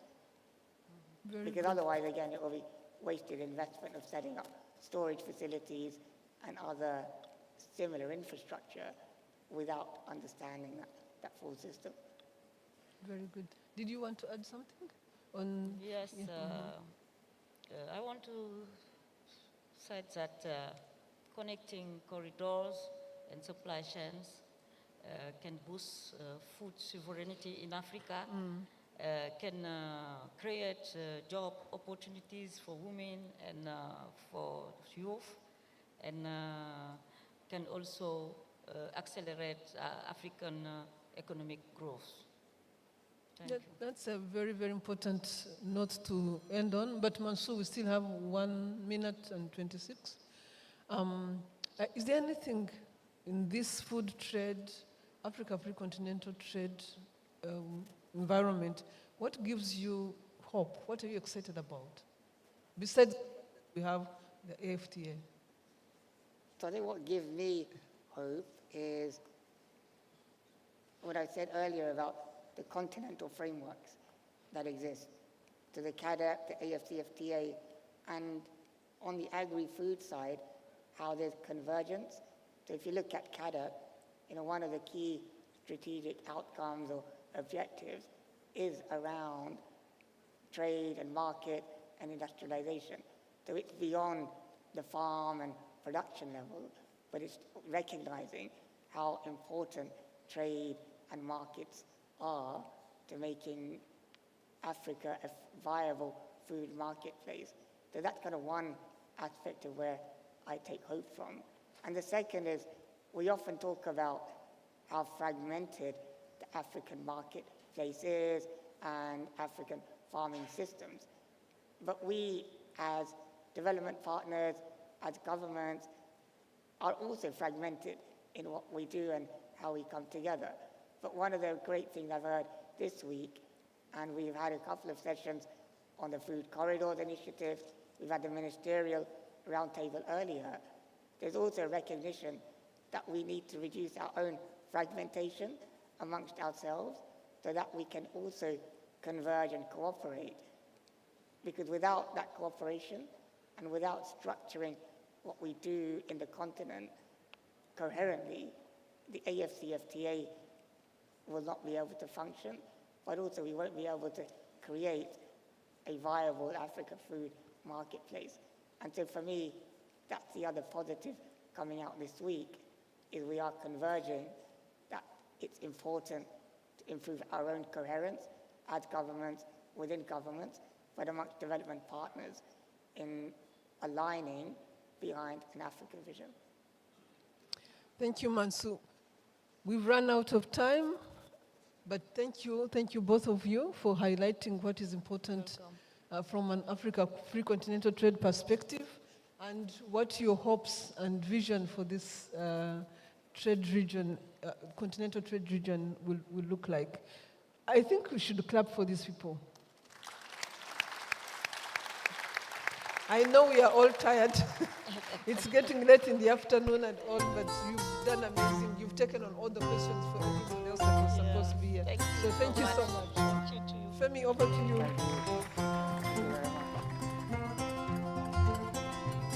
Please take your seats. I'm not releasing you quite yet, because at the very end, thank you, Dr. Kalabata, thank you, panelists. You're not released quite yet because at the very end of this plenary session, just before 4:30, we will be taking a photograph of everybody that you've seen on this plenary stage this afternoon. I know this is exciting for you. I will also take a picture of the delegates in the audience. And if it's okay with you, I will post it online. Is that okay, delegates? Excellent, thank you. Give me all of your handles later, and I will add your names to the photograph. So we have done a deep dive into policy for Africa food systems, trade and markets, and now we're going to zoom out. What advice, what wisdom, what guidance do we get from the politicians who in the past have been implementing, hopefully, Africa food systems policies? Now that they are unleashed from their official duties, how candid can they be? What secrets will we learn? What solutions will they share? So we are going to bring on former prime ministers from 5 different African countries to really tell us how they see the world right now, how it can help us, not just in this plenary, but also as we look at what is possible for Africa food systems in the future. So much wisdom to be gained. I know you will go nowhere between now and 4:30 in the afternoon. And what makes this unique and particularly special is that the Council of the Wise will be discussing with our panel of youth moderators. So I'm going to stand back because I passed that benchmark many years ago, and I will let the young people take the reins. But first, to set us up, to prepare us for the Council of Wise, Dr. Ibrahim A. Mayaki will join us from the African Union, Special Envoy for Food Systems, to give us some insights before we delve into the Council of the Wise. It is so good to have you. Please join me right here at the lectern. You're very welcome. Your remarks will be approximately 4 minutes because you will also be on the Council of the Wise as well. So this gives us a preview. Thank you very much, Your Excellency. Welcome. It is good to see you. Thank you. Thank you. Thank you very much, Femi. And all protocols observed, Excellencies. I have 4 minutes, so I will go to 4 points and try to do 1 minute by point. The first point is when the design of the African Continental Free Trade Area was being discussed, there were 2 schools of thought. One school of thought was saying we should try to strengthen intra-Africa trade by reinforcing the capacities within the regional economic communities.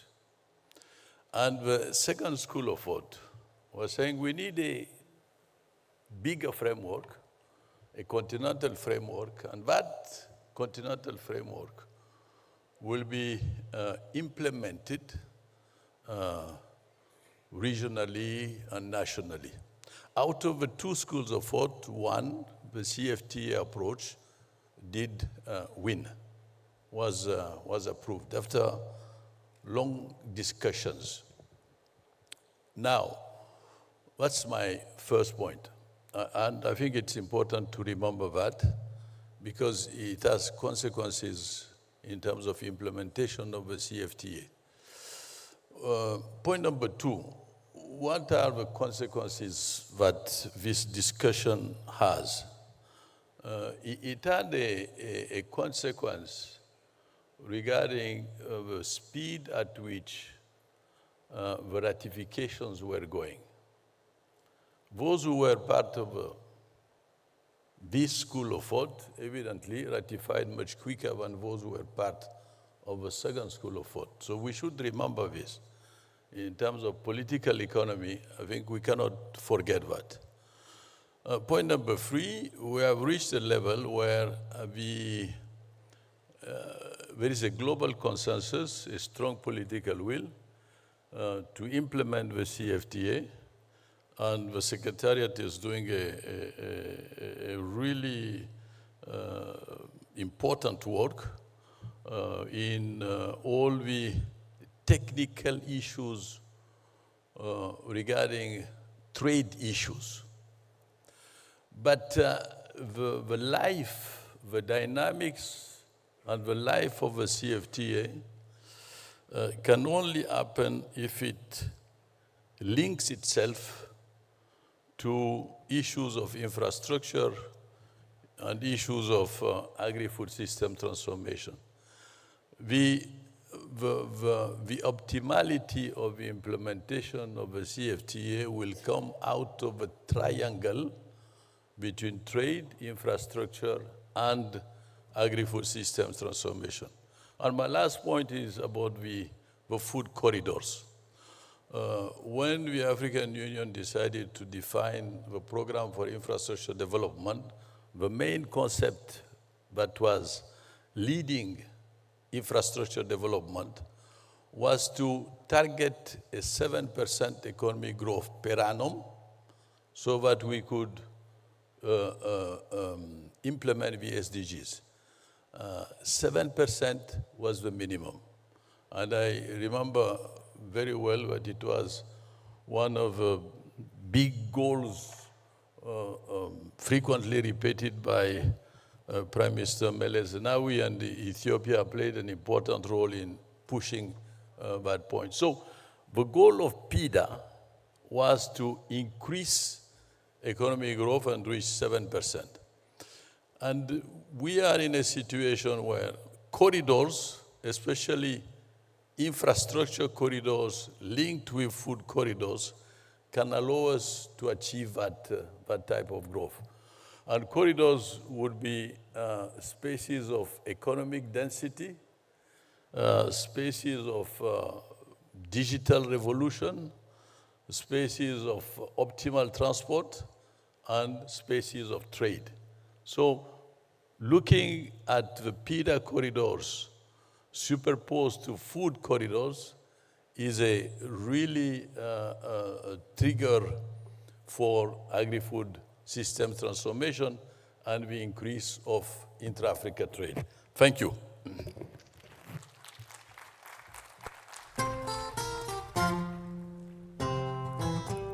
His Excellency Mayaki will be rejoining us on stage. Thank you so much. Would you like to go down the stairs and come back up the stairs? Or, Excellency, would you like to stay on the stage? Because you're going to be on the next panel. All right, have a rest for a second or two, and then I will invite you back onto the stage. Thank you, I appreciate you. We are going to start the Council of the Wise with 5 former heads of government, which is extraordinary. But what is more unusual is who will be chatting to them. I'm going to ask to come to the stage now. Miss Nafasitu Traore, please come to the stage and stand right here next to me. Merci beaucoup. Mademoiselle, ici, s'il vous plaît. And Miss Hannah Roti Williams, welcome. Please. Thank you. Our 2 young moderators, as we're setting the stage, I want you to meet them. Miss Nafasitu Traore, will you tell us a little bit about your business and what you do. Merci.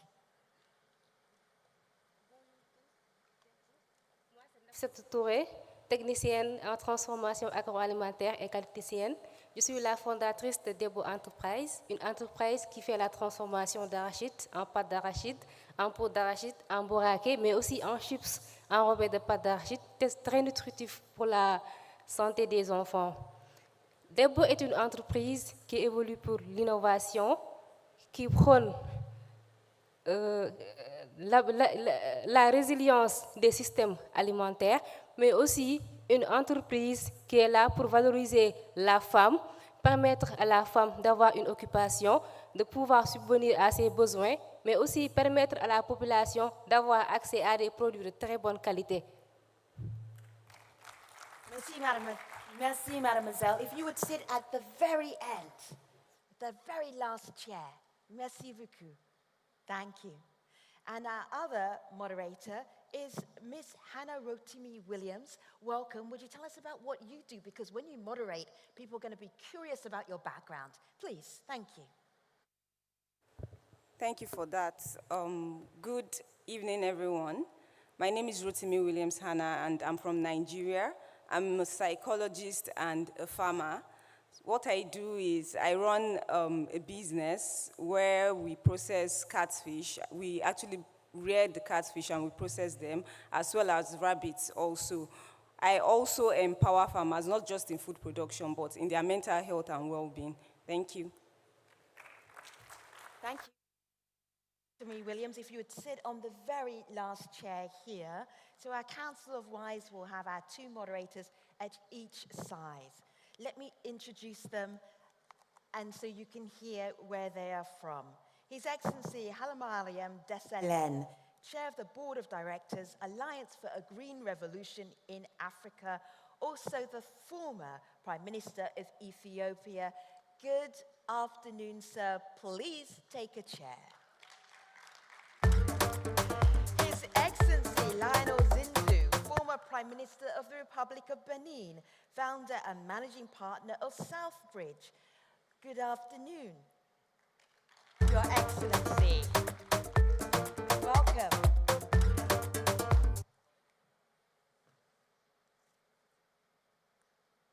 His Excellency Dr. Ibrahim A. Mayaki, we have heard from him just a little bit. He is the former Prime Minister of the Republic of Niger, African Union Special Envoy for Food Systems. His Excellency Mayaki, welcome back to our stage. Thank you. His Excellency Mizengo Pinda, former Prime Minister of the United Republic of Tanzania. Good afternoon, Your Excellency. I love the audience. I can see where all the various different delegations are. I feel like Tanzania is just over here to my right. Good afternoon, Tanzania. Thank you, Your Excellency. It's good to have you. Thank you so much. And His Excellency Mohamed Bouvogi, former Prime Minister of the Republic of Guinea. Welcome. Good afternoon.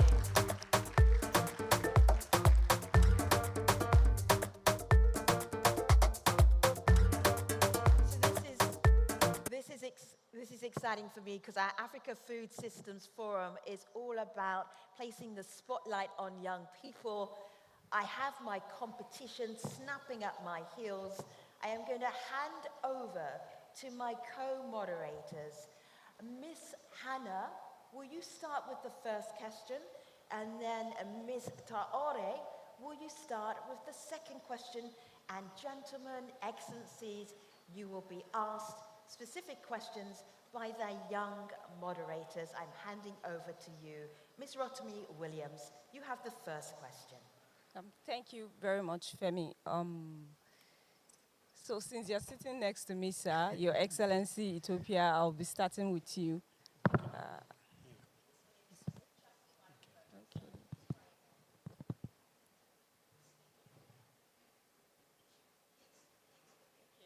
Okay, thank you.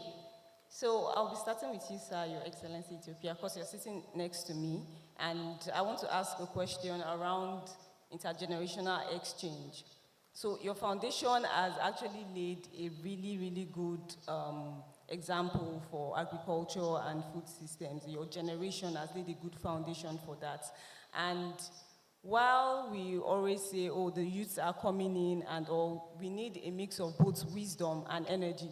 We are bringing the energy as young people, but we also need the wisdom to be able to harness everything, because I have come to understand that no generation has all the answers to agriculture. So my question for you would be that, in your view, how can, or what opportunities exist for effective intergenerational exchange for building resilient food systems? Thank you. Thank you so much, our youth moderator. I'm also very lucky to be closer to you so that I be asked the first question. I think when we talk about intergenerational dialogue and exchange of experiences and best practices, I believe to see back the youth in 1970s and 60s. These were the youth which liberated Africa and emancipated Africa from political repression in the continent. That has asked, as most of us know historically, it required not only a peaceful dialogue, but even armed confrontation and sacrificing your life for the cause. So that all means when you come back now to my children, I do have 3 daughters, and my first daughter is now 32, and my youngest is 26. So it all means that I'm speaking to my daughters. And it is the lesson that we have to learn from those past generation who went to the extent of sacrificing their life to liberate the continent from that oppression. And when I see now, what do we need to share experiences from those generation to the current new generation, our children? And I also know in my own country that there has been a lot of sacrifices the young people paid. Of course, that was a little skewed to a left-wing political movement, but now you are in a free market economy, and you don't need to struggle, you don't need to take the arms to fight oppressions. But now the economic destitute situation needs for a spirit like the fighting force in those generations at the current stage. So my suggestion is therefore, if you wait somebody to change for you, I don't think the change will come very easily until that generation understands you properly. So my suggestion or my advice is therefore, you have to earn it. You have to fight to earn it. And if you do that, then obviously the older generation will listen to you carefully. If you just sit down and wait for a handout or a support that comes from outside, then I don't think that's going to happen very easily. So I think we have to have that kind of generational exchange of views. I know there are very dynamic, innovative young people, but the majority are not that. To my understanding, there is a need for a mindset change to struggle by nail and tools to achieve to the vision you set for. So therefore, I suggest things are conducive these days because of technology, which didn't exist by the time. But now I think if you can work with the technology, especially digital technology, there is huge opportunity to modernize agriculture, industrialization, and all those things can happen. I suggest you have to struggle. You have to struggle yourself by tooth and nail, and then you'll get the support, obviously. Thank you very much, sir, for that. I think one thing I picked.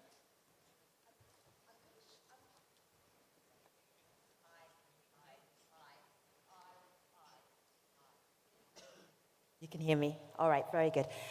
Ms. Rotimi Williams, just because of the time passing, I'm going to share the next question with Ms. Traore, because I know that you could go back and forth for some time, but I'm very cognizant that we have many wise counselors. So I'm just going to push on. Please keep a note of that follow-up question, because if we have some time at the end, I will give it back to you. Excuse me for interrupting your flow. Ms. Traore, please, the second question goes to you.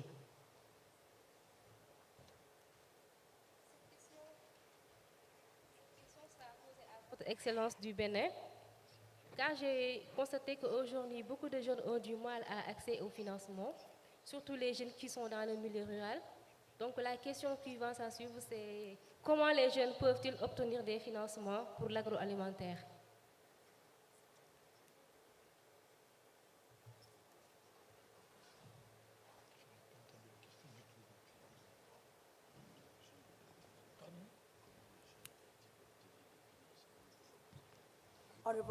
Honorable Minister. Oui, merci. Excellency, please carry on. Merci, je vais peut-être répondre en français. En français, s'il vous plaît. Oui, oui, oui. Merci. Ou alors, je vais répondre dans les deux langues alors. Je crois qu'on a un problème de financement depuis des décennies sur l'agriculture. On continue à faire le constat, mais il n'y a pas beaucoup de progrès.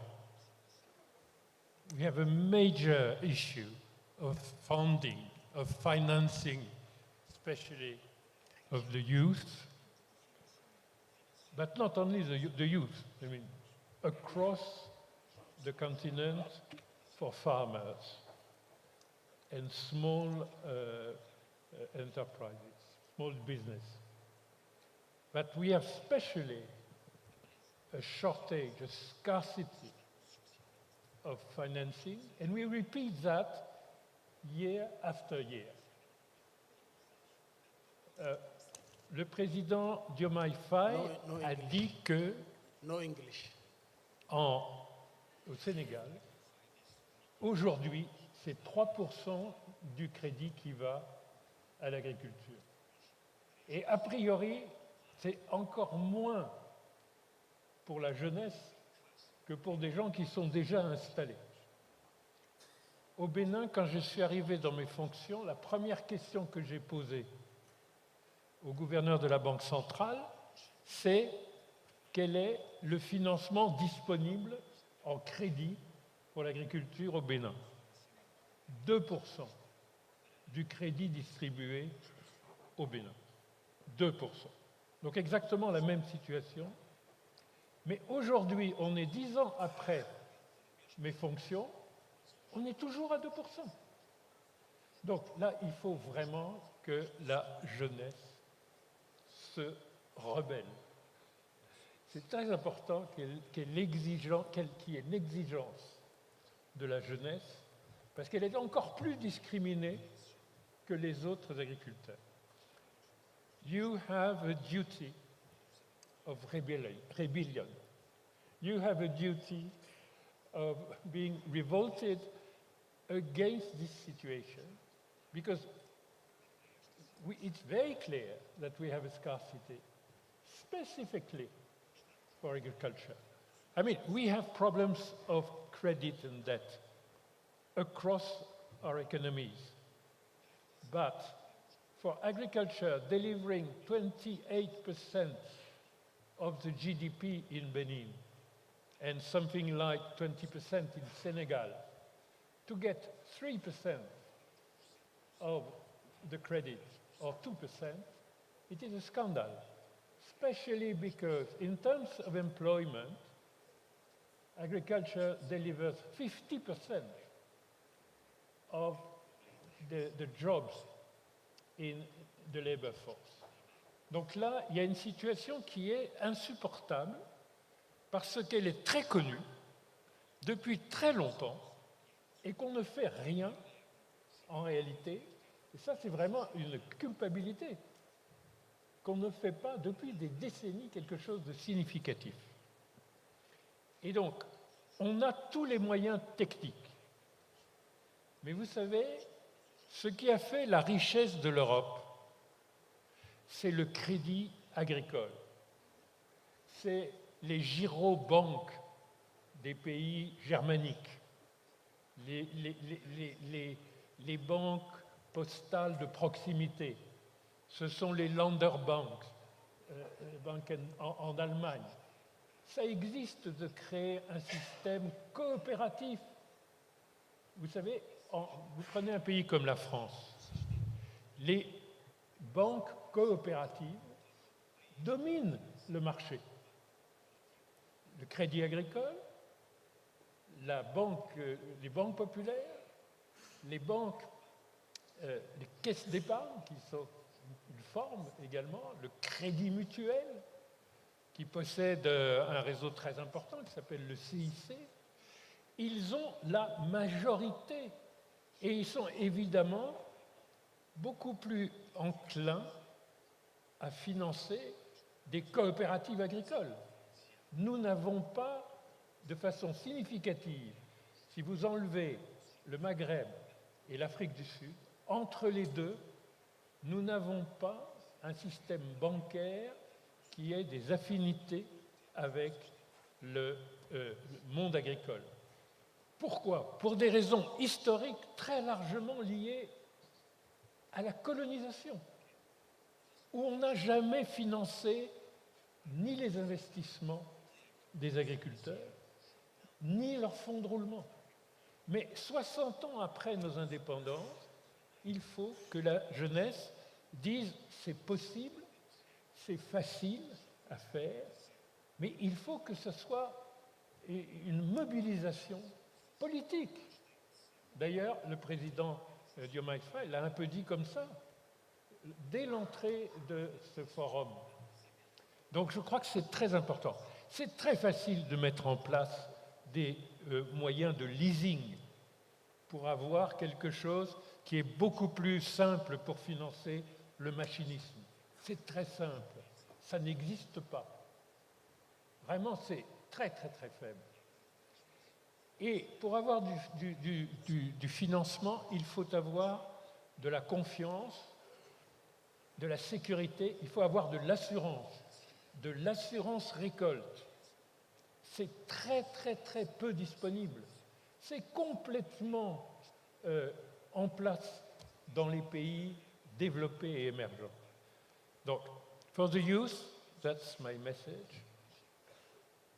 If you want to get the proper funding, you have to really be organized politically to get it. It's technically easy. You have many products, financial sort of skills across the continent, but it is political. You have to be completely mobilized on that. There is nothing like any barrier in terms of technicality. It's absolutely something that you will find in all emerging economies. We need Crédit Agricole and the proper products. Equity and debt. Microfinance, mesofinance or bigger, depending on the size. It is absolutely your duty and your right.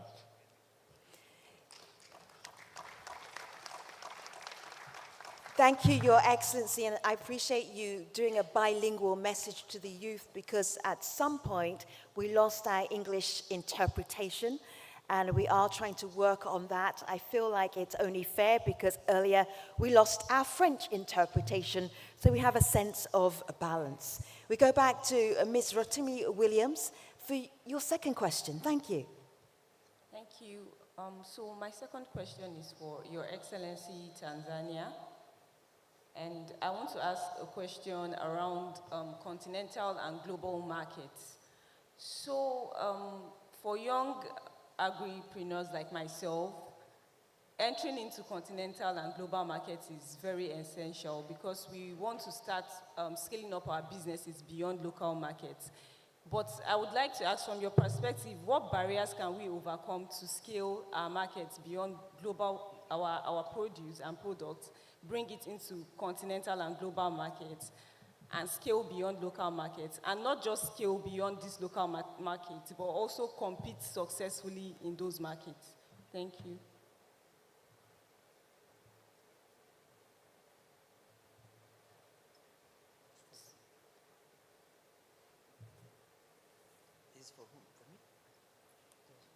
For Your Excellency Tanzania. His Excellency Mzengo Pinda, this question is for you. Did you hear it okay? He didn't hear it. Can you repeat it just briefly? Yes, I can. And lean right into the microphone. What barriers can young agripreneurs or young farmers like myself overcome to scale our businesses beyond local markets, that is, enter into intercontinental and global markets, and also compete successfully in those markets? The barriers that young people can overcome to scale up from local markets to international markets, Your Excellency. Did you get that?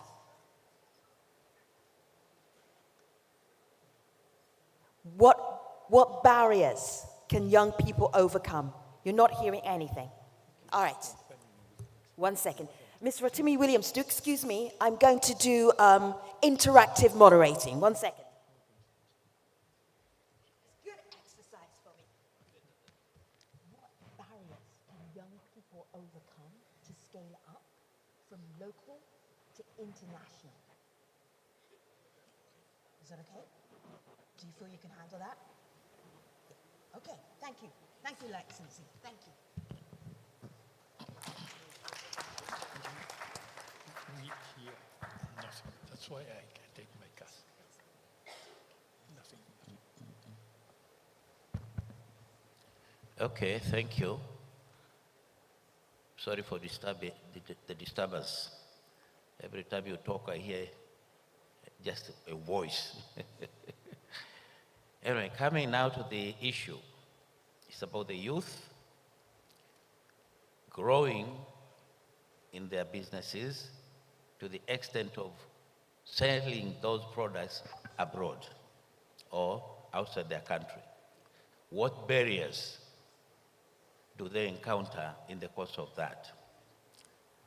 In the first place, I think it's an important question because if you talk to most of these youths who are engaging themselves in agribusiness and things like that, they will tell you so many things. But one is that the financing aspect of some of the activities, they're not friendly. The terms are not friendly to them. And so, invariably, they cannot meet their wish.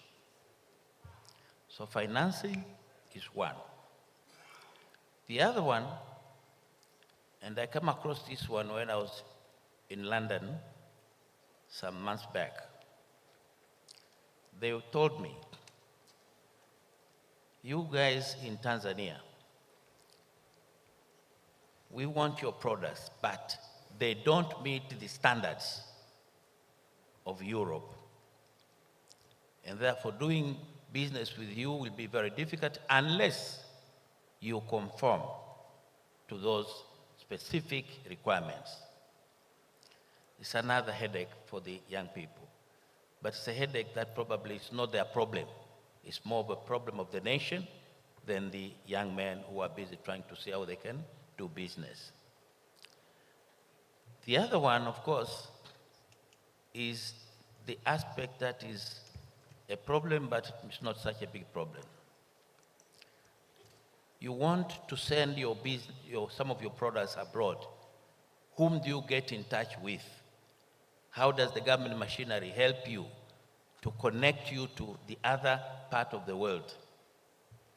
So when I was there, luckily enough, the ambassador had picked up that problem, and he therefore came up with a formula for them. So we said, take back that formula to the young people in ministries and whatnot, so that wherever they want to do something, they just go to that one, talk to whoever is concerned, then they'll give you all the parameters on how to win your business in outside country. So I think in the end, what you see here is that the government, so long as we are now trying to see what the youth can do, must also work very closely with the youth in order to understand some of these hitches, see how they can help them to succeed in their ambitions. So that question, I would probably look at it from that angle. Thank you so much, Your Excellency. I am going to ask Ms. Traore to pose her final question to His Excellency Lionel Zinzu, if you could. Thank you. Sorry? Are you not hearing? The question hasn't happened yet, but it's about to. Stand by. Thank you. Ms. Traore, please go ahead. Votre Excellence du Niger, cette question est pour vous. Quelles actions permettent d'obtenir un soutien politique pour les jeunes dans les systèmes alimentaires?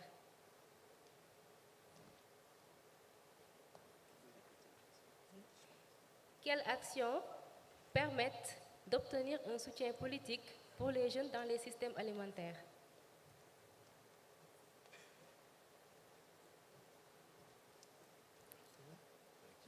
And this is for the former Prime Minister of Benin.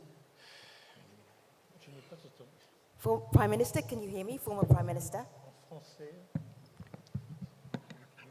Ms. Traore, just lean across to the Prime Minister and say Vous savez, it to him directly. on ne vous entend pas. Thank you. Donc, si c'est possible, très lentement, Unfortunately, très the fort. audio quality on the Je n'ai pas stage compris du tout makes it difficult to hear. On a un problème d'audition sur le panel, très fort. Donc, la question, si vous pouvez la répéter, merci. Oui. Quelles actions permettent d'obtenir un soutien politique pour les jeunes dans les systèmes alimentaires? Tu as compris. Do bear with us while we work out our sound problems. All right. Okay. Do you hear it now? Mr. Ray, lean over to His Excellency. Just say it to him. Not even on the microphone. Just lean over and say. Yeah, he's sitting next to you. Please. Quelles actions permettent d'obtenir un soutien politique pour les jeunes dans les systèmes alimentaires? C'est pour toi ou pour moi? Okay, this is very challenging for me. Let me intervene one more time. I know you are enjoying this immensely because you're trying to work out how do we get out of this. Alors, pour les gens qui nous font l'amitié d'être dans la salle, il n'y a pas de capacité d'entendre nos collègues à cause d'un écho très très fort. Ça peut paraître un peu curieux, mais que ce soit en français, que ce soit en anglais, vous entendez et nous n'entendons absolument pas à cause d'un effet d'écho. Voilà. À cause d'un effet d'écho. So, Ms. Traore is going to not use the microphone because you heard the question, okay?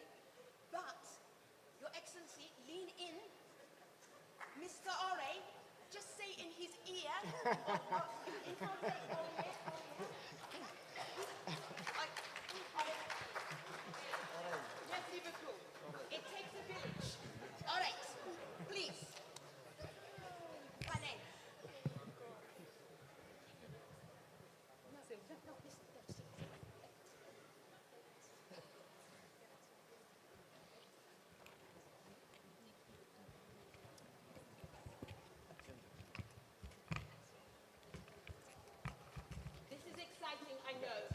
Ok.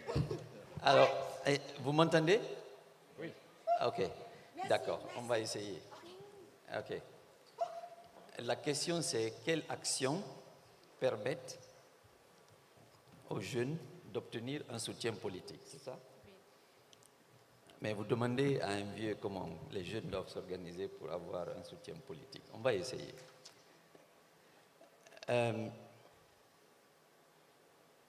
Pour tout ce que vous voulez faire déjà dans la vie, vous devez faire en sorte que vous vous organisiez, que vous ayez une vision par rapport à ce que vous voulez, que vous vous organisiez pour travailler afin d'atteindre votre objectif. Maintenant, si c'est pour vous-même, vous savez très bien que seul, il est très difficile de réussir, mais à plusieurs, on peut réussir. Le développement de l'agriculture a été essentiellement basé dans tous les pays du monde sur les associations des agriculteurs, les coopératives agricoles. Et quand vous regardez aussi le développement de l'artisanat, c'est la même chose. Donc les jeunes, vous devez pouvoir travailler ensemble, vous organiser, identifier ensemble vos priorités, les synthétiser, apprendre à les présenter correctement et utiliser tous les leviers de relations et d'influence que vous pouvez avoir pour vous exprimer auprès des autorités pour avoir ces soutiens politiques. Mais vous devez savoir que le politicien, il cherche aussi le soutien politique.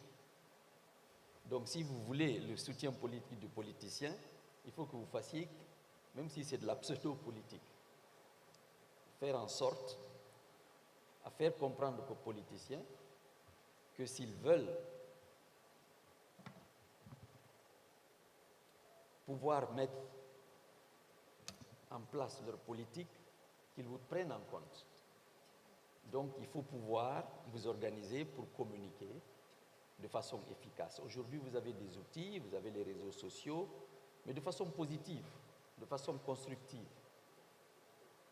Vous pouvez vous en servir grâce à vos organisations, grâce à vos influenceurs, pour présenter les défis auxquels vous faites face. Ça, c'est le travail que vous devez faire déjà par rapport à vous-même. Ensuite, il faut essayer, et vous l'avez tous, la plupart d'entre vous ont au moins un mentor. Essayez d'utiliser vos mentors, de travailler avec eux, de les pousser et de les convaincre, de manière à ce que ces mentors-là aussi vous soutiennent et avancent. Vous êtes dans des programmes de développement. La plupart des jeunes aujourd'hui sont soutenus par des projets, par des institutions, par des unités parastatales pour avancer vos projets. Ce matin, je parlais avec quelqu'un, il y en a une multitude au Sénégal. J'étais impressionné. Et malheureusement, ils sont fragmentés, comme partout. Il y a un groupe qui s'occupe de financement, il y a un autre groupe qui s'occupe de conseil technique, etc., etc. Donc déjà, au niveau de ces plateformes-là aussi, vous pouvez, au moins dans les sous-groupes en association, par exemple ceux qui travaillent dans l'agroalimentaire, ceux qui travaillent dans les industries, qu'ensemble, vous ayez ce plaidoyer-là, ce plaidoyer constructif, parce que c'est vous qui savez, comme on dit, où est-ce que ça vous fait mal. Et donc, c'est quand vous dites que là où ça vous fait mal, qu'on peut essayer de comprendre et essayer de vous aider. Donc, ça, c'est de votre côté. Mais moi, je pense que l'appel que vous lancez, votre question même, veut dire que vous faites des efforts, mais que vous n'y arrivez pas. Donc, c'est aussi un message au gouvernement pour dire que les jeunes ont besoin de soutien politique. Mais le soutien politique des institutions, enfin des gouvernements, passe par les politiques publiques. La facilitation, la mise en place de plateformes coordonnées, intégrées. Il faut le dire, il y en a beaucoup, il y a des efforts qui se font. Mais les efficacités sont vraiment limitées. Vous regardez dans n'importe quel pays, et je veux vous dire que votre pays n'est pas différent. Le pourcentage de décaissement des fonds disponibles par rapport aux fonds disponibles dépasse rarement les 30-40%. Je veux dire que si vous prenez la somme des financements disponibles au niveau des bailleurs de fonds, dans n'importe quel pays africain, en tout cas au sud du Sahara, je vous lance le défi, vérifiez, si vous avez 40%, ça sera un miracle. Donc, et ça, c'est rapporté, je rapporte cela aux agences d'assistance aux jeunes. C'est la même chose. Faites le bilan. Maintenant, on parle beaucoup d'agriculture, on parle beaucoup d'agro-industrie. Mais le docteur Zensou l'a dit tout à l'heure. Il arrive au Bénin, il demande quelle est la part des ressources affectées au crédit au Bénin. 2%. En 2003, l'Afrique a décidé à Maputo, à l'époque, d'affecter 10% du budget à l'agriculture. Aujourd'hui, il n'y a pas plus de 5 pays en Afrique qui affectent 10% à l'agriculture. Quand vous parlez d'aider les jeunes de l'agro-industrie, l'agriculture dans sa totalité est à 2-3%. Ensuite, c'est ce qui est affecté. Parce qu'au début de l'année, comme vous savez, ce matin le ministre le disait, vous avez un budget qui est affecté, mais à la fin de l'année, ce budget n'est pas décaissé pour le secteur. Rapportez ça aux jeunes de ces 2%, petits 2% qu'on met, et vous voulez aider les jeunes dans ces 2%, vous imaginez la partie très congrue qui arrive aux jeunes. Donc il y a une question de volonté politique. Les jeunes demandent un soutien. Ils se disent peut-être que le soutien politique va nous aider. Mais je pense qu'il est maintenant urgent que nous regardions le problème en face. Et comme disait le docteur Mayaki, c'est le moment de l'urgence. L'urgence dit qu'il y a longtemps qu'on parle d'appuyer l'agriculture, mais dans la pratique, on ne le fait pas. Les systèmes alimentaires sont sous-appuyés.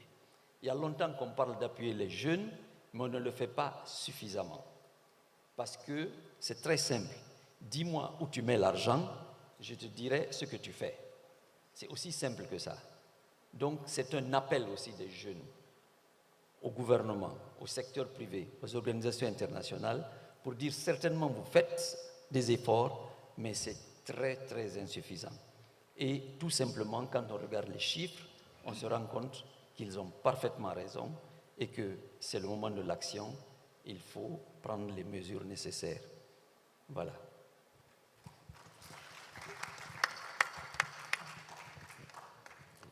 If you are in this space waiting for the thematic session about trade to begin, you are in the right place. It will begin. If you are waiting to take the AATF director off to the bilateral, it will be delayed by about 5 minutes, and just 5 minutes. Please bear with me. I have one more thought that I would like to extract from Dr. Mayaki, Your Excellency Dr. Mayaki, which is if you were telling your younger self who was attending this conference at age 25, so you only have to think back about 10 years or so, in 1 minute or less, what would you tell a young Mayaki?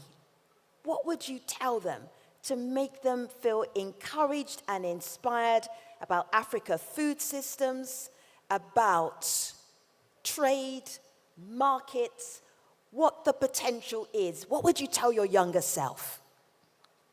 Well, that's a hard question, because I would need to put myself in two situations. The first situation, and I'll be short, is when I go back to these 20s, which is, by the way, 50 years ago, what was I thinking? So, in these 20s, which was about the end of the 60s and the beginning of the 70s, Africa's population was roughly 300 billion inhabitants. We were coming out of colonialism, and there was a strong urge for political liberation. But our motivation was that after political liberation would come economic liberation. And somehow that was the inspiration of the African Union. The OAU fought for political liberation, and the AU launched the economic liberation fight. So that was my thinking then.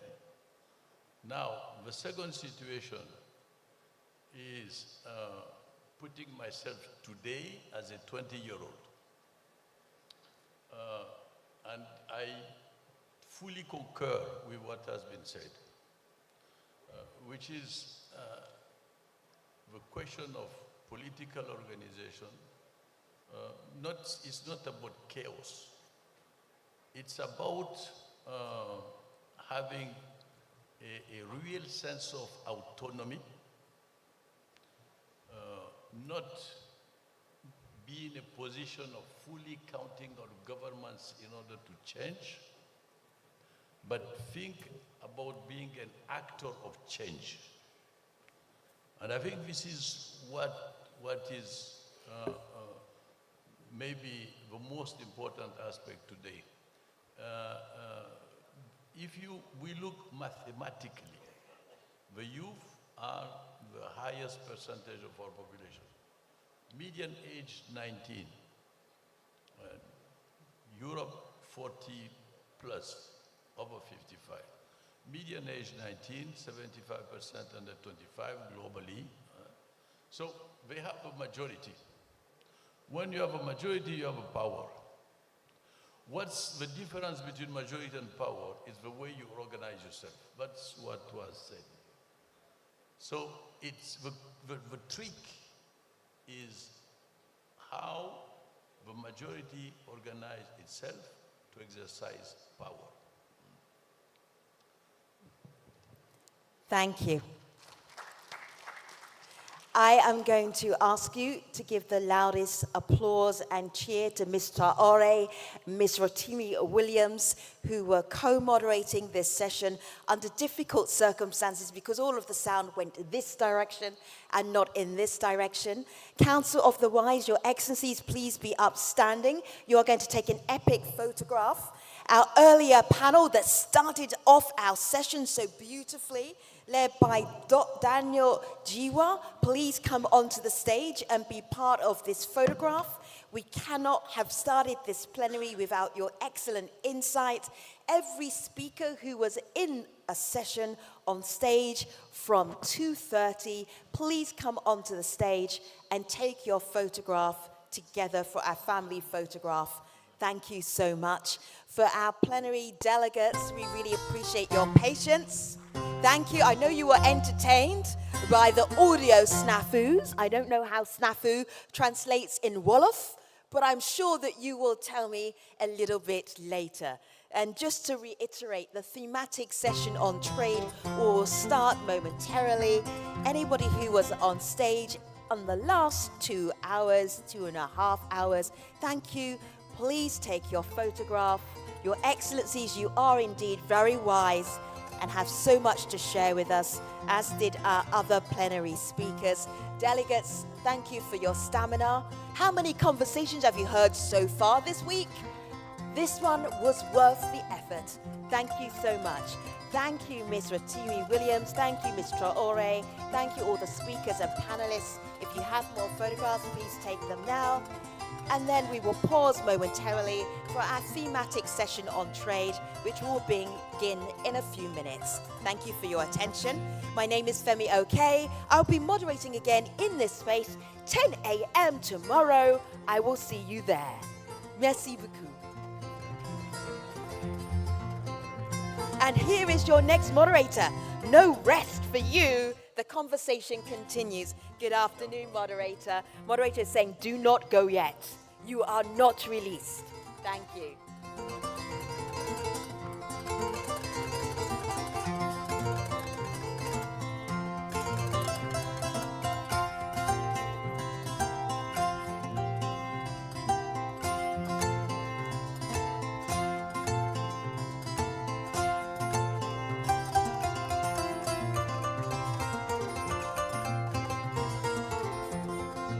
Panelists, please, for the next panel, come to the stage.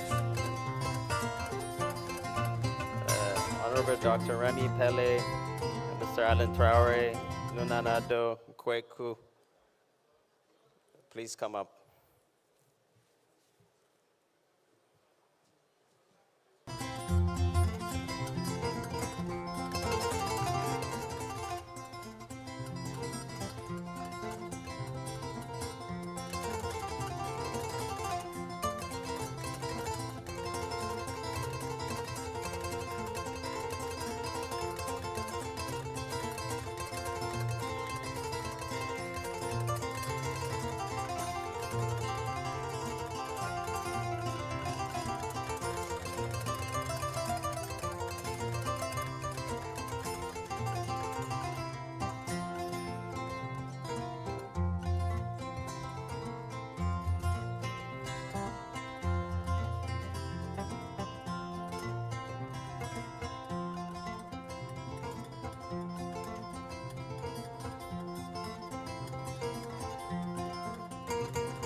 Hello.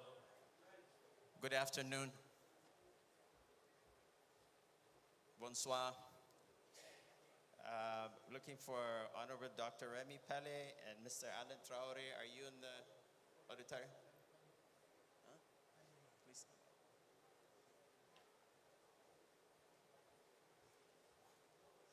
Let's see.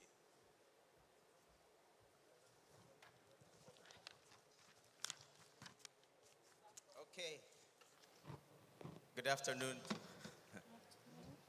Bonsoir. C'est trop difficile après la panel passée. This past the panel we just concluded. It's a hard act to follow. Not just the Council of the Wise, but the previous one, starting from the first panel, which was moderated by Mr. Daniel Njua, expertly, and following by Dr. Agnes Kalibata. And yeah, no pressure. Also, it's not easy to moderate the last panel of the day. And you are all brave, or you're really interested in regional trade and agriculture. I applaud you for that. Thank you for your presence. We'll do a quick round of introductions and we'll get down to our discussions. The theme of the day, as you've seen the various panel discussions, has been about building inclusive food systems, transforming through innovative food basket and food corridors. And you've looked at different angles to the different regions, to different segments of the issues of policy, financing, private capital, and on and on.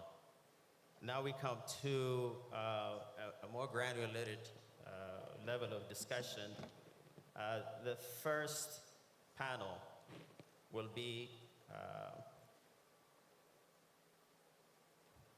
will commence very soon. Everybody's in place. Okay, just a quick sort of introduction. My name is Johannes Asafa. I am the Managing Director of Stalwart Advisors. I've been in this food trade, agricultural trade business for about 20 years, mostly working with USAID and USAID-funded projects across the continent. I've worked also closely with AGRA over the years. The issue of food baskets, or sometimes referred to surplus production areas, and the movement of food and agriculture produce from surplus to deficit is not a new issue. It's an issue, as you heard earlier from the various speakers, it's been in discussion, including as part of the establishment of the FCTA over the years.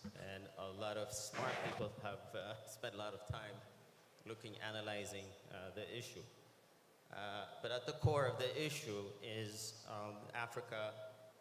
intra-Africa trade, as was mentioned, is only about 20% or less. But Africa imports anywhere between $90 and $100 billion in food. Food is produced, and that food is not moving from where it's grown to where it's needed. Now, the historical background is pre-colonial times. Africans traded with each other without borders, without customs, without standards and various. That allowed, even at a small level, food to grow and move to different parts of the continent. And people bartered and worked more or less to supply each other's needs in different communities. The population is growing, as was mentioned earlier, to about 2.2 billion in 2050. Urban centers are growing, incomes are growing. That also is putting pressure on demand for locally growing food. Unfortunately, as someone wiser than me some time ago said, was Africans, we don't eat what we eat what we don't grow. We grow what we don't eat, right? And that's partly the misalignment of the market failure between production markets and the movement of food in general. The first panel, the first segment, is on creating values through markets.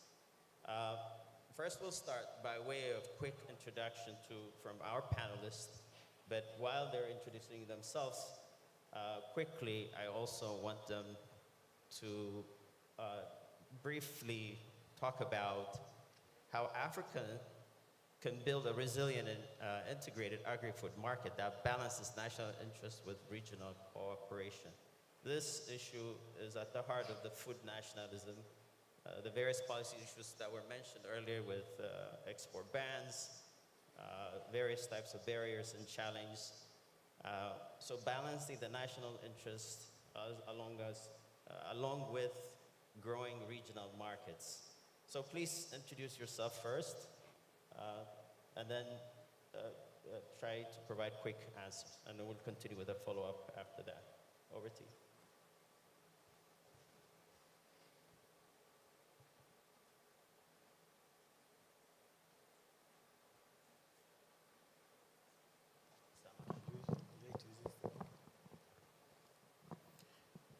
Thank you very much, everybody. I want to speak in French, if you have no problem. Okay. Je m'appelle Palais Rémy. Je suis le secrétaire permanent de la coordination des politiques sectorielles agricoles au ministère de l'Agriculture, des Ressources animales et halieutiques du Burkina Faso. Merci. Yes, good afternoon, ladies and gentlemen. I am Lunana Ado. I work as a policy advisor with GIZ.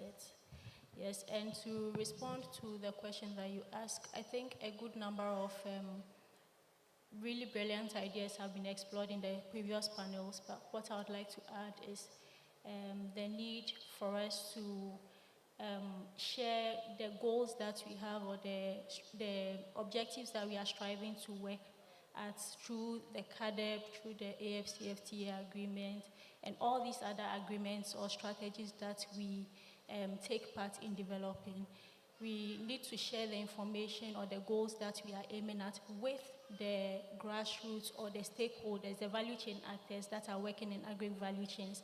Because the question of whether these people whose challenges we are trying to solve know what we are aiming at, the problem that we are aiming at solving is key.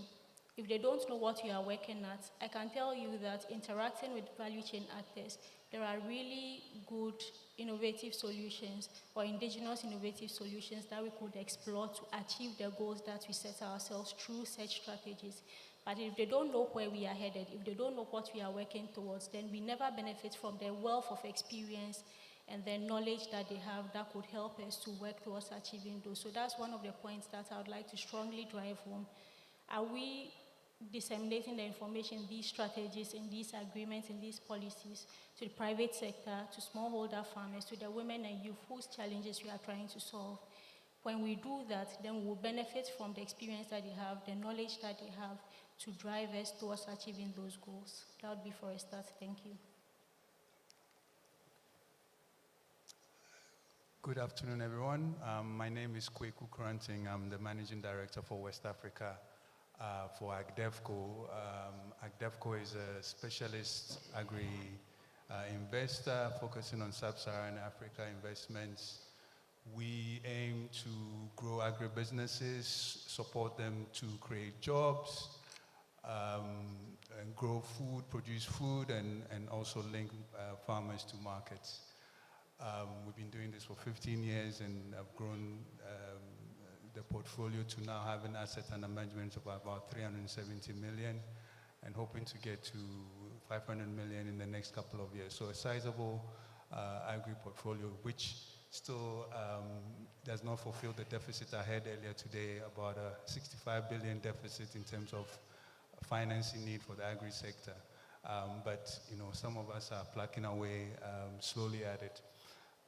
In terms of the question and the context of this talk around food corridors, moving surpluses to the demand centers and to deficits, we at AgDevco look at where our sphere of influence is. And we think it needs to be market-led, which means we try to identify what you can call anchor agribusinesses,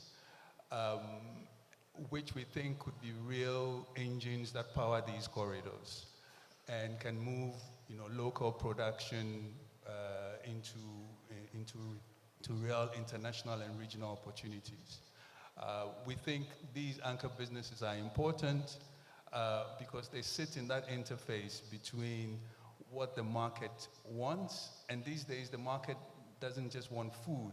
The market, if you're talking about local markets, they wanted food at a certain time, certain quality. If you're looking at international markets, you're talking about food with certain certifications, a lot of issues around sustainability, so traceability, deforestation. So these anchor agribusinesses sit in that interface. They know what the market wants and when they want it at what time.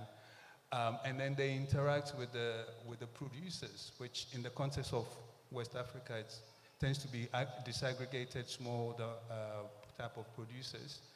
They interact with those producers to aggregate. Some of them produce themselves to meet those market needs. I think that's one thing we need to think about when we think about these corridors. Yes, it's good to look at the infrastructure and the big picture things around policies, but we should look at how it is market-led so that the surplus can really meet the real deficit.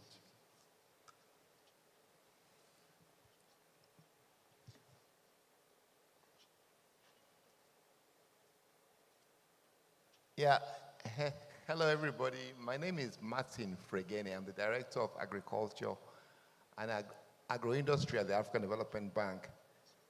The African Development Bank is Africa's premier development bank. We are triple rated, and we also have a capital base of about 318 billion, and we do have loans to governments and the private sector every year of about 10 billion. The bank has 5 corporate priorities. The first is, of course, Light Up Africa. The second is Feed Africa, and the third is Industrialize, and the fourth is Integrate Africa, and the fifth is Improve the Quality of Life of Africa. So we're talking about the second and the fourth priority today. That's Feed Africa and also Integrate Africa. If you think about it, Africa's population today is 1.4 billion. By the 2050s, it's estimated to be about 2.5 billion. So it's a huge market for food. But unfortunately, a good part of that market is fed from food that comes from outside. And also that population is divided into like 54 countries. So one thing the bank has been doing is how do we reduce the barriers? And then from digitizing, paperless, border crossing, from infrastructure, quality infrastructure of roads and also telecommunications, bridges, especially it's a new bridge between Gambia and Senegal that actually cuts the trip from 6 hours to about 30 minutes just to, go from one country to the other. On to being inclusive, especially for smallholder farmers. So there are a lot of things that the bank is doing, but I just wanted to say one thing for today's discussion. You cannot trade unless you're competitive. Why would I buy from you if you are two times the price of other people? So we really need to begin with the fact that we need to raise productivity of our smallholder farmers. And once you raise the productivity, you need to go the next step. You need to help the farmer properly do primary processing, properly store, because you don't sell everything at once. You also need to finance all that. So I think that's the place to start. And then, of course, you need to take off all the trade barriers. Policy plays a major role here. Both policies in the regional economic communities and also policies at the national level. That is why they have to be aligned. A policy where a country has 5% tariffs and another country has 15% tariffs, it just leads to smuggling. So you really have to harmonize across the region, domesticate, the regional policies, and ensure that it's in service of the smallholder farmer. It's in service of trading between the countries. Let me stop there. Thank you. Thank you, Martin. Dr. Remy, je voudrais de répondre pour les questions pour vous. Okay. Comment équilibrer les intérêts nations avec la coopération régionale dans le commerce alimentaire? Ok. Je pense que maintenant ça marche. Ok. Merci beaucoup.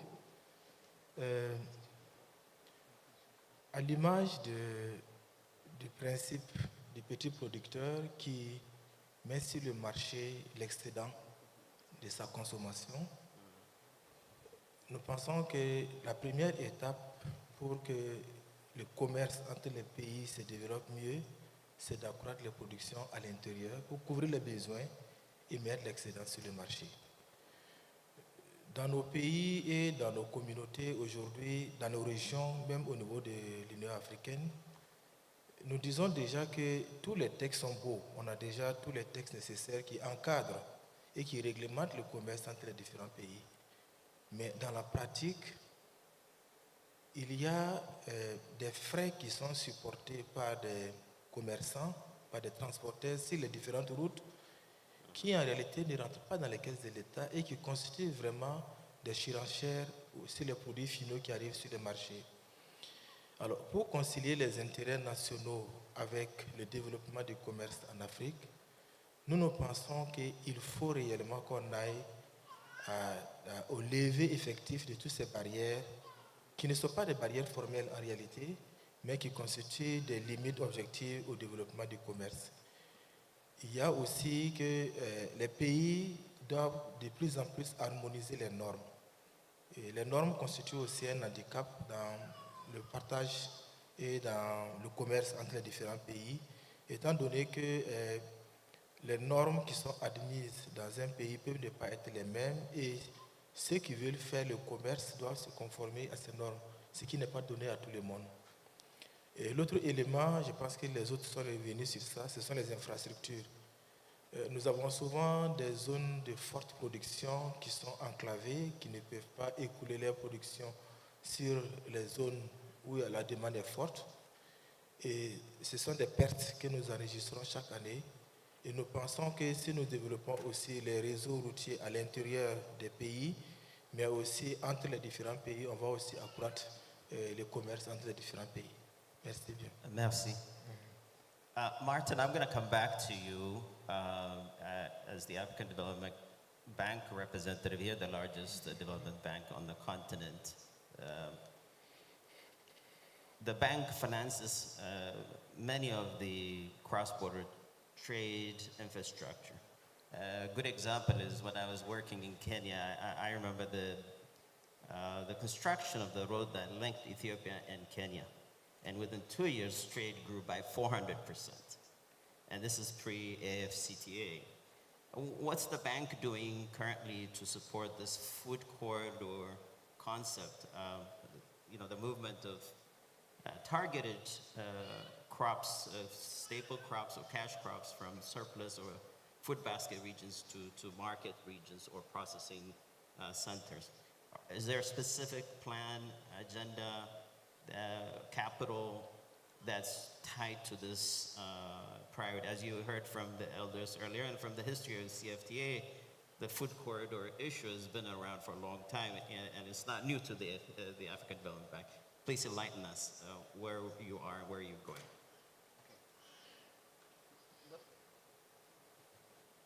Thank you very much.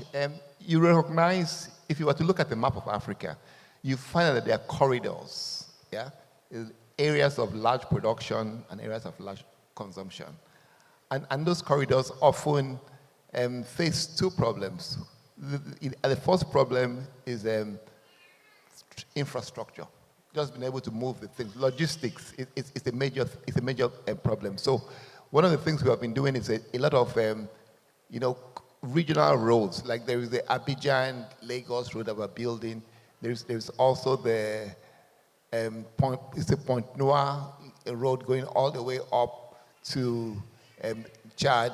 And there's also the Nairobi, Ethiopia. So we're really, really investing a lot in those corridors. Very, very important. And then also trying to digitize the border crossings, make it paperless, yeah, working with the country. But the other thing also we are doing, we realize that you need value addition. Because sometimes when you have a lot of production, and then you really need a place where you can transform that production and then take it across the border to other places. And just give you a very good example in Tanzania, in the southern highlands, in Mbeya and other places, there's a lot of production of horticulture, a lot of them. Avocados, tomatoes, green peas, and that. But then the biggest markets are probably in Nairobi. Yeah. So what do? You need packing houses somewhere along that road where you can actually transform those things into products that can easily be, purchased in Kenya. So we're really investing now, and it's something we have been doing, and not just in Mbeya, but also in the Lobito corridor, looking for the private sectors working in those areas, and then trying to create these special agro-processing zones so that we can create actually a market pool for those products eventually to the end market, because there's a place where they can be transformed and easily handled. Yeah, thank you. Thank you, Martin. And certainly, I think the bank plays an important role. Yesterday, Trademark, Daniel was moderating a panel. It said they're limited by the funds they can get from donors, grants, concessional financing to build trade infrastructure. But that's not enough. To be sustainable, you have to have the large-scale development, and only the banks like the World Bank, the African Development Bank, could sustain such infrastructure development. Kweko, I'm going to come back to you now. The engine of trade, the lubricant, is financing, especially private capital. Without private capital, businesses are limited. Funds, again, tied to government or donors are not always sustainable. What is AgDev doing? What are you doing to improve, again, regional trade, the movement of food and food-related agricultural produce from basket regions to markets or processing centers? Thank you. So, yeah, indeed, private capital plays an important role alongside, the development partners working on the infrastructure and everything that goes along with it. But I think it needs to be all-encompassing, because there are the issues of private capital just to expand production, but there is also the issues of building inclusive private capital businesses so that they can actually be part of these corridors to move production to supply. So the way we look at it, maybe through some examples, for example, in Ghana, we identified that Ghana is one of, and the neighboring countries, we have some of the highest fish consumption in sub-Saharan Africa, around 25 kgs per person per year, which is substantial. Production is mainly dominated in the Lake Volta in terms of aquaculture, but the demand centers are not in those places. So a lot of business models that were producing the fish, market women had to go to the lake, then had to transport the fish back to the market, and you have issues of cold chain break-in and food quality issues, food safety and food quality issues. So we identified and been talking to a company called Tropo for a long time, whose business model was actually to do the production at the lake, but then bring it to the demand centers in the cities up towards the mid part of the country. We supporting them with financing to expand to triple its capacity in the next 5 years to get to 30,000 metric tons. Not only to take that production to the mid part of the country as they are doing now, but to extend it further to the north, where in future, even Burkina can have access to that fish, and then to the far west of Ghana, where potentially Cote d'Ivoire can also have access to the fish. What we add to this is what we call our technical assistance facilities, because inclusive growth comes at a cost, which we cannot sometimes, let our private businesses bear all the costs. And in this case, Tropo sells through 3,000 market traders, most of them women. And we are thinking about, and we have a technical assistance facility that is going to support them to improve their cold chain, so that when they actually, in terms of the last mile distribution of the fish, it continues to maintain the cold chain and the food safety. So it's about thinking about the core financing needed, but blending it with concessional financing in the context of a blended finance that can support these businesses to actually improve their inclusivity, whether it's through their supply chain or through the customers that they sell to. There's also the sustainability issue. Today, some of you may have seen that we announced an investment into Plantain Naturals, which is a Sierra Leone-based palm oil producer, sustainable palm oil producer, working with about 8,000 farmers in Sierra Leone. But here, the challenge is, how do we get our farmers to meet the sustainability requirement, with palm oil being a lot of attention being paid to it in terms of sustainability and everything around it? How do we make them be able to access international markets? There are ways to do that if you can get the certifications around RSPO, for example, for palm. You could access that, but not every farmer can be, trying to get all these certifications. That comes at a cost. Okay. So with our support with this company, we can be able to do that by improving certifications and traceability. Thank you, Kweko. Now, an important issue is that it's not always cross-border trade. Surplus to deficit could be on a national level from one part of the country to another. But in West Africa, we have markets that are closely aligned. Ghana is a food basket not just in fish, but for other produce. And so thank you for that intervention. Inclusive financing is critically important to link the producers in the market and create sustainability and profitability. Now let me go to Nuna. In terms of value addition, how can the smaller countries and the less diversified can add value and be more competitive and sustainable? Now, in terms of cash crops, for example, cashew and cocoa, so many people don't think they're food security crops, but cash crops are the savings account of farmers. Usually, proceeds from cash crops are used to buy staples and pay for essentials. So production and trade is important, but not every country, as for example in West Africa where cocoa and cashew is produced a great deal, could be a large producer and processor and exporter. Ghana and Ivory Coast, for example, dominate and have invested heavily in infrastructure. If trade flows to where it should go, supply could go from the smaller producers to the processing centers in Africa. But value addition is very important. India and Vietnam have now become the leading, they've always been, Vietnam especially newly, become the leading exporters and processors of cocoa and cashew, partly because value is not added. So please, Nunan, share with us your views on this. Thank you. Yes, I agree. Sometimes when we talk about food security and the like, we talk only, or we think more about the staples.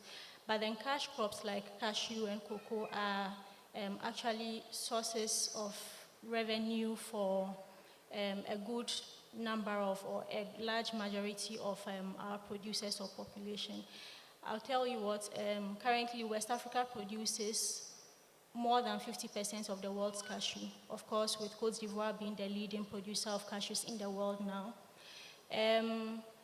Now, if we harness the power of production or of being the source of the raw cashew nuts and channel that into processing or value addition, we can earn about 4 times more than we actually earn today.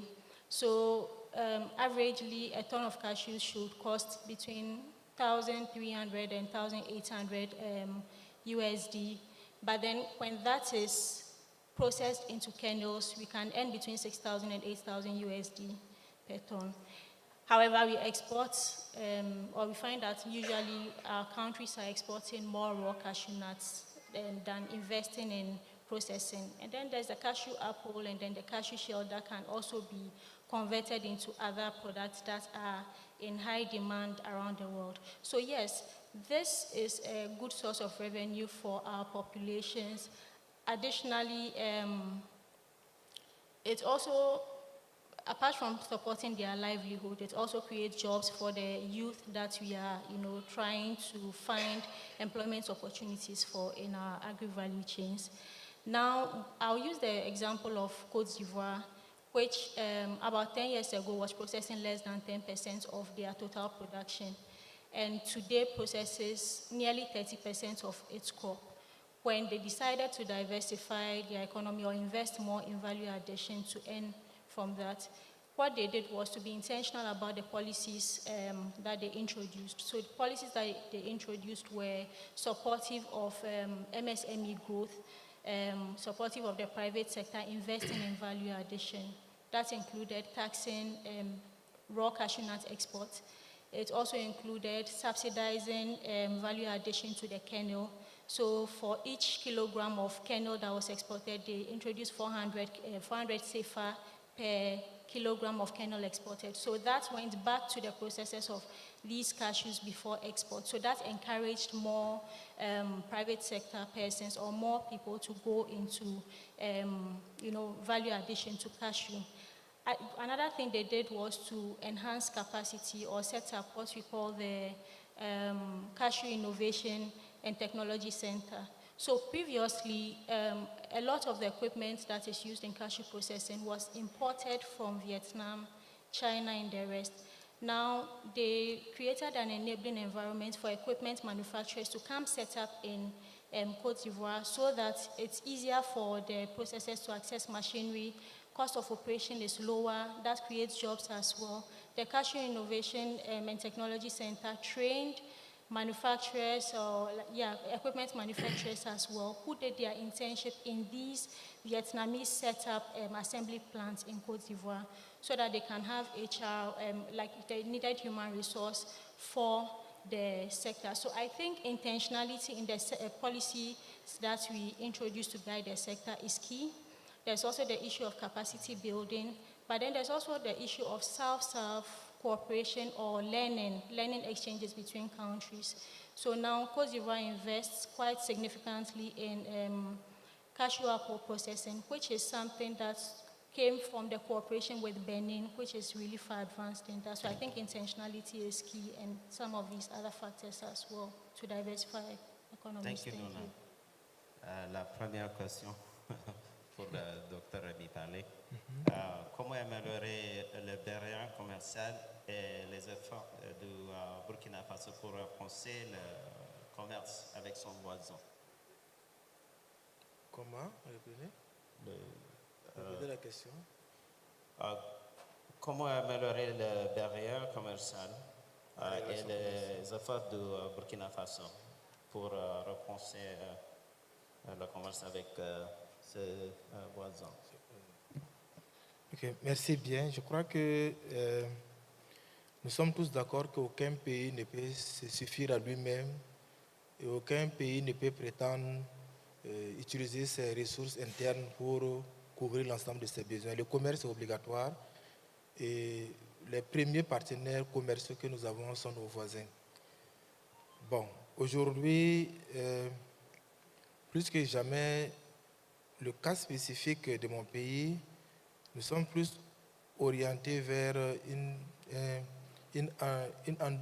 un système endogène de développement qui fait que la production est beaucoup plus orientée vers la transformation intérieure et la consommation intérieure. Il faut reconnaître que de par le passé, la majeure partie de nos produits étaient exportés à l'état brut, que ce soit la tomate pour le Ghana, un peu de noix de cajou aussi pour la Côte d'Ivoire. Il y a aussi tout ce qui est produit de la foresterie qui se ressortait à l'état brut. Mais de plus en plus, le projet du gouvernement, c'est de faire en sorte qu'on puisse ajouter de la valeur à l'intérieur avant de mettre le produit sur le marché. Le minimum que nous faisons, c'est des semi-transformations. Et de plus en plus, il y a des équipements agricoles qui sont introduits et des équipements de transformation pour qu'on puisse avoir des produits de meilleure qualité qui seront concurrentiels.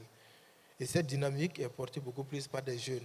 Je ne sais pas si vous avez eu le temps de faire le tour des stands des jeunes ici au forum. Et ils ont apporté des produits qui sont de nature vraiment concurrentielle, qui remplissent les conditions et les normes des pays voisins. Et nous pensons que c'est le premier pas pour pouvoir accéder à ces marchés. Faire en sorte que les produits que nous mettons sur le marché soient de qualité et que ces produits répondent aux normes de ces pays. En plus de ça, la réglementation que nous avons nous permet toujours d'avoir la fluidité des échanges entre les différents pays. Nous n'avons pas une barrière spécifique pour le moment et nous pensons quand même que de plus en plus, lorsque les valeurs seront créées sur les produits au niveau national, on pourra aller facilement vers les pays voisins.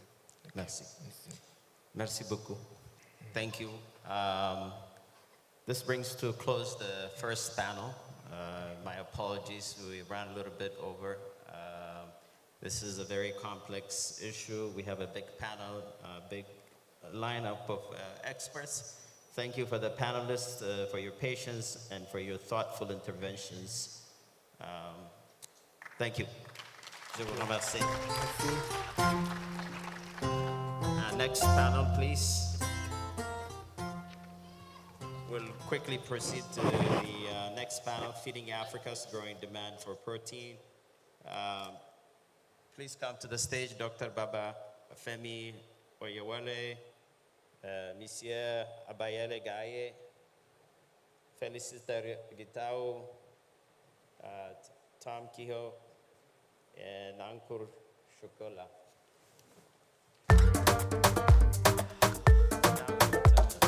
Sorry.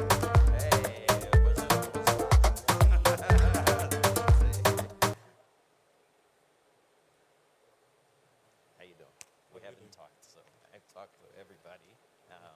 Just basically just talk about, you guys are the biggest buyers in the region. What challenge to, export trading on East Africa, you guys on West Africa, you divided up.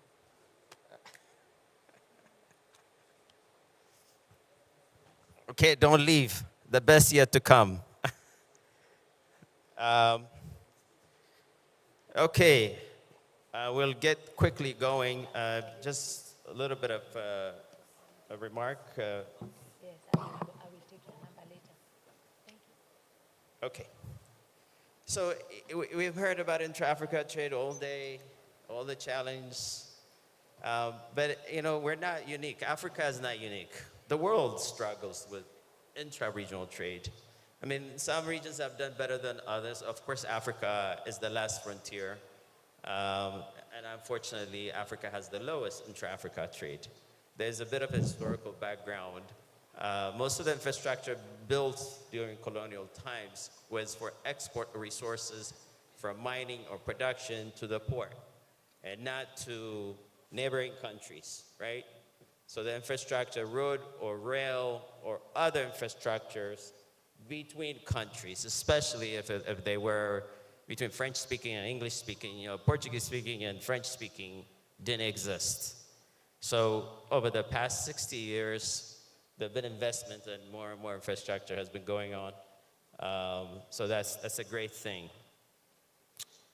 Now, without further ado, I'll allow the panelists to introduce themselves. I'll start with Dr. Wayoele. Please introduce yourself, and we can get going quickly. Thank you very much, moderator. My name is Babafemi Oyewole. I am the CEO of the Pan-African Farmers Organization, which is a platform, a continental platform for farmers, representing over 80 million farmers in 50 countries in Africa through 80 national farmers organizations. So we are the voice of African farmers, advocating for capacity building, finance, access to finance and markets, and also ensuring that the voice of Africa farmers are heard globally in terms of global summits and convenings. And also we partner with continental organizations. Actually, PAFO was midwifed by the African Union to serve as the platform to defend the interests of African farmers. Thank you. Thank you. Monsieur Gaïa. Okay, merci. Bonsoir tout le monde. Moi, c'est Ablaye Gaï. Je suis un technicien supérieur agricole et étudiant également en informatique au niveau de URCSK, qui est une université numérique basée à Thiès, ENO de Thiès. Et je suis le coordinateur de projet de la mise en place des clubs environnement agroécologie dans les établissements scolaires ici au Sénégal. Et je suis le président d'une association qui regroupe l'ensemble des acteurs agroécologie à Thiès.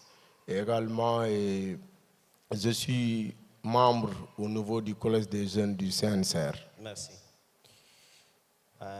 Madame Guittard. Thank quickly, you. We're limited by time, so I will urge you guys to fasten your introduction, so we can get to the meat of the substance of the discussion. All right, thank you, Felicitas Gitao Mutugu from Farmers Choice in Kenya. We do meat and meat production. We are one of the leading in the continent, serving over 26 countries and workforce over 2,000, handling at least an average of 800 metric tons, working with 10,000 farmers and impacting at least 500,000 lives every week. Thank you.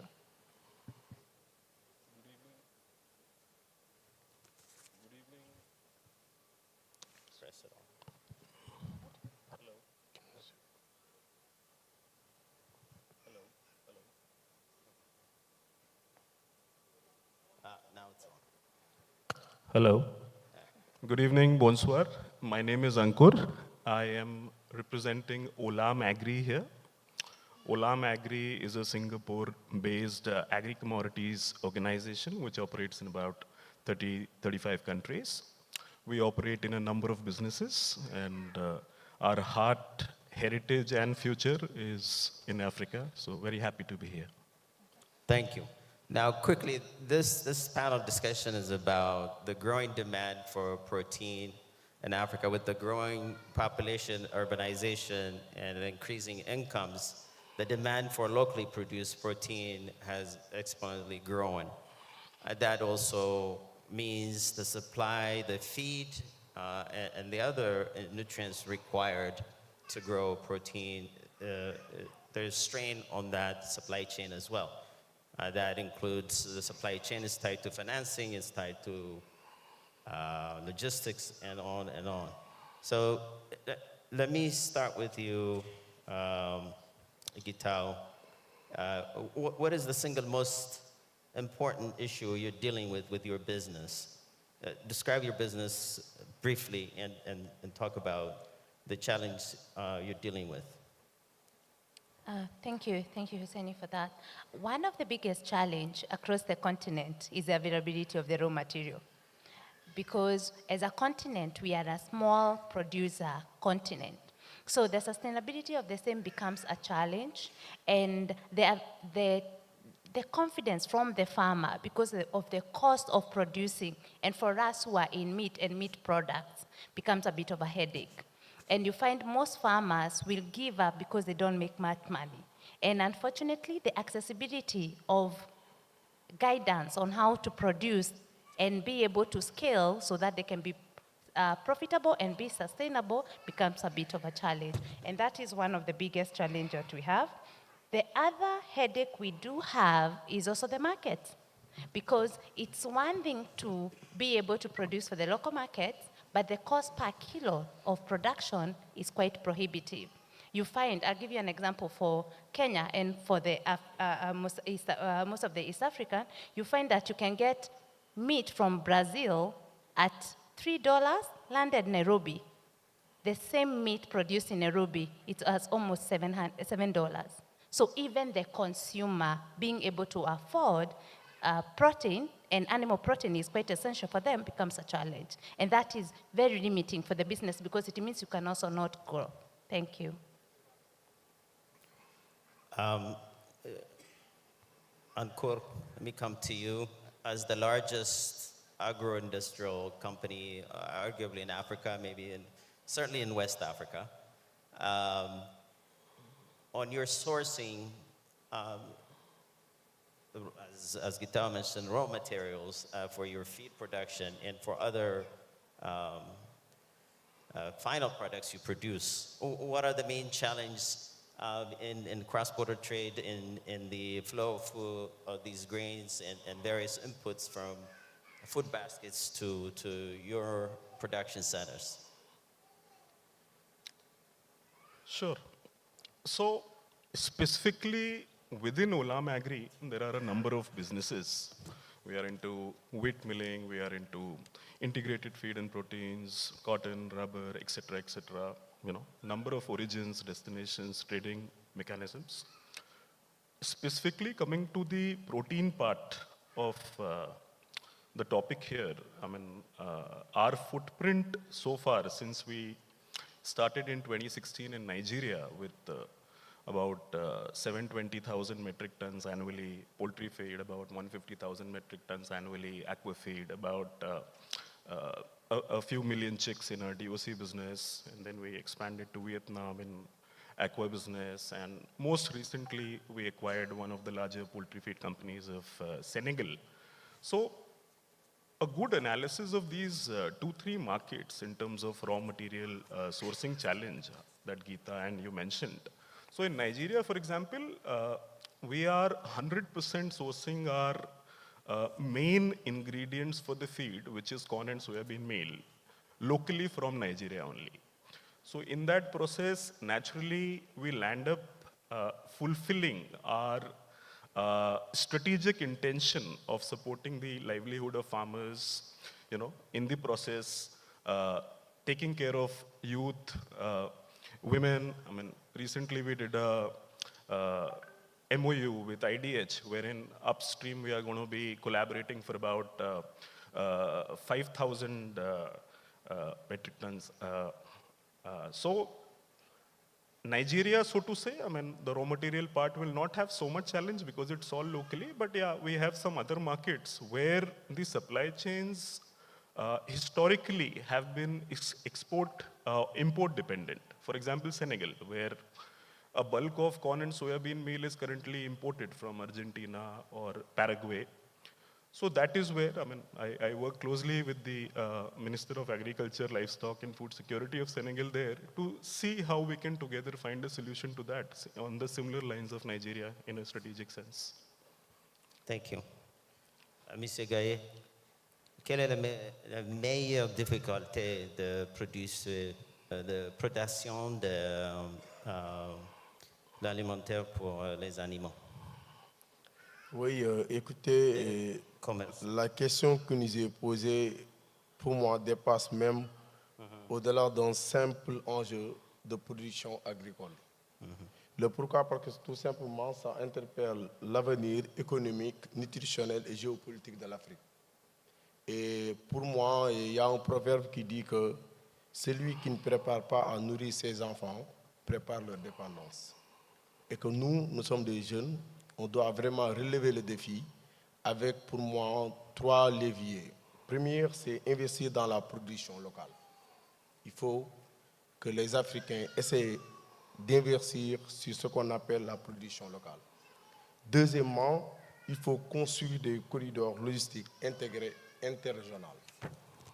Et troisièmement, et vraiment qui m'a fait mal au cœur, c'est qu'en Afrique, on a un problème de s'investir sur la question de l'alimentation animale.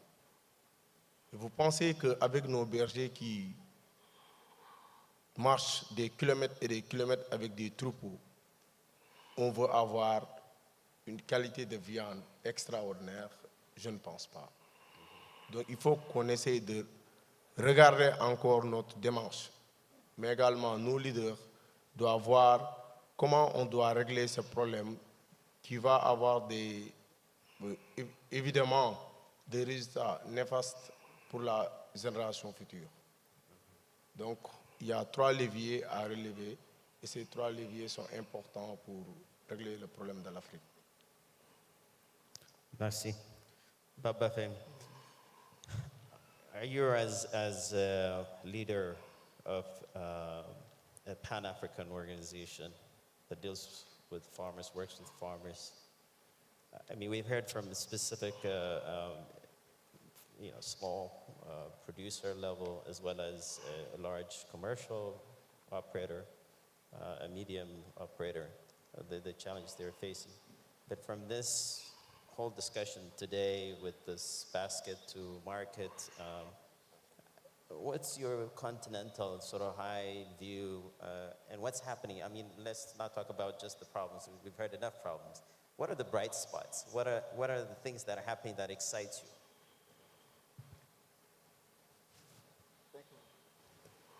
Thank you very much. That's a very important question. Despite all the gloomy pictures that we are painting concerning the agricultural sector in Africa, we know that there are some bright spots that excite those of us who are really working in the sector.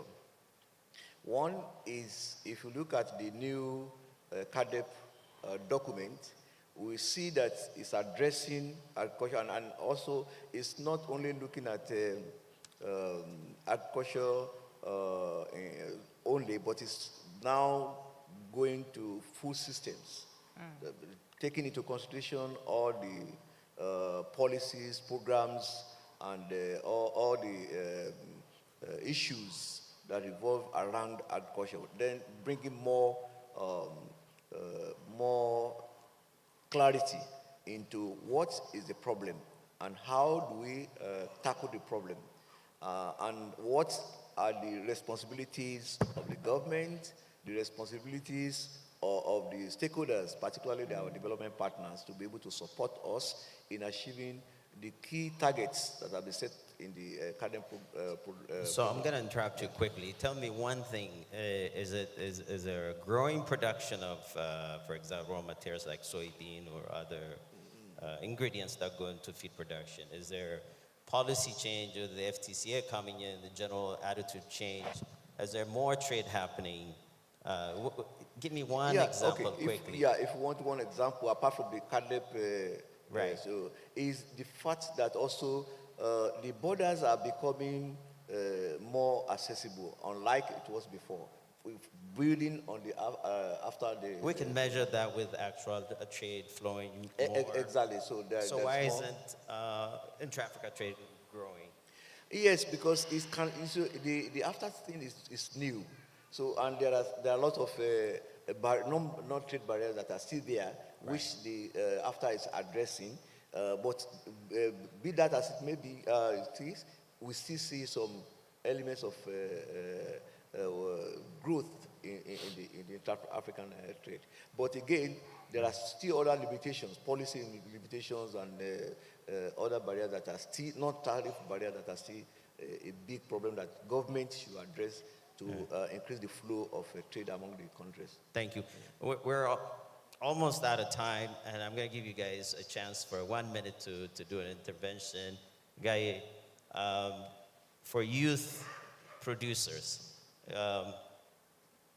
what can you tell us here in Senegal that's allowing youth to grow their business, whether it's access to finance, whether policy change? You mentioned earlier the challenge, but on the positive side, quickly, 1 minute. 1 minute. Again? Ok.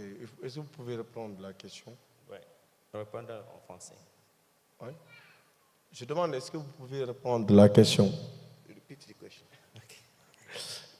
La traduction, c'est un peu. Quelle est la meilleure situation ici en Sénégal pour les jeunes producteurs, petits producteurs, agriculteurs? Quelles sont les opportunités pour les jeunes agriculteurs? Oui, au Sénégal, il y a beaucoup de structures financières qui accompagnent les jeunes dans ce sens. Et tout le temps, je le dis aux étudiants qui sont là, qui sont des témoins, il ne faut jamais attendre l'information vienne vers vous. Il faut aller chercher l'information. Parce qu'au Sénégal, il y en a des structures financières comme DER qui financent et accompagnent les jeunes sur leur projet. Et que ce qu'on demande au gouvernement, c'est que ces structures doivent être plus utiles, plus flexibles pour que ces financements soient vraiment faciles pour les jeunes. Merci. Et Guitar? The one headache on financing? Okay, one of the biggest headache I'll mention, as I mentioned, because of the small-scale farmers.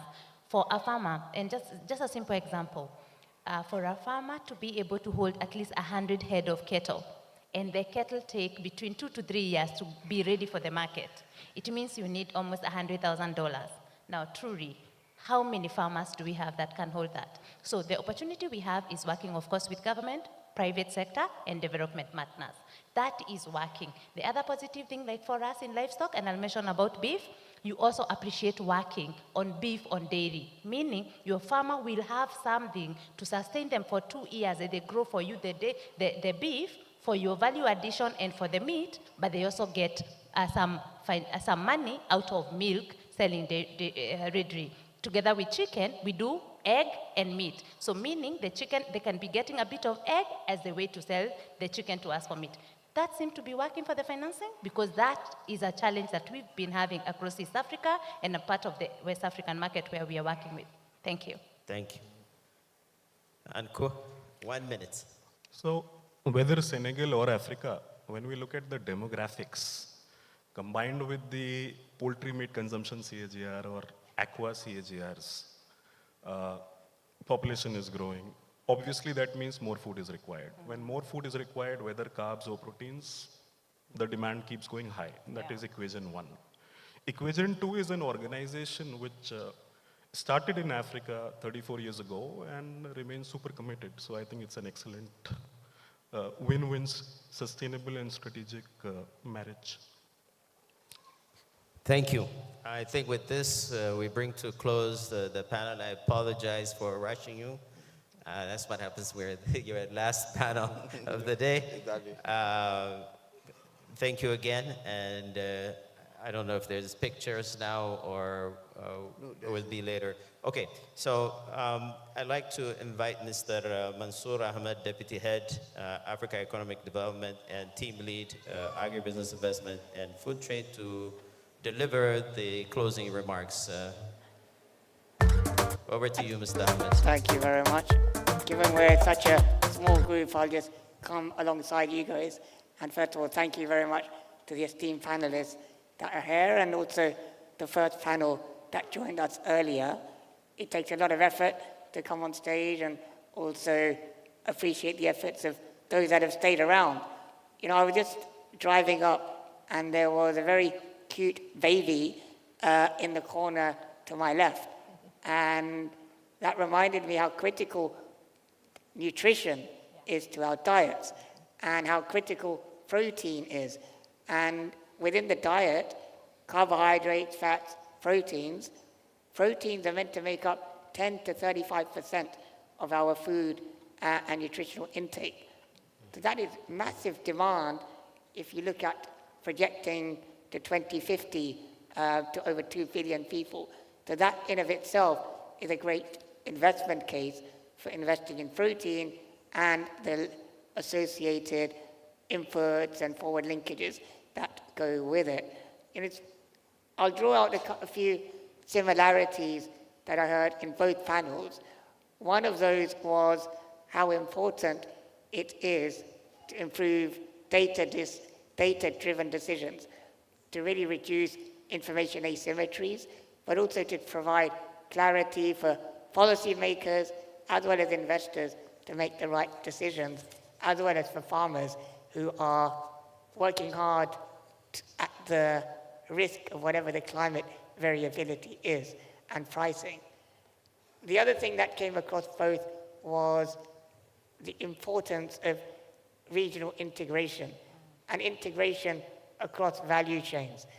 And for that requires infrastructure, it requires collaboration, and that was the third thing that came across both. Collaboration is critical both across private and public sector, but also from different types of investors so they can structure financing based on the context of the business and projects that are needed in a blended finance approach. The fourth thing that was critical across both was, and I'll end on this, is shared responsibility. And I think I heard that from the Farmer Association colleague, because it is up to each to take that personal responsibility as an institution. We heard from our Olam Agri friend that they worked with the Senegalese government and the Nigerian government to go to a solution. So not only shared responsibility is critical, but also being purposeful and solution-orientated. We all know about barriers, we all know about problems, and we hear the what quite often. It's the how that's critical. So I'd encourage all of those that remained here. I can see that you're probably very invested in this space, to take that with you to others, that it's the how that is important, and hopefully you've heard some solutions from the panelists today. So with that, I'll end and invite you all to give these panelists and those that were before them a round of applause. Thank you.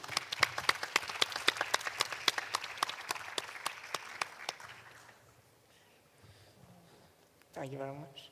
Okay, we do photos now. Yeah. The fun. Mansour.